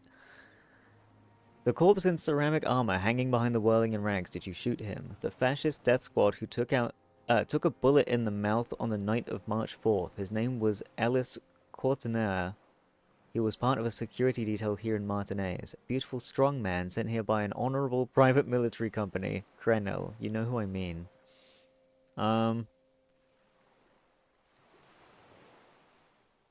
This one. Oh, yes. That one. Ugly piece of work, that boy. What does that mean? Did you kill him? I am a son of a welder. And an officer of the commune of Revachol. I do not collaborate with murderers and pederasts of the liberal regime. Tear into him. Pile it on him. Everything you got on him. The more, the better. The scent of blood in the air. But what else? There was something you can't remember. Something about the tracks. Suddenly, all those tracks are so confusing. Go with something else first. I've done the ballistics. The shot came from this island. You're a communist. I talked to the dead man. He told me communism killed him. Come on, what am I forgetting? Hit yourself on the side of your head. Okay, let's back off for a moment. Tell me this. Here? Wait. Ow! Here it comes. The goddamn Maybells. The dried Maybells on Clausia's roof. Okay. There were Maybells in the grass when you got here. They're revolutionary symbols from the war. Okay. Wait. Ow. Don't forget the footprints. The diagonal prints in the dust in the secret space behind Clausia's bedroom. Now, they're gonna come up. Thank you, Head. You got it. Remember? The boot prints were like no modern soul. Nothing else comes up. The old man watches you stimulate thoughts by hitting yourself. There were Maybells behind the victim's window. Damn Maybells. The whole island is turning white with them. So many this year, too. The spring is coming. No, it's already here. Wash the filth away. I haven't seen these flowers anywhere else in Martinaise, only here. They blossom on the islets before. We fertilize them with our blood. Resurrection was snow white in May, before they ruined it. The coast, too, before they piled their containers on top of it, filled with broken, useless trash for fat-fingered bourgeois children to play with. He must get around a lot to stay undetected all these years. You've been in Martinaise your whole life. Know any secret paths? I may. A young woman called Clausia. Ring any bells? These dried flowers were behind her window. Clausia. He knows her, but hadn't heard the name. You hadn't heard her name, had you? My ears don't reach the city. You know her, right? She had intimate relations with the victim, the mercenary. With the victim? He turns his sight from the whitening field of flowers and falls silent. Then the muscles in his jaw twitch, a spasm. There is a small tremble. Looks like a smile. A crooked smile. Yet isn't quite voluntary. He's about to burst. I wonder what brand of boots you're wearing. Everything is brands with you individualists. Who cares what brand my shoes are? Sansa? Some shit. Show me the soles of your shoes, please. Fucking imbecile. Old man stretches out his leg. A black and white spiral pattern covers the sole of the worn-out old running shoes on his feet. The maker is called Sensory. You see their V-shaped logo, but can't make out the size. These are not the unusual horizontal pattern soles you saw in the dust on the floor of the hidden room. They do, however, seem to be about the same size. Maybe it's simpler than that? Eh? Sire, he doesn't have to be wearing them right now. Well, yeah. People change shoes, it doesn't mean you weren't there near the room the victim died in, sneaking around. Racking those brains, are you? Desperate to report something back to your masters? They must have really loved that dead fuck. The prints were his. You can see it in those eyes. He can't keep them from flickering, looking for something.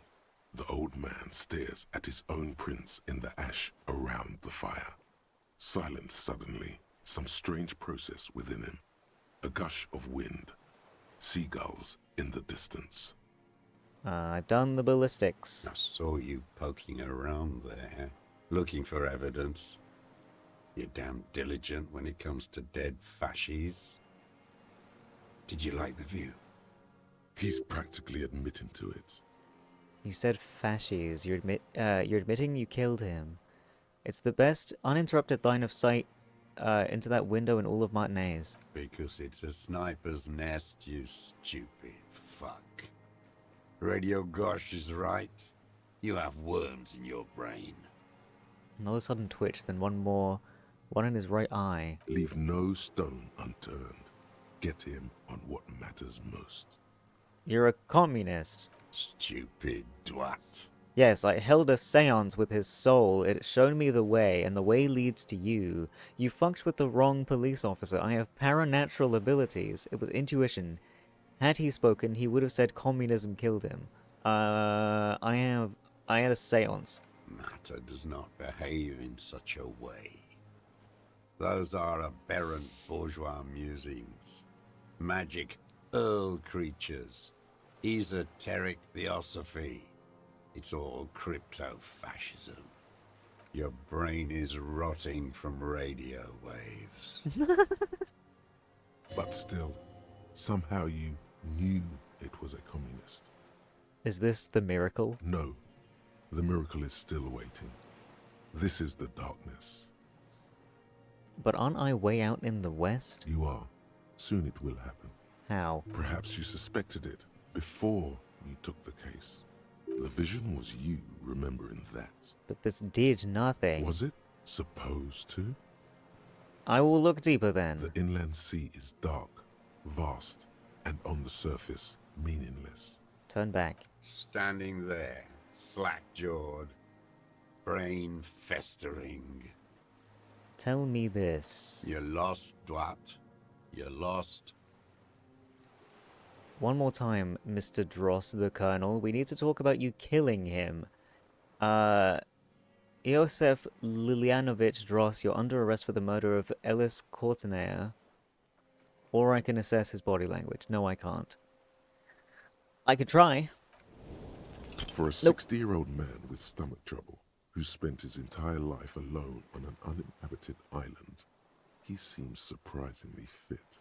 That's it? He's prone to erratic hand gestures and clearly malnourished. But that's it. You can see no more by looking at his slouched frame.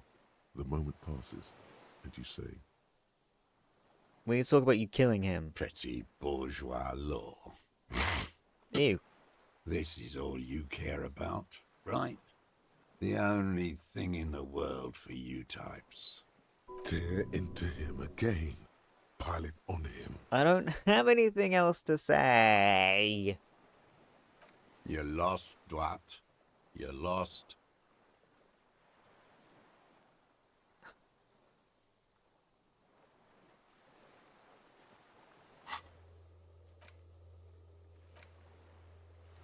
Ask Lillian's twins about the island.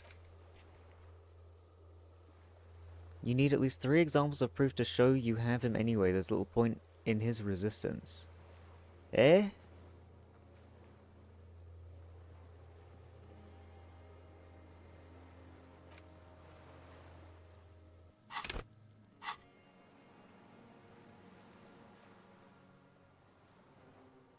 I ain't going anywhere. I literally don't know what else to do. Minion of capital. Is what you want to say. Oh, come You on. barely get to you're under when you suddenly get weary. Did you get everything, detective? No, I got everything I need. Like, that's all I have. Huh? He leans in closer with a strange expression on his face. The words feel heavy, like they're coming from the bottom of you. You said them 1,000 times. It feels like a spell. You'll be taken to the nearest precinct holding area for preliminary investigation. But you said I would be taken to the... The sum of all the erratic, involuntary movements and mood swings he's been exhibiting. Your Wayfarer rights have been suspended. Information provided to the officer on the scene will be used against you by the prosecution. You will be provided legal counsel within 1 week and must face court in 44 days. Do you understand? Do you understand? Do you understand, sir? What if I don't want to? What if I want to stay here? He looks at you, eyes submerged in terror. He's not afraid of jail. He's afraid of something else. First, you need to come with me to the boat. Let's go. I don't have handcuffs, so you walk in front of me. Can you stay here while I go inland and find you transport? Perception hearing. Cold Mamadakwa. You thought Fuck you heard off. something, but it's just the reeds. Now, how do we do this? You need to come with me. I can. My rubber dinghy. My tire is broken. It won't inflate. He's regressing fast. Stop. Something is happening. Walk in front of me. What a farce. What are you talking about? Handcuffs? Is this... You have the worst luck ever. That check was pretty important. Woohoo! Cold from the east. I've had really good luck for completely irrelevant shit. Your skin crawls.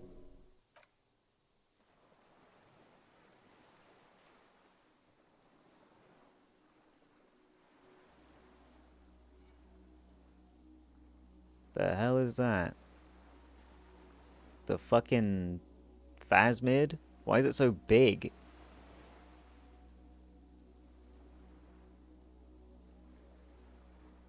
A delicate tangle of arms and legs unfolds from the reeds, limb by limb, to then just stand there, moving its scythe-like arms in ghostly silence. Get stick bugged?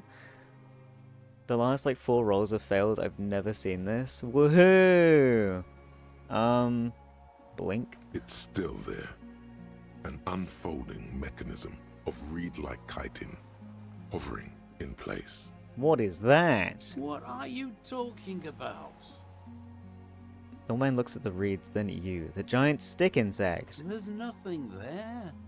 The stick insect is over 3 meters This tall. picture's cute. It looks straight at you, with its tiny pinprick eyes and its grotesquely small head. You feel your legs shaking under you, and your gun hand rise instinctively. There is. I see it. I've finally gone insane. But your head in your hands. I see it. Tell me what you see, damn it. I can't make out one small thing in the reeds. Kim, can you see it? Don't say that. Because he's not here.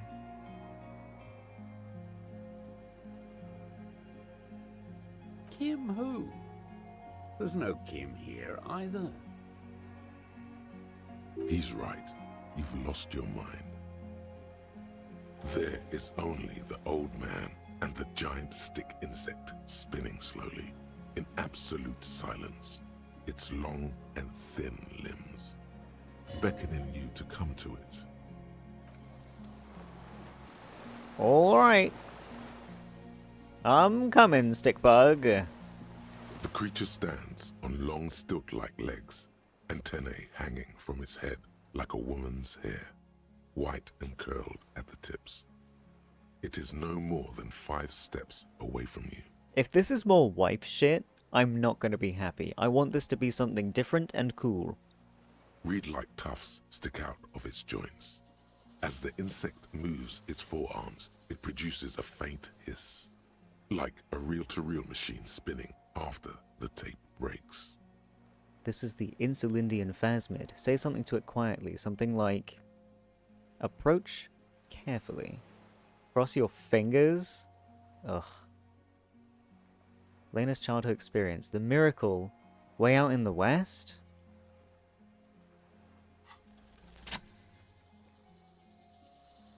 Slowly, with your breath held, you take 2 small steps toward the phasmid.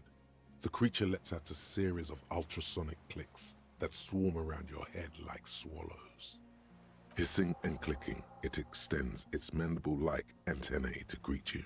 You're right below it now, looking up at the colossal chitin of its white limbs. The head of the creature is crowned by reeds, and its eyes are like small droplets of water. Raise my hand slowly. The insect stops its stridulation, seeming to observe you. Below its crown of reeds, little pinprick eyes detect motion, glittering. The world stands still around you. No, stop. Be afraid. Half-Light, I'm sorry. I'm not afraid. I love creatures. I would be very gentle towards this, but still try and, you know, be curious and let it be curious of me. Fuck the creature, give it a head pat, tell it's a good boy. That's what I want to do. Hang on. Fidgeting required. But if I raise my other hand too, will that seem threatening?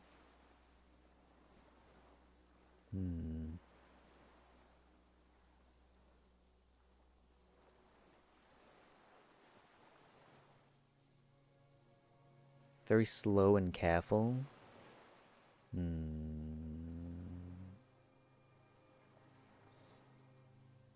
Beatles fucking Beatles. Beatles fucking Beatles. Beatles fucking Beatles. I'm gonna raise my other hand. As you do, the invertebrate comes to life, its limbs moving independent of each other, as if each has a mind of its own. They are white, like stalks of porcelain, knitting above you, praying to you. Praying? That's right, pray. Don't pray to me, I'm nothing. Put your hands down instead.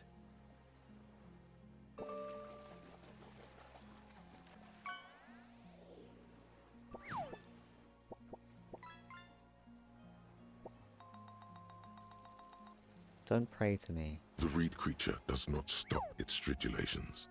It towers above you, parting the reeds it emerged from. Tuft-like structures still rustle on its joints. Perhaps it is preparing to eat its god. I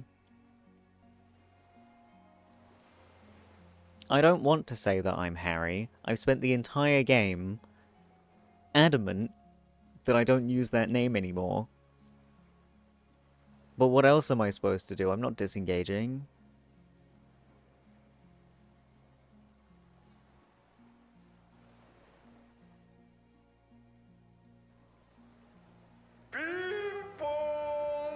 It's gonna mate with his god and then eat you.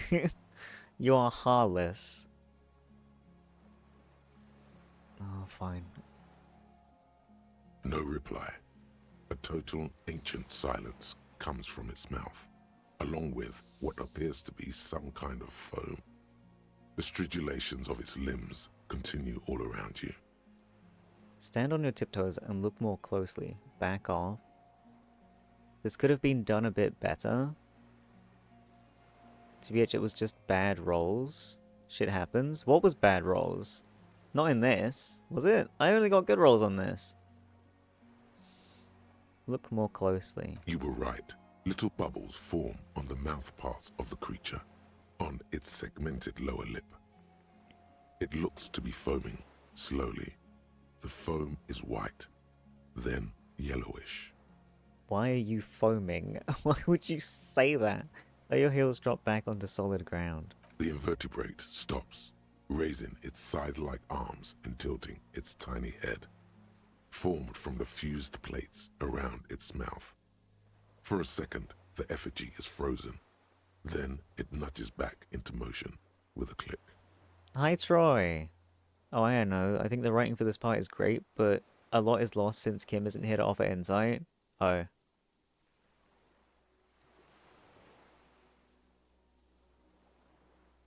I don't know. I kind of like seeing it alone.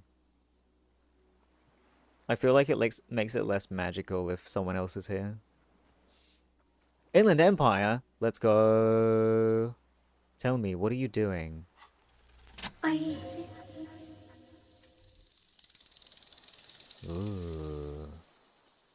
I exist too. I'm a detective. Is this a dream? What is happening? What exactly are you? I have to say goodbye now. I have no more thoughts. That was all.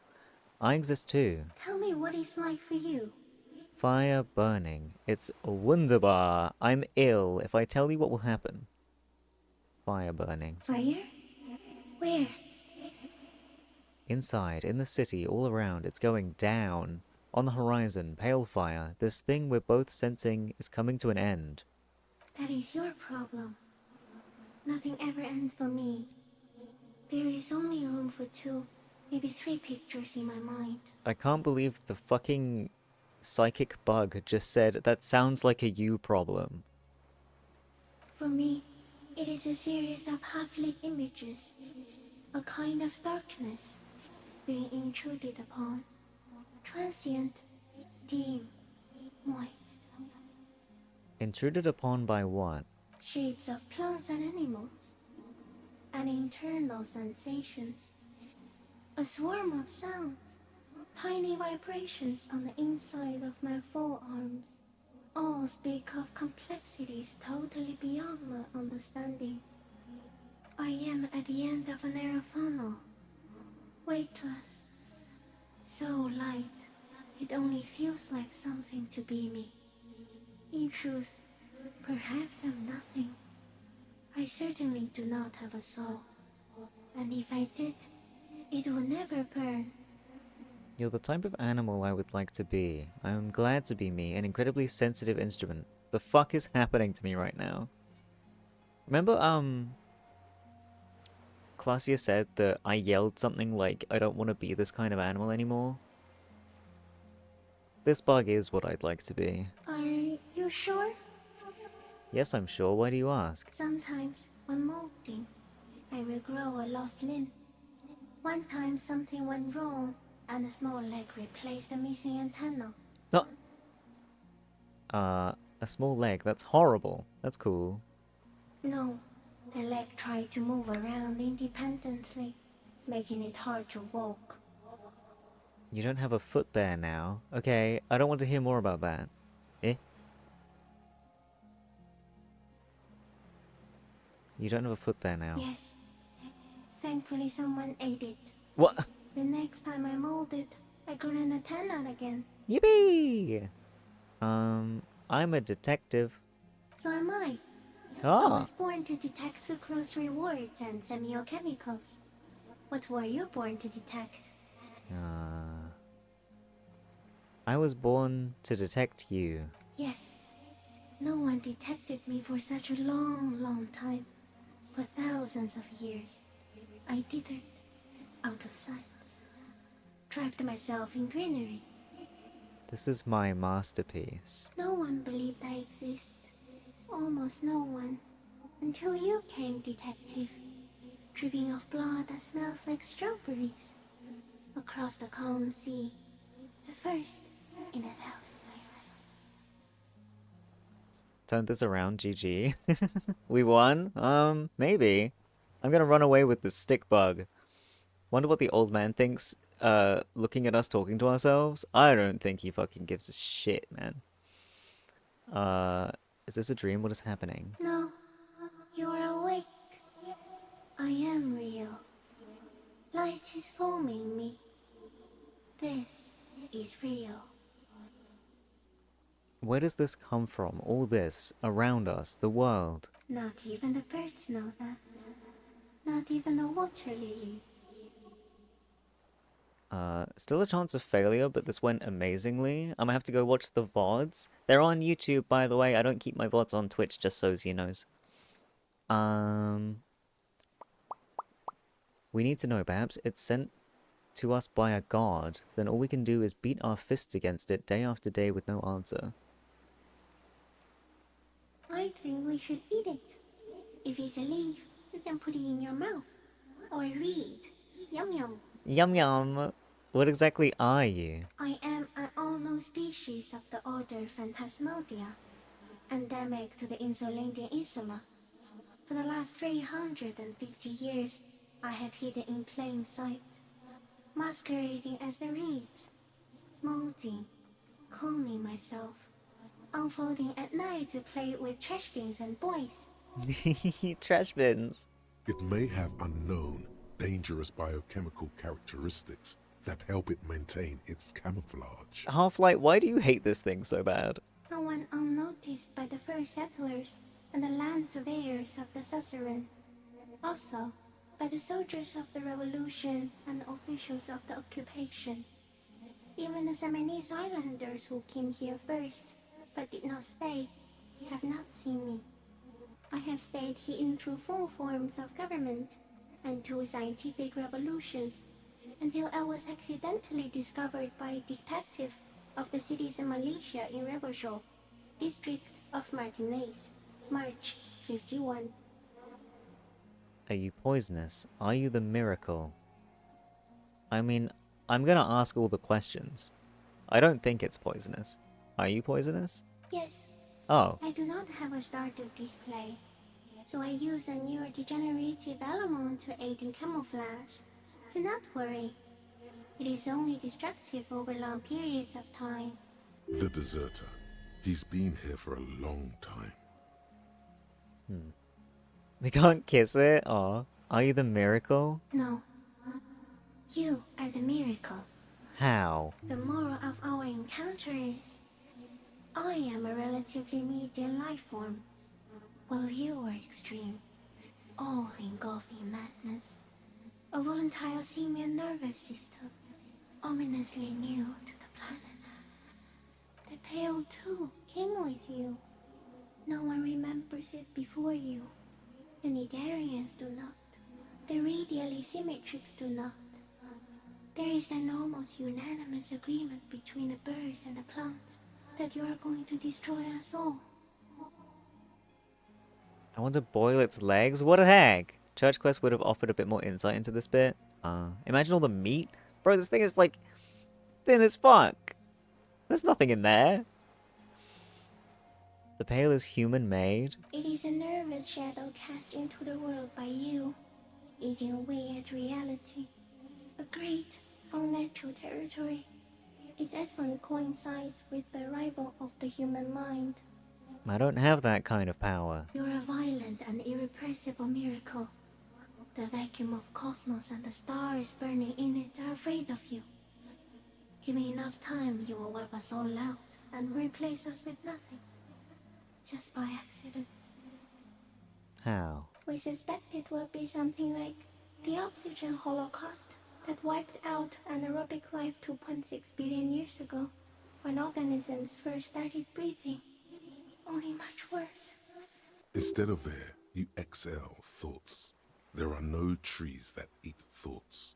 Worse how? Everything your eyes touch goes back there, behind the nose mirror. What if you blink? Are we still here? Please don't blink. What if you misplace us all one day, or just forget? Have I always thought this way? But I want to blink and undo 12 billion years of matter expansion. This is the gloaming I've been waiting for ever since I woke up in the hotel room. I've already forgotten the whole world once when I drank too much. I'll be extra careful not to blink, stick insect, don't worry. That's very cute. But this is the gloaming I've been waiting for. So, it is already happening. One day, one of you will close your eyes and sign, and open them to see that none of this ever existed. Am I having a violent epileptic seizure? It doesn't look like that. What does it look like? You're staring at me. For about 3 minutes now. Then I think I'm having a vision about the final fate of mankind. Okay, just looking at the stick insect, everything is normal. I'm having a vision. What if it's not you? What if the 3-meter tall stick insect is having a vision while you're alone and petrified? I guess I have no more thoughts, that was all. No. Oh? There is one more. No, there are no more thoughts. Of all the creatures I've met, you are the kindest. Of all the creatures I've met, you are the scariest. Of all the creatures I've met, you are the most beautiful. You are the most beautiful. Thank you. I also have one more thing to say to you. That woman, turn from the ruin. Turn and go forward. Do it for the working class. I can't, I will try, I will. What woman? You cannot lie to me. Behind you, it smells of fires. So awfully far you were prepared to go in her presence. And it. Bug is a commie? I will, She was Bug. middle class. It doesn't take a 3-meter stick insect to tell you that. Okay. Goodbye, Bug. As you're turning away, the phasmid mirrors your movements, stepping on the water, the long limbs carrying its feather weight without breaking its surface.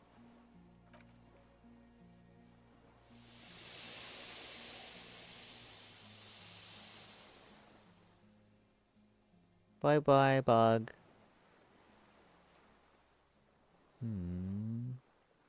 And just like that, it's gone, skating away across the sea's calm mirror like a skipping stone, leaving nothing but circles on the water. And something under it, in the place it stood, bobbing there, among the reeds, a collection of items. Forget about it. It walked on water. Bugs can do that, though. I mean, some. Yes, it's light enough to do that. Keep your eyes on the prize. It looks like material for some kind of nest there. You should search it. What a good moment. Did it make up for the irritation from earlier? Honestly, that did make me feel better. I enjoyed the magical bug moment because I love bugs and I love, sort of, not necessarily eldritch, but I guess the paranatural kind of stuff in games like this. What is this? What do you want? Guillaume Le Million. It's not the time for this. Come on. Bad news. Ah, Guillaume fuck. Le Million did not become a cop. In 38, he went on a tour to the Sinyao province in Safre, where he died of autoerotic asphyxiation. For His fuck's body sake. was found hanging from a decorative dragon tree in his junior suite, amid drug paraphernalia, unwholesome objects, and the Sylvia Trainer single, Wonderland, skipping in the background. And yes, you can take this as a metaphor for Revachol in the 30s, and also as a warning. God fucking damn it. +1 pain threshold. Blood oxygen is boring. All psyche learning caps raised by 1. Great, thanks. Fuck's sake. What's in the box? Bro went out full force. What is this? Fairweather T500 helmet. Ah. And a T932 rifle scope.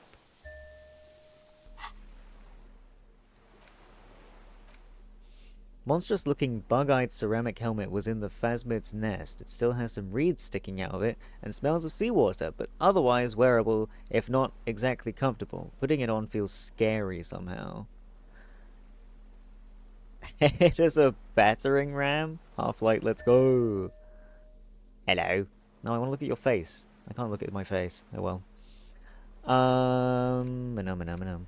A common 30mm sniper scope attachable to almost any bolt-action 4.46 caliber uses an older-style non-dotted range-finding reticle. Seaweed is still stuck on the lens and it suffered water damage from its time in the phasmid's dowry.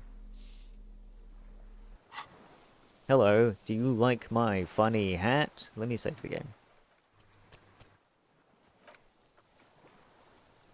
Hi. What is it? What do you want from me? I can't go. Something is very wrong with him now.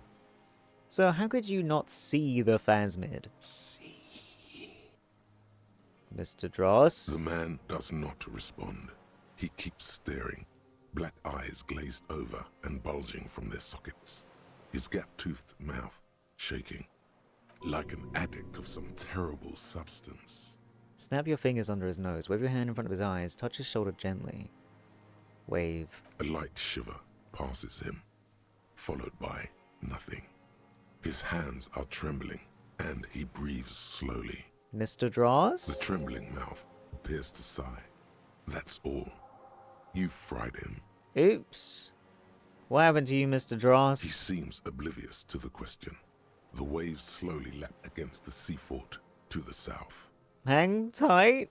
I'm gonna try another question. I found some things. He stares into the reeds. Your words don't stir anything in him. Perhaps you should... Tap on my helmet. Nothing. Just dull staring. Not even rage left, wherever he is. The last embers have gone out. The war is over. I'm gonna let you rest now, Mr. Dross. The plastic cape flaps around his face in a gust of wind. His back is slouched and his mouth open. Hang tight. The old man holds himself for warmth. His gaze is vacantly directed toward the mainland. I feel like I should relight this fire for him or he's gonna like freeze or some shit. Wait, what is this? Oh. Clausia's passport. This well-traveled passport with visa stamped in it is issued by the Republic of Oranje. You found it in the Phasmid's nest on the island. You can open for more details. This passport, issued by the Sovereign Republic of Oranje, is issued to a black-haired woman called Katarzyna Alazie. Clausia's hidden documents from the empty boy. Look at the photo. It's Clausia, with short black hair and glasses. She looks boyish, younger somehow. What was this doing in the Phasmid's nest? The woman on the photo does not reply. She looks at you with mysterious eyes, disguised as someone else. It says Katarzyna Alazie. And not Anouk Maya Smith, like she told you. Anouk Maya Smith. Remember? You got lied to. Again. Why do I feel like I have heard this name before, though? I don't know. How'd you kill Corty anyways? I didn't. He shot me and everything went black. Even worse, Katarzyna Alazia was supposed to be her real name. Where Clausia comes from. Remember? God damn it. Oh. What's her real name then? The girl on the passport looks at you with no answer. She is not Katarzyna Alazia, or Anouk Maya Smith, or Clausia. That much is sure. Okay.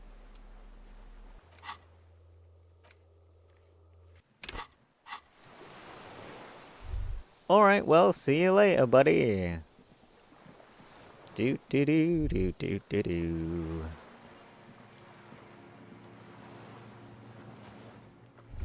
There was an attempt. Yeah, I tried throwing the blue bottle of piss at him. I made the Molotov, but I missed.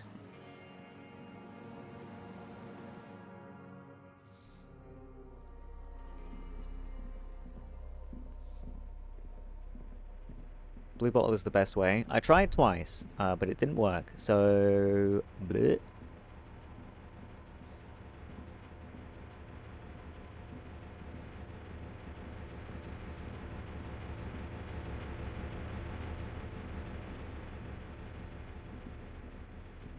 That's so fucking sad. It's a great scene. Yeah, that's where everything went wrong for me. ICM? This feels familiar somehow. What is the ICM? Sounds like RCM. White Star. Those spec stars too. What? Insulindian Citizens Militia. The official name of the Communards Army. The Army of the Revolution. Sounds an awful lot like... RCM. Although it's difficult to say for sure, the RCM may descend from the ICM at some dark point in the past. The game cheated you. I'm mad for you, and now I understand why you're so irritated earlier. I'm glad you get it.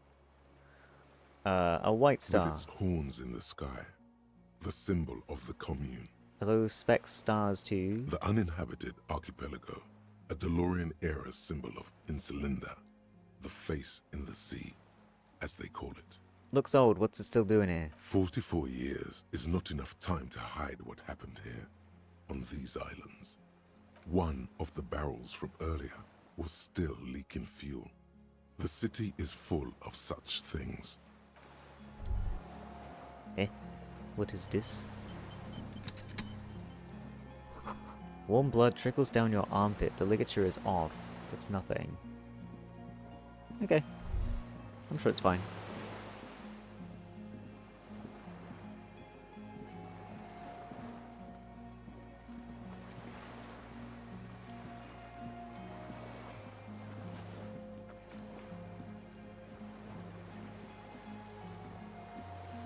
The skiff is swaying on the waves by the dock.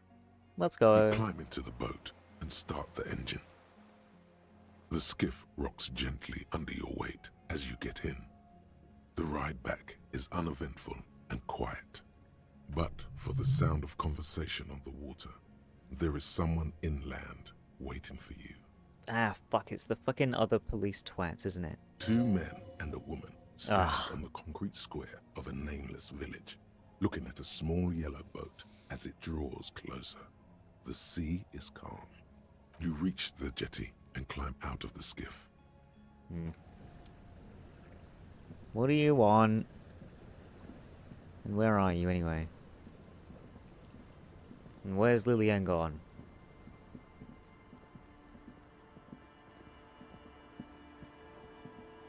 Look what the tide brought him. Says the man without sunglasses. Suddenly his expression changes and he tilts his head. What is that? Full Nazi? What's with all the performance gear? Are you back in high school? What's wrong with my outfit? Whatever this is, it is completely unimportant compared to what you've just seen. Yeah, I saw a fucking magical bug. Sorry, I was turning my blanket back on. Good luck? Oh, piss it ass. This is the man with sunglasses from the Whirling in Rags. But where are his sunglasses? Wait, you're the man with sunglasses. Forget about all this. There's a giant... No one else seems to be bothered by my fallen gear. Yeah, fuck the world. No one else seems bothered by that. Who are you people? Fuck the world. Harry, that's because you're a cop with "fuck the world" written on his back. Yes, I'm a goddamn cop. Actually, are you? Are you still a cop? There's so much disco going on, it's hard to tell. Vic, calm down. Who are you people? Hello, I'm Trent Heilerstam. I believe we've met on several occasions. Why are you here? I'm your goddamn partner, Jean-Vic Omar, and this is your special task force. Or what's left of it. Special Consultant Trent Heilerstam, Battle Officer Judith Minot. Hi. We've come to scrape what's left of you off the pavement. What's this about? Harry, we want to help you. Trent, I believe this is where you come in? I don't quite know what I'm doing here. I was asked to participate as an expert. I think I need to manage your expectations a little. I'm at best an enthusiast in cognitive science. My background is in something else entirely. I engage in neurology on a merely theoretical level. In fact, I should probably get going. No, Trent, it's too late. You're part of this shit now. What have you got to say for yourself, shit kid? Huh? Shit kid. What an interesting moniker. What's a shit kid? How did you know I was here? You aren't the man with sunglasses at all. You're not even blonde. You never told me you're not the horse-faced woman. So Trant Heidelstamm turns out to be a special consultant, Trant Heidelstamm. Duped again. No one's who they say they are. You mentioned a task force. Where have you been all this time? Where have you been? Where have we been? We've been fucking off as far as I remember. Oh, did I tell them all to leave? Oops. You told us to fuck off. You said we're cramping your style. Your detective god. Fuck everything. All we burn. Detect or die. All will burn, Satellite Officer Viquamer. Make no mistake about it. Why didn't you detect or die then? Why would you leave a literal police guard? I said all those things. I'm not like that anymore. Yes, I am. Why didn't you detect or die then? Oh, you think it was cool you saying that? Aesthetic somehow? You were crying when we got here. Breaking things. You said we were going into the abyss. But we are. None of us wanted to see the abyss. So we fucked off. Like you told us to. What's a shit kid? You. Shit kid? That's you. Maybe you've deserved it. Nuh-uh. How'd you know I was here? The cafeteria manager you fucked over told us where you went. I saved his establishment and he still betrays me. Turn to face the general direction of the whirling and yell, "Damn you, cafeteria manager, you've betrayed me for the last time." Understand? Okay, God told you. Yeah, whatever. And people on the street helped us too, with your whereabouts. You're a legend among the drunks, Harry. A legendary local drunk. So? You mentioned a task force? Yeah. Major Crimes Unit. Under Lieutenant Dubois and Vicomar. Ring any bells? Yeah, totally. I get it. Major Crimes Unit. He doesn't remember. Of course I do. See? He really doesn't remember. It wasn't a sick joke. At least that's good. Yeah, I'm not joking. I'm all laid out in front of you, nothing to hide. Yeah, that's very good. Anyways, none of this is ringing any bells. The bells aren't ringing because you have brain damage. Trant, this is where you come in. How bad is it? Well, he doesn't have visible tremors, he talks without slurring, he can drive a boat, he's standing, reasoning. All good signs, but complete retrograde amnesia, episodic and semantic. Oh! Kip! Why can't I hear the noise? Why can't I hear the noise? Oh no! Will you be my meat wife? Meat wife? Also, Kip, thank you so much for the raid. I don't know why the fuck my noise isn't happening. That's sad. But hi, how you doing? Oh my god.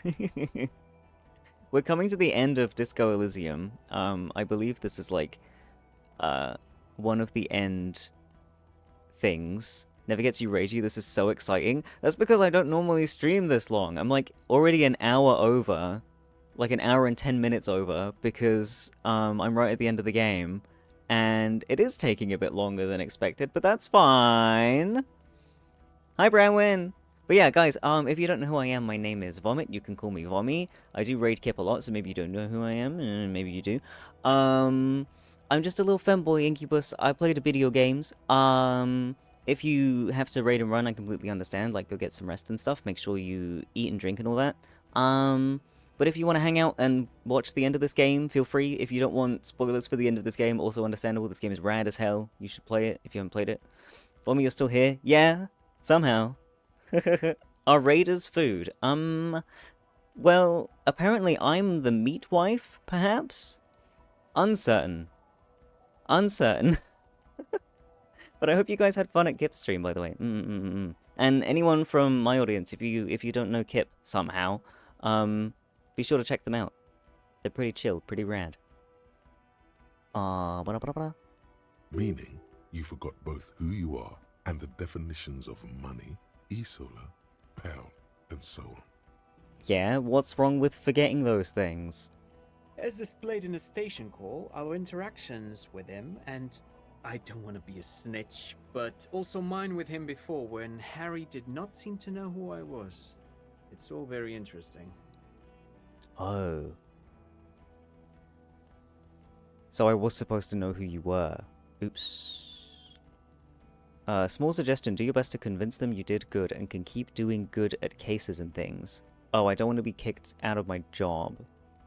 Toddler awake, it's great timing. Oh no! You're gonna miss stuff. And my inevitable, terrible dice rolling. Interesting? Yes, interesting. I have my theories, but I would like to hear Harry's thoughts first. Harry, what do you think happened to you? Neurologically, psychologically, and why not socioeconomically? Hang on. Okay, we haven't filled in the name section. I'm pleased about this. Will you be my meat wife? Welcome in, welcome in. I'm bringing the phone to listen. Okay, fair. Socioeconomically, you think I'm so poor I lost my memory. I drank so much I lost my memory, and now I'm slowly recovering it. I made it all up. It was a fantasy, a stupid joke. I know what I am. I'm a highly experimental detective. This was a method I used to solve the case. Something so sad happened to me that I couldn't be me anymore. It was a defense mechanism. Bummy, you think your dice rolling is bad? I got frozen 13 turns in a row earlier. Oh no. Oh, that sucks. Honestly surprised that your mon survived that long, though. Being frozen 13 turns in a row.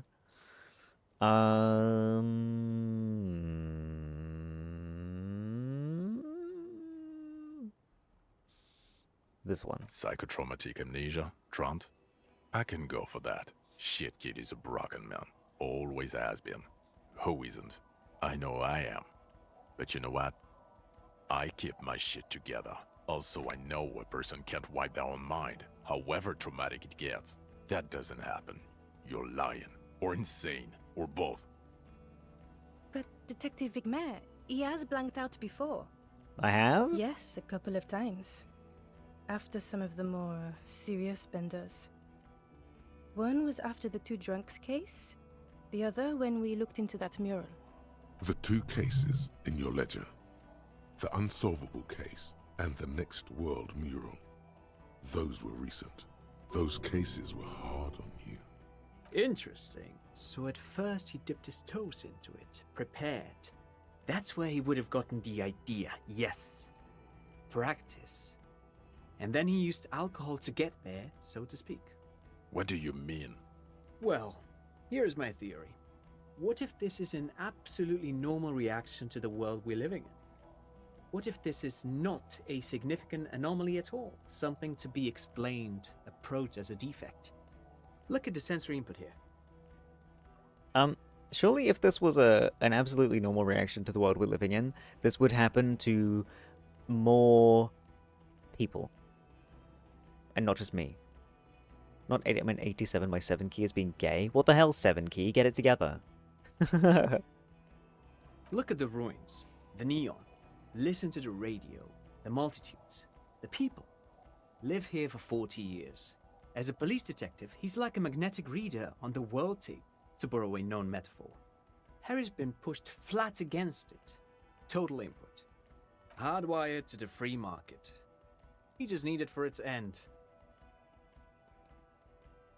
Yeah, the key needs to get a grip. See, it didn't type. Okay, Trent, thank you. That's absolutely meaningless. I'm glad we brought you. Will he or will he not be able to work in the major crimes unit? Is he a cretin now? I want to know that. He's not a cretin, and he is able to do work. If not in his previous leadership role, then as a line detective. I did pretty well on this case, I think, maybe. Right? I can still do it. I'm ready to lead again. Line detective is good for now. He's wrong. I'm too far gone for work. Fuck all of you. I don't want to be in your unit. Line detective is good for now. For now? I misphrased my question. It should have been, is he able to put his clothes on and use the body? Or do we need to get him on a disability pension? What now? Now nothing. Now we're just going to stand here. Just stand there. Yeah. Just stand there. It's cool. Really? No. Now we discuss that. What the fuck did you do to a motor carriage? Why is it there, Harry? God, why is that what you're talking to me about? I'm trying to solve a fucking murder here, my man. You're like, oh, why is the car in the sea? Hold on, in the ocean? Feign ignorance. That wasn't me. It was stolen by traffic hooligans. I drove it into the ocean when I was drunk. I thought the killer would be underwater. He wasn't. The time had come. Tequila sunset. Yes. Ha ha ha. Ho ho ho. Tequila sunset. Not sunrise because you're almost dead. So funny, Harry. Thank you for fucking me. Kim isn't here to have your back, which makes this so much harder. What do you mean? This is going fine. Thank you for destroying 45,000 real of police property that's coming out of my payslip. You know that, right? You're gonna get fired, and I'm gonna pay till I die. It doesn't matter. Your badge, Harry. Show me your badge. Wait, my badge? I got my badge right here. Show it to them. I lost it. I haven't found it yet. What I do have is this futuristic armor. Tap your helmet. Fuck. That's such a bad idea. We're not armor cops. We're cops. People don't know us by our armor. They know us by our badges. You called in and said you lost yours. Have you found it? Yeah. In a rush to demonstrate your badge, your eager fingers can't sustain a grip on the smooth plastic, and the badge slips out of your hand. Oh, fuck off. Come on. Yes! I'm so cool. Not today, badge. Did I get the badge? Behold, my badge. The drama is unnecessary. I got the badge all as well. Behold! And your gun? He asked, unimpressed by the piece of plastic in your hand. As if having your badge and gun are natural states, not achievements. Gun.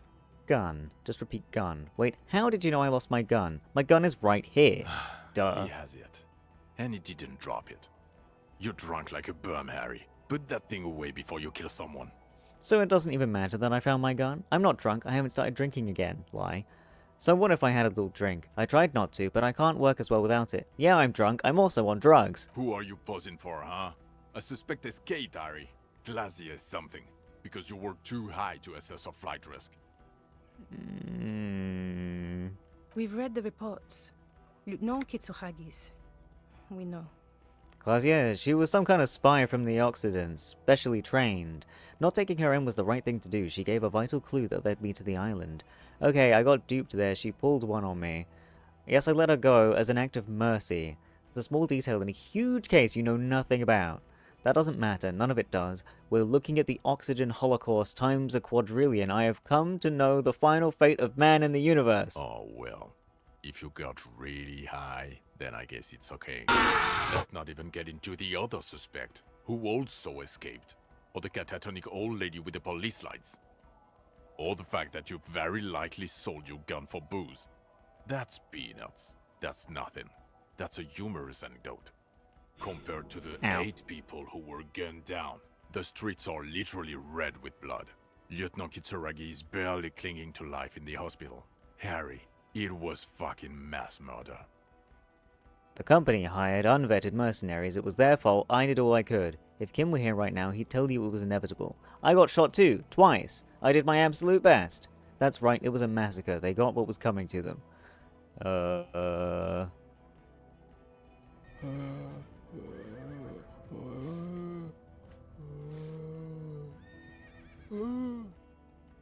I got shot too. You went in drunk and you got yourself shot, and others killed. Why are you even here after Kitsuragi got shot? I solved the case. A strangler from the Revolution shot the merc. He was hiding for 50 years on that island before I found him. A straggler? From the Revolution? Yeah, from the Revolution. He may have killed others too. It's wild, but I have a confession and a murder weapon. He's on the island now, waiting for arrest. You just left him on the island? Unguarded? He wouldn't come with me because he was, having a moment. Don't tell him about the Phasmid. He will not believe it. It didn't happen. It's okay. A giant insect, 3 meters tall, came out of the reeds and left him in a catatonic state. I don't know. What I do know is there's no giant stick insect on the island. That would be insane. Gulp.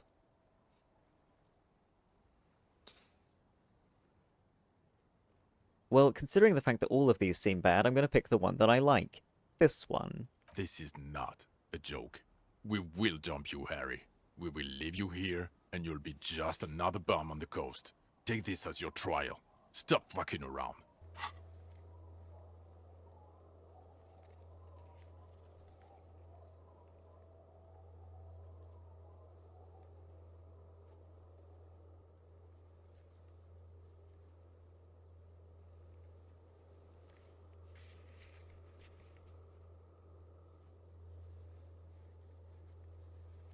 Okay, sorry, I had to sneeze. And then it felt like I was still gonna sneeze, but I'm okay now. He's really not playing. This guy's a fucking piece of shit. I wanna kick him in his fucking nutsack or some shit. Like, fuck off, man. It's no joke, I found the Insulindian Phasmid. I discovered a new species. The biggest land invertebrate ever found. It's anything but funny. Also, I think it's connected to the case. I talked to it. It told me about the Pale in the oxygen holocaust and how its antenna turned into a foot. Haha, laughed nervously. I don't know why I won't stop talking about the 3 meters tall stick insect. There was no insect. I'm like 99% sure you've been making their lives hell for about 5 years. Oh. Well...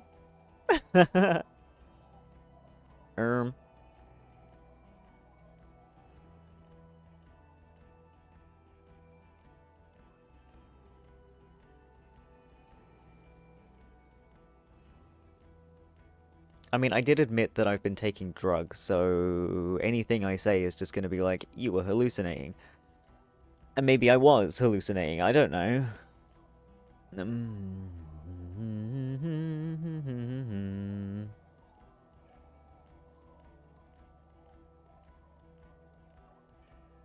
But I really don't know what to say, so I'm just going to keep on keeping on. This sounds insane, Harry. What did you do on that island? What happened to you? Lieutenant, please. The straggler, just stick to that. You said you solved the case. Kim had a camera that might have been useful. Oh.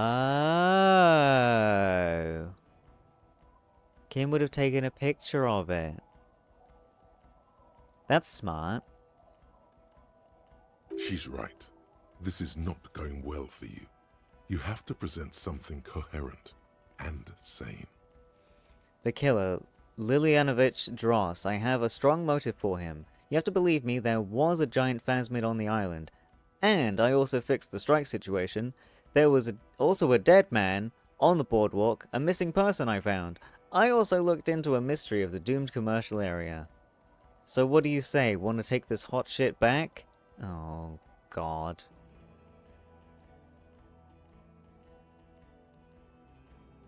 There was a dead man. I found him. Yes, yes. Fallen through a gap in a boardwalk. Drunk.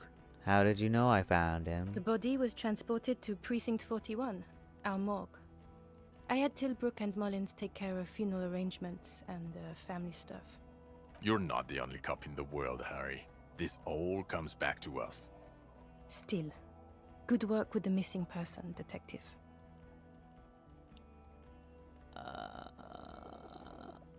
I don't think I did fix the strike situation, I'm not gonna lie. I think I sort of fanned the flames a little bit. I didn't mean to. I don't think the mystery of the doomed commercial area is relevant. But maybe I can talk about it anyway? I don't know what a doomed commercial area is. Rue de Saint-Just Lane 10, a commercial building where businesses go bankrupt. I looked into it. Why? That's not what you were supposed to do here. Jean, it's his style. He does side cases. I'm sure it was important enough. Call it community outreach. Thank you. It's not what he was sent here to do. He was sent here to solve a murder, not look into commercial areas. Okay. I have a strong motive. Lilianovich. A revolutionary matronym. What? The custom started in Grad, where they have patronyms. Krasovich, Lasovich, etc. The revolutionaries saw this as a chauvinist atavism, so they used matronyms, derived from the mother's name instead. This man would be Lillian's son, Lilianovich. The custom was overturned after the revolutions failed, but not before making it to Revachol. He thinks this detail bolsters your straggler theory. Thanks, pal. It is what a soldier of the ICM would be called. Okay, Trant. Thank you. I get it. Harry, no more giant insects. You said you have a motive? He, being a communard probably had to do with it. You know, class warfare stuff. Actually, I'm not sure I have a motive. I had another thing. No, are you fucking kidding me? This is all I had?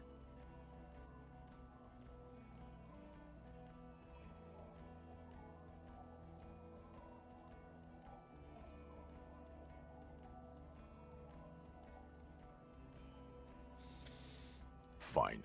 Brilliant theory. A real masterpiece. You'll get a station call and you can tell all about it to some other officer. We'll send the Coast Guard to the island. Maybe they'll find your giant insect too. Jean, maybe... Judy's drunk. It's cold. I'm fucking freezing. Let's get him to the station when he's sobered up. In 2 weeks or something. That's it. The verdict. Of course. There is no motive.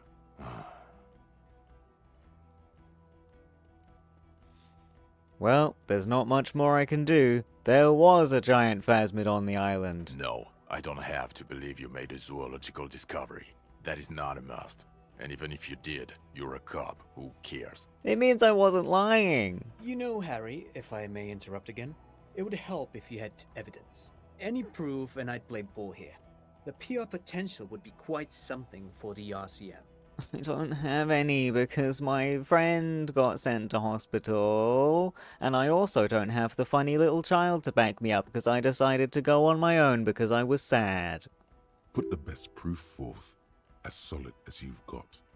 I had gathered items in its nest. Oh, it had gathered items in its nest. A helmet, a scope, and a passport. I know things about it. I think it reproduces by parthenogenesis. It emits a chemical that makes it look more like the reeds. It was completely white on the inside, but brown and beige on the outside, like reeds.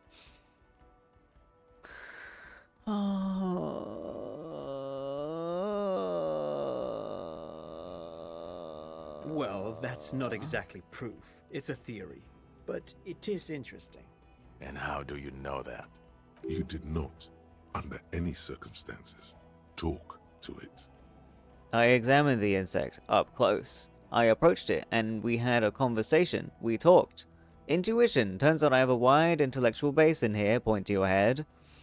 I examined the What insect. you're giving us, it's not news. It's not proof or an observation. It's a cryptozoological factoid. You can get it from Paradox Bay, Aquarius, any mystery station. Here's my theory. You experience a delirium hallucination. It's typical of cognitive damage from chronic alcoholism, which is what you have. It's my So very you started special, seeing very shit in the warm Ritz. drink. High five. Thank you.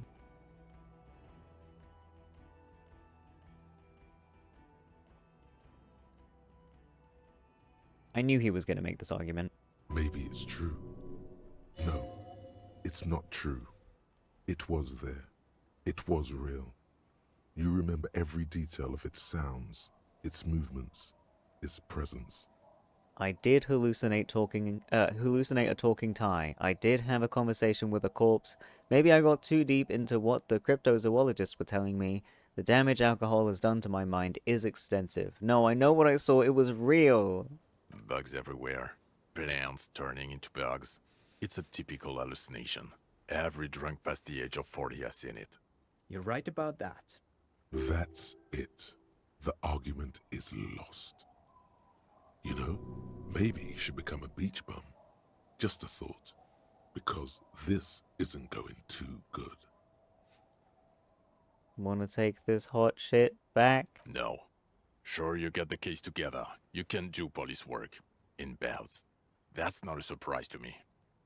Even the insect. I don't care. But you're an alcoholic. And you've been drinking. Again.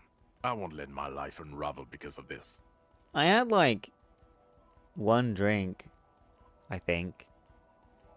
And I took drugs. Maybe also once. I don't remember. He has. That's true. It's tough.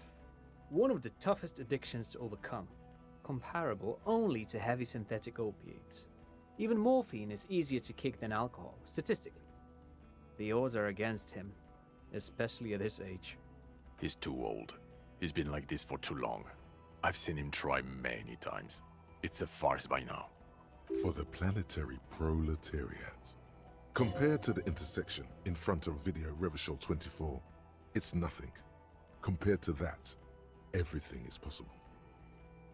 I know it's difficult to believe, but I will do it for the white banner of the commune. I'm not that person anymore. I became something else, and that something else will quit. I cannot live without this job. Fuck you then, and fuck me, I'll go.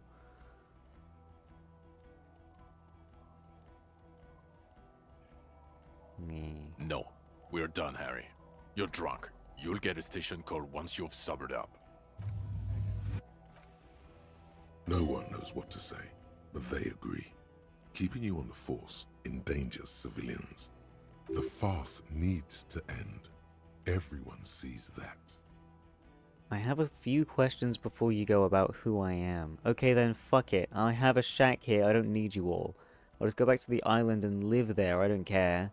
Goodbye then, I'll just become a bum now. A bum cop.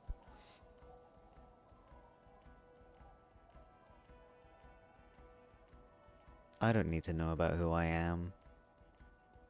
Don't pity yourself. You've managed not to die thus far. You'll manage now. Bye. Goodbye, Harry. And I know it won't happen, but... He looks at you, heart steeled and eyes cold. Even now, you're his colleague. If you make it, if you've been sober for 10 months, tell us. I'll work with you again. But not like this. Never like this again. This is over.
Never seen this ending. Thank you for the fresh content. You're welcome. No one else is as shit as me. Got you fucking covered.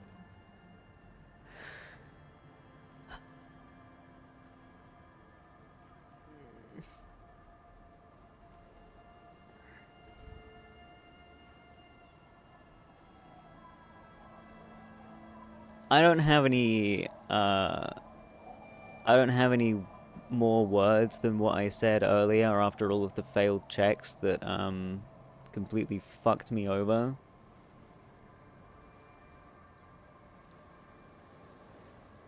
Would have been fine with Kim, just a bad roll. Usually he saves the run. Yeah. I'm not very good at evaluating situations. So I feel like there are times where I was like clicking all dialogue options when I should have left some unclicked maybe, or I didn't understand the gravity of the situation, maybe. Don't call yourself shit was an RNG dice roll. There's probably more to it than that. Like, I probably still could have saved it if I knew what the fuck I was doing. No King of Limbo. Yeah, I had to turn it off because I haven't figured out how to fix it yet. You can be a almost absolute piece of shit and still get the good ending. Don't tell him that. Why?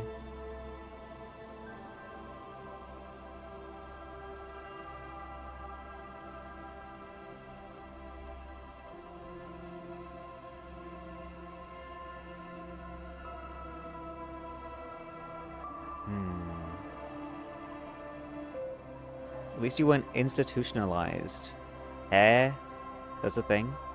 Good game regardless. Yeah, it's a really good game. I just, don't cope well with, things going completely out of plan. Like, I said it before, like, when I have a plan and then that gets just like completely thrown into the shit, like I just don't cope with that. Just in everyday life and stuff like that. No more disco, congrats. Don't congratulate me, I fucked it all up. So the problem with disco, the entire experience can be ruined by a single bad roll. Yeah, that's like something I hate about like multiple ending games in general. Beating hardcore took me ages. Yeah. Blame Gale, I know it's Gale's fault. But yeah, I don't like a lot of multiple ending games because you can easily fuck yourself out of an ending or out of content or something like that. Like, take The Witcher 3, for example. I fucked myself out of an ending that I wanted by playing a fucking game of Gwent, the fun little side card game thing that you can do for fun. Yippee, it never changes anything except the fucking ending that you wanted. So, go fuck yourself. When you plan to do something for a day and then everything just doesn't go right and you don't do things on time and stuff, yeah, hate that. That's my life in a nutshell for me. Welcome to the bad luck gang. Yeah. For real? Yes. Feel that, but I have kids, so my entire life is constant chaos and madness. Yeah, could never be me. Could never be me. Autism, yes. How can that ruin an ending? Because Gwent is so fun. It is. I love Gwent. I love it. But yeah, what happened was, you won an item from that specific Gwent game, and that item changed the fucking ending. Because it was a magic item, and something magic happened, and it fucked me over. I was there, he lost the good ending because he played Gwen. It's not necessarily the good ending, but the ending I wanted. The ending that I was working so fucking hard to get. Also, yeah, Autism Squad, let's go! Sometimes it makes things fun, and sometimes it makes things fucking horrible. Anyways. Good ending from our perspective, yes. Noted, I'll never play Gwen ever when I play the game. No, if you play the game, play Gwen. It's so fucking fun. I love Gwen. It's just one specific game of Gwen. That if you actually are planning to play it and you don't want that to happen, I will tell you exactly where it is, so you never have that mess happen. Unless you might even want the ending that I got, and not the ending that I was trying to get. I don't know. It's just I specifically wanted an ending. Just warn me when I get there. I mean, hopefully I'll be there to watch if you do play it. Gwen enjoys. Last time I played, I had every card. Not sure if they added more. Did I manage to get every card? I think I was planning to, but I don't know if I found all of them in the end. I don't remember. Damn, this card game is awesome. Why have you rewarded me this binding orb of unending sorrow? Oh my god.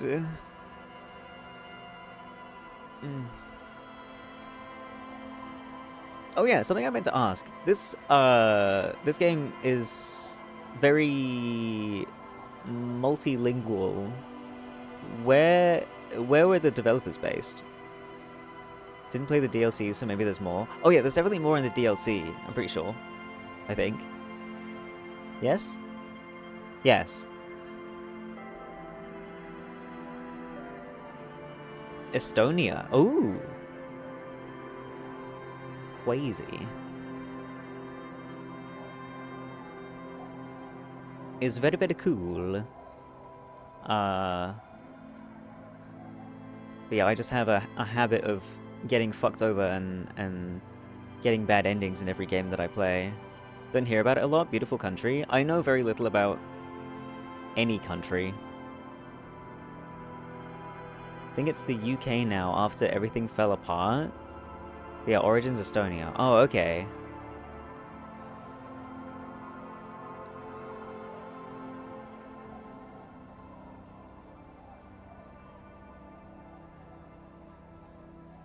I know every flag? Holy shit, dude, really? Geography is one of my worst subjects. My brother used to make fun of me for it all the time. Don't ask me why, I'm just insane at flags. Fair. Do you like books? There's a book that inspired this game. I don't read a lot. I haven't read a lot in a long time, except for the Berserk manga, Lamau. But one thing that got me interested in reading was, stupid fucking, what is it called? Like, magic garbage. Fucking, what is his name? Aleister Crowley shit.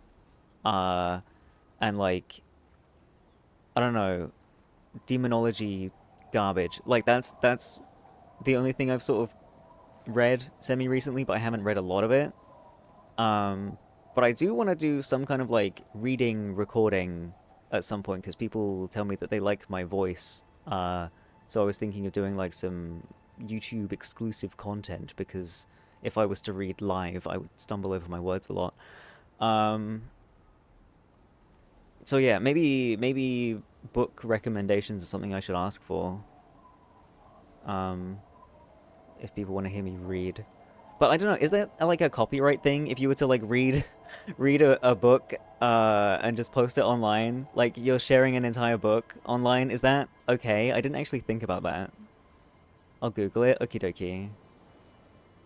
I'm hoping these credits end soon because I need to go. Your voice is very nice, helps me with my day naps. Ah, I'm glad. Thanks for the almost 2-hour overtime bombs. Yeah, I don't know why it took that long. I guess because I was just clicking every dialogue option, hoping that something would fucking save me. And nothing did. Anyways. We've probably had most of the important credits, right? And I can skip. Oh, we're into licensing now. It's got to be near the end, right? New humans. Oh, babies. It can be copyright infringement, yes. Ah, shit. Oh, what do I do? I'm going to assume... Maybe I shouldn't assume. You can find public domain books? I suppose I could. I wonder if Crowley's stuff counts as public domain, because it's very, very old.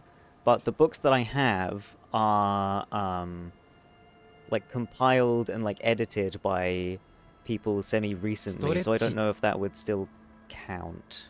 Don't know. Mankind be vigilant, we loved you. That's a sad thing to say. Stretchy, stretchy, stretch. Okay, well, that was Disco Elysium. I will hydrate after I raid out, because I need to head off. I need to have some food and things. Thank you for the head pats. I say hello. Wait, no hellos. Stop that. Do you work for stream, by the way? I'm not usually online much anymore because life busy, but I have pneumonia, so I have some free time. Appreciate it, fam. No worries, no worries. And like, I say hello. stop helloing.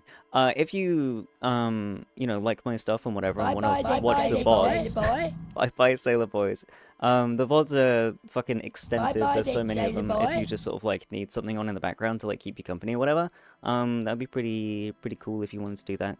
But if you just want to like catch me when you catch me, on Twitch, but yeah, check in for sure. Thank you, thank you. Bye then, Sailor Boy. Thank you for stream, Vomit. It was super fun watching you go through Disco Elysium. I'm glad you enjoyed it.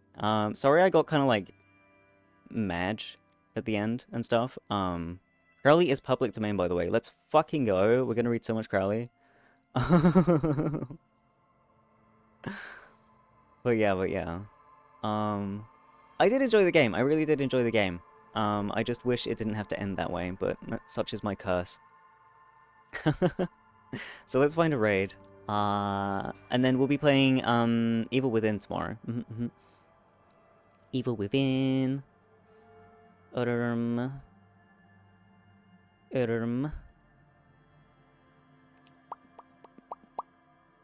Oh. Guys, you have a choice. Do you want Dark Souls Remastered or Dark Souls 2? We have Dark Souls choice.